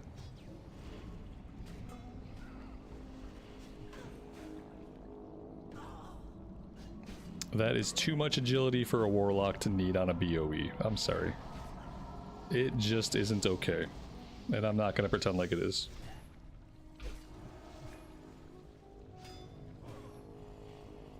Never seen a caster roll on it. Yeah, I get it. Like, he needs spirit, but he can need spirit, but he's not going to get it from that ring.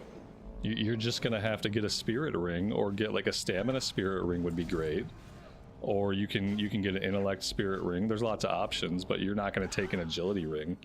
Because I know he's just going to go sell it. You know what I mean? He's not going to wear that ring. He's going to take that ring right to the auction house. He's going to sell that ring for like 15 to 20 gold, like guaranteed. And he didn't even say anything. Next time...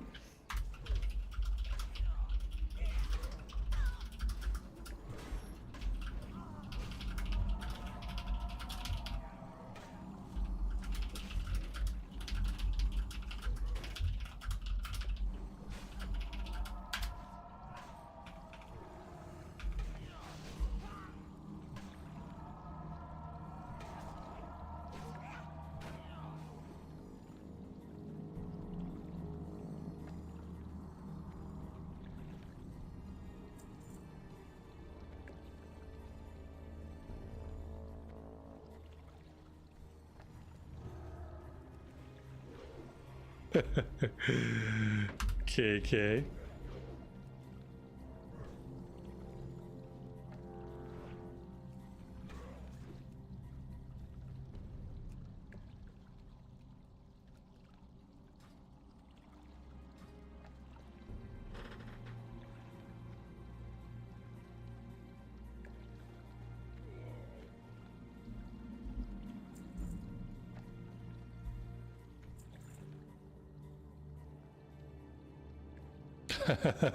World of Dramacraft.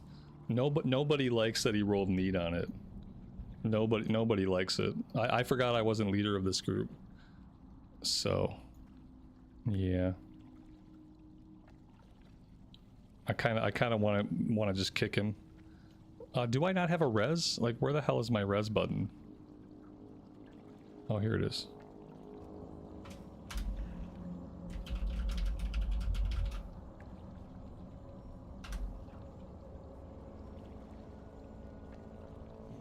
I'm not going to res the warlock. Maybe the other pally will. But I'm not going to.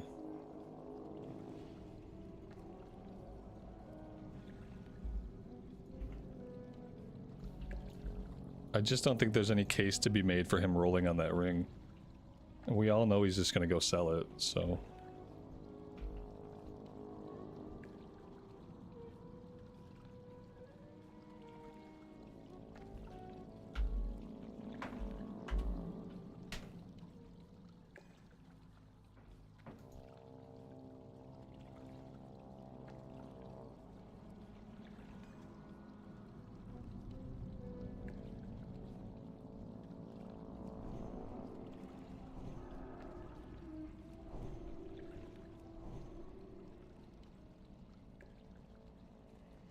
And the healer went AFK.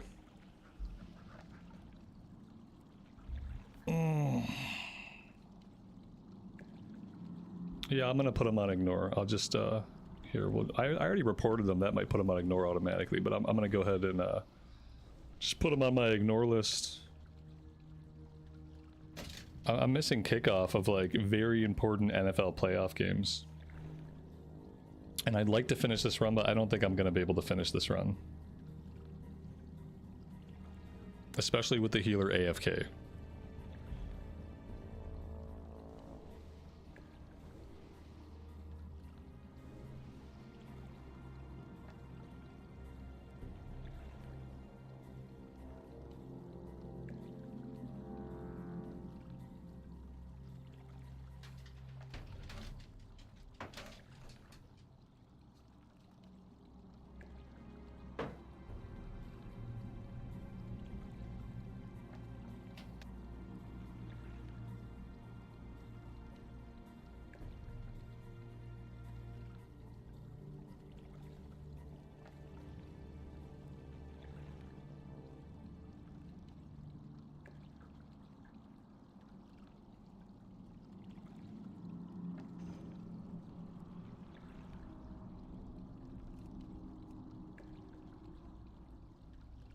Guys, I gotta drop from this group. I am out of time for today.